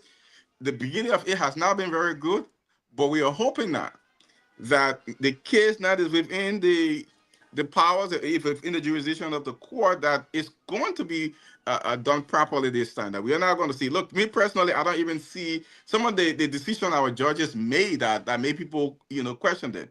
Right? Funadi Kofa is the immediate past speaker. All these people are sitting lawmakers. Why does the government need a bond?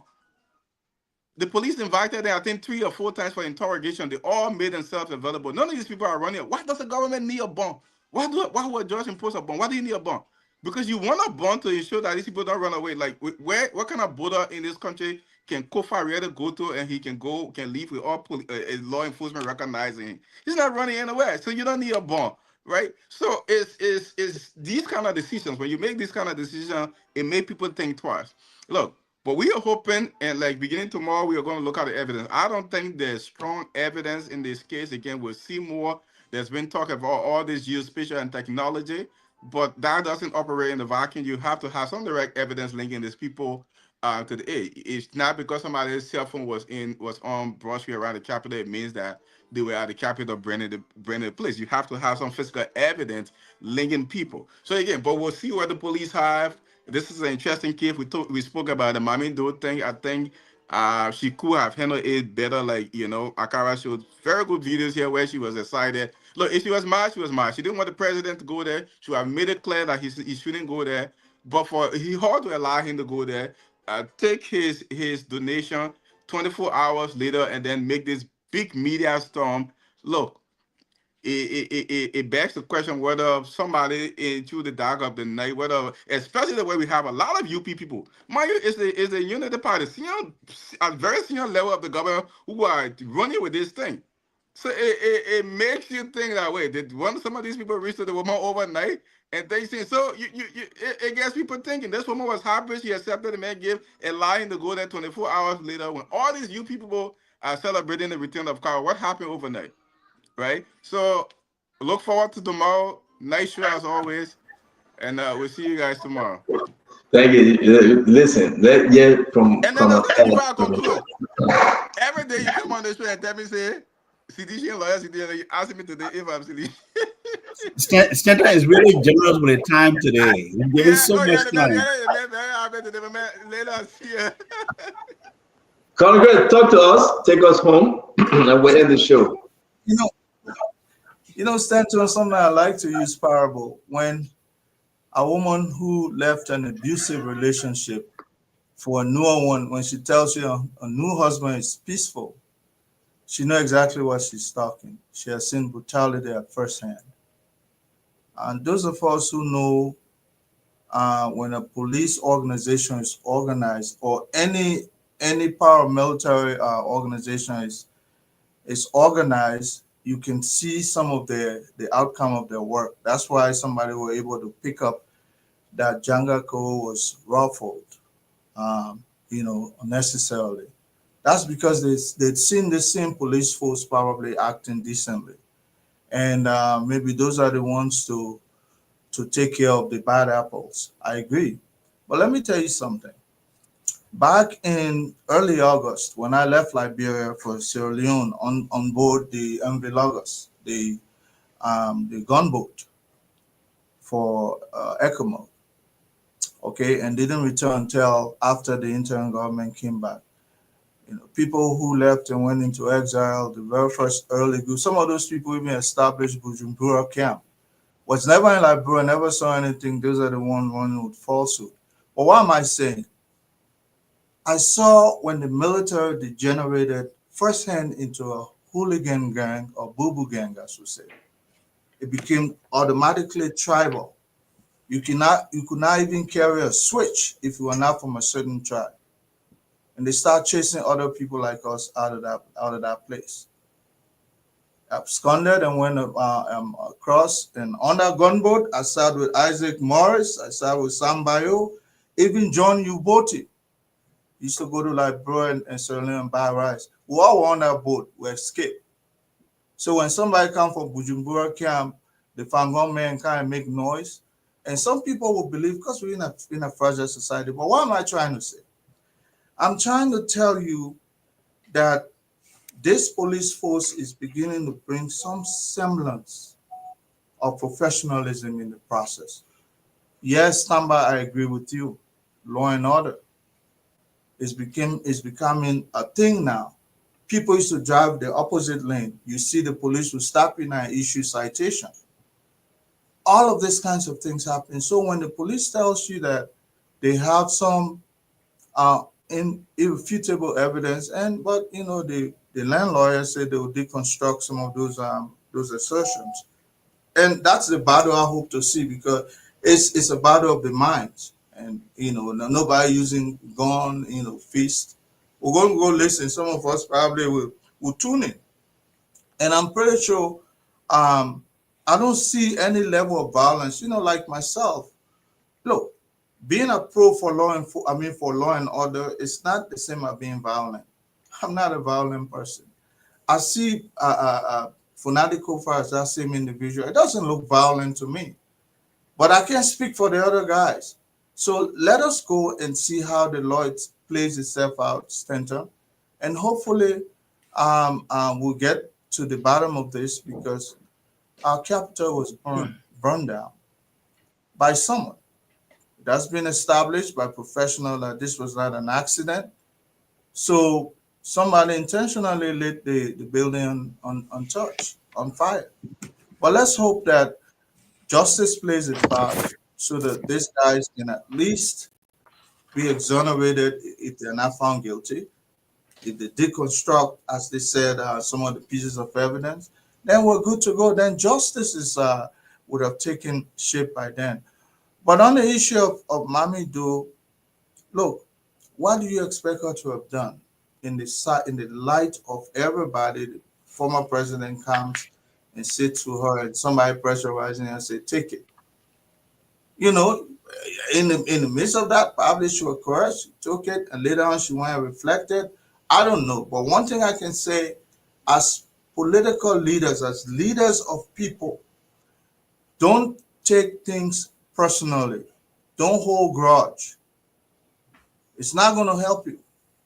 If somebody hurt you somehow, try to make amends. You just never know where that will take you. But it's a decent thing to do. Just make amends. You know, especially if you're the leader, everybody looking up to you, but they're holding speech, keeping speech, cutting a speech. You don't want to see certain people. It's the act of the devil. Nobody with a sound mind, a civilized mind, that will make that point again, will hold grudge for that long. Maybe these two people can make amends. And I hope the former president reaches out so that they can solve their problems. But remember, he's a public official. You understand? He's a public official. She may not have access to him, so he has to reach out. You know, that's all I can say. On the boys that are in detention, Stanton, you know, that's how Liberia's been. They use the smaller men to get their aim accomplished. Once they don't have use for you, don't care. You can languish in jail. Yes, I understand that when it comes to securing bond or bail for someone, they have to look at flight or the person's stature in the community. The first one, the child, he absconded. So who knows? But pre-trial detention in Liberia has been a decade-old problem. You go to the jailhouse there are people who have not seen a judge for the very first time to say, you stole bucket. As a result, we're going to try you. They've been there 5 years, some people 6, 7 years. That's just the culture. We need to work on that too. You know, because that's injustice. Those people need to get their justice, you know, settled. And if they are guilty, you know, they serve the time. If they're not, they're innocent. You know, you let them go. But to keep them down there, it's not fair to them. And nobody talking for them. You know, I agree with you, saying that it can't be only the big politician. Those little guy too, man, who put their lives on the line. You know, you have to go and secure that. How many people have even taken food to them?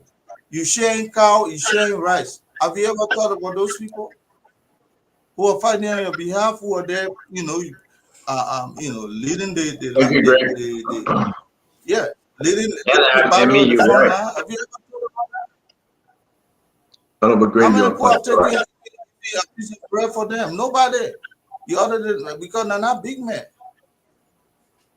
Honorable Great, thank you. Go ahead. Yeah, very much. I want to say thank you. It's been a great show, but this will be my closing for the 8 seconds. So let's play Honorable Akaris Mosi Gray when he had a standoff with the police. No, Chief, you can I'm not running away, Chief.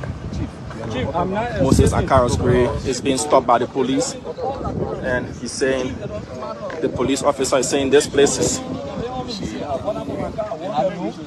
Chief, you want to lay here, you can lay here.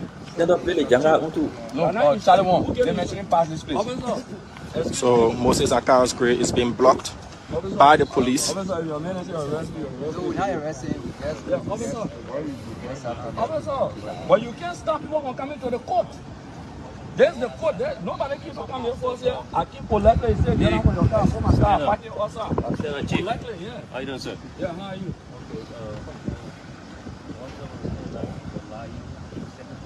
I agree with you. You see, I don't have problem with So he will that. be allowed to certain proximity, but not in the court itself. So that's Honorable Gray. They was very peaceful. They said, don't park here. He said, okay, I parked my car on the other side. He had that interaction with the police. They allowed him to that area where he was drinking his water and his Coca-Cola. Now, let's go back to Jagaco. Just 52 seconds.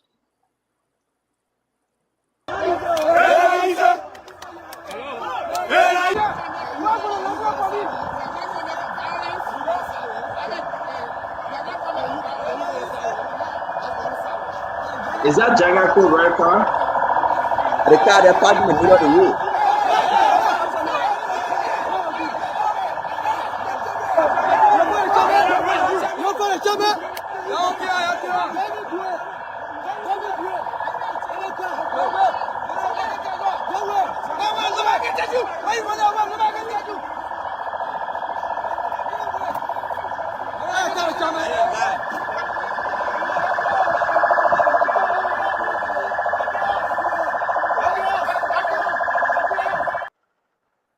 Well, the Liberian people will decide.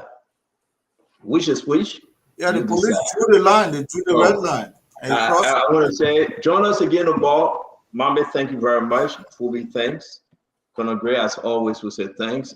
Tamba, we want to say thanks to all of you. for joining us. Let's come back to ball. Can I say something, Stanton? We have to go at back here. We over our time, but let's come back tomorrow. Guys, have a good night. I want to say, Damo, thank you. Only the Liberian people will decide. We play both clips. Don't forget, tomorrow we're going to have Mami Veronica Doe here on the show, one-on-one with the CEO. Damo and I are going to have a conversation with her. And then thereafter, we will have the post-analysis with the guys coming on.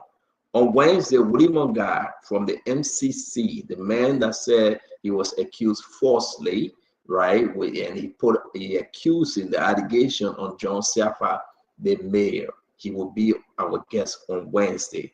He sent so many documents. He want to talk on this network. We are bringing him on. On Thursday, we have Eli Shanahan. He will come and talk to us about the Asara Mita 1.4 billion and that of the non-permanent seat. You know, he's part of the foreign ministry. He will be coming in studio on Thursday. On Friday, we got a roundtable of good lawyers to dive deeper into this case from the court, you know, the lawmaker case. Again, because of you, we are here. We want to say thank you very, very much for sharing the show, for inviting over 70,000, 90,000, 100,000 people that say, come on, come and listen to Spoon Talk tonight. This is your network. Diamond, I said thank you for everything. And I just have to announce, man, you guys been fabulous. I don't know what's your sudden change. You and the rest of the guys, and you're surprising me these few days. I'm getting scared. I don't know whether that promotion, whether that's something on the water I'm not seeing, but I'm getting scared, Diamond. I leave my own will go and I go in peace. Have a good night and God bless you. Thank you for holding it down. Good night, Chief. Good night to everybody. Thank you for watching. Thank you for listening. We'll be back later today. Bye-bye.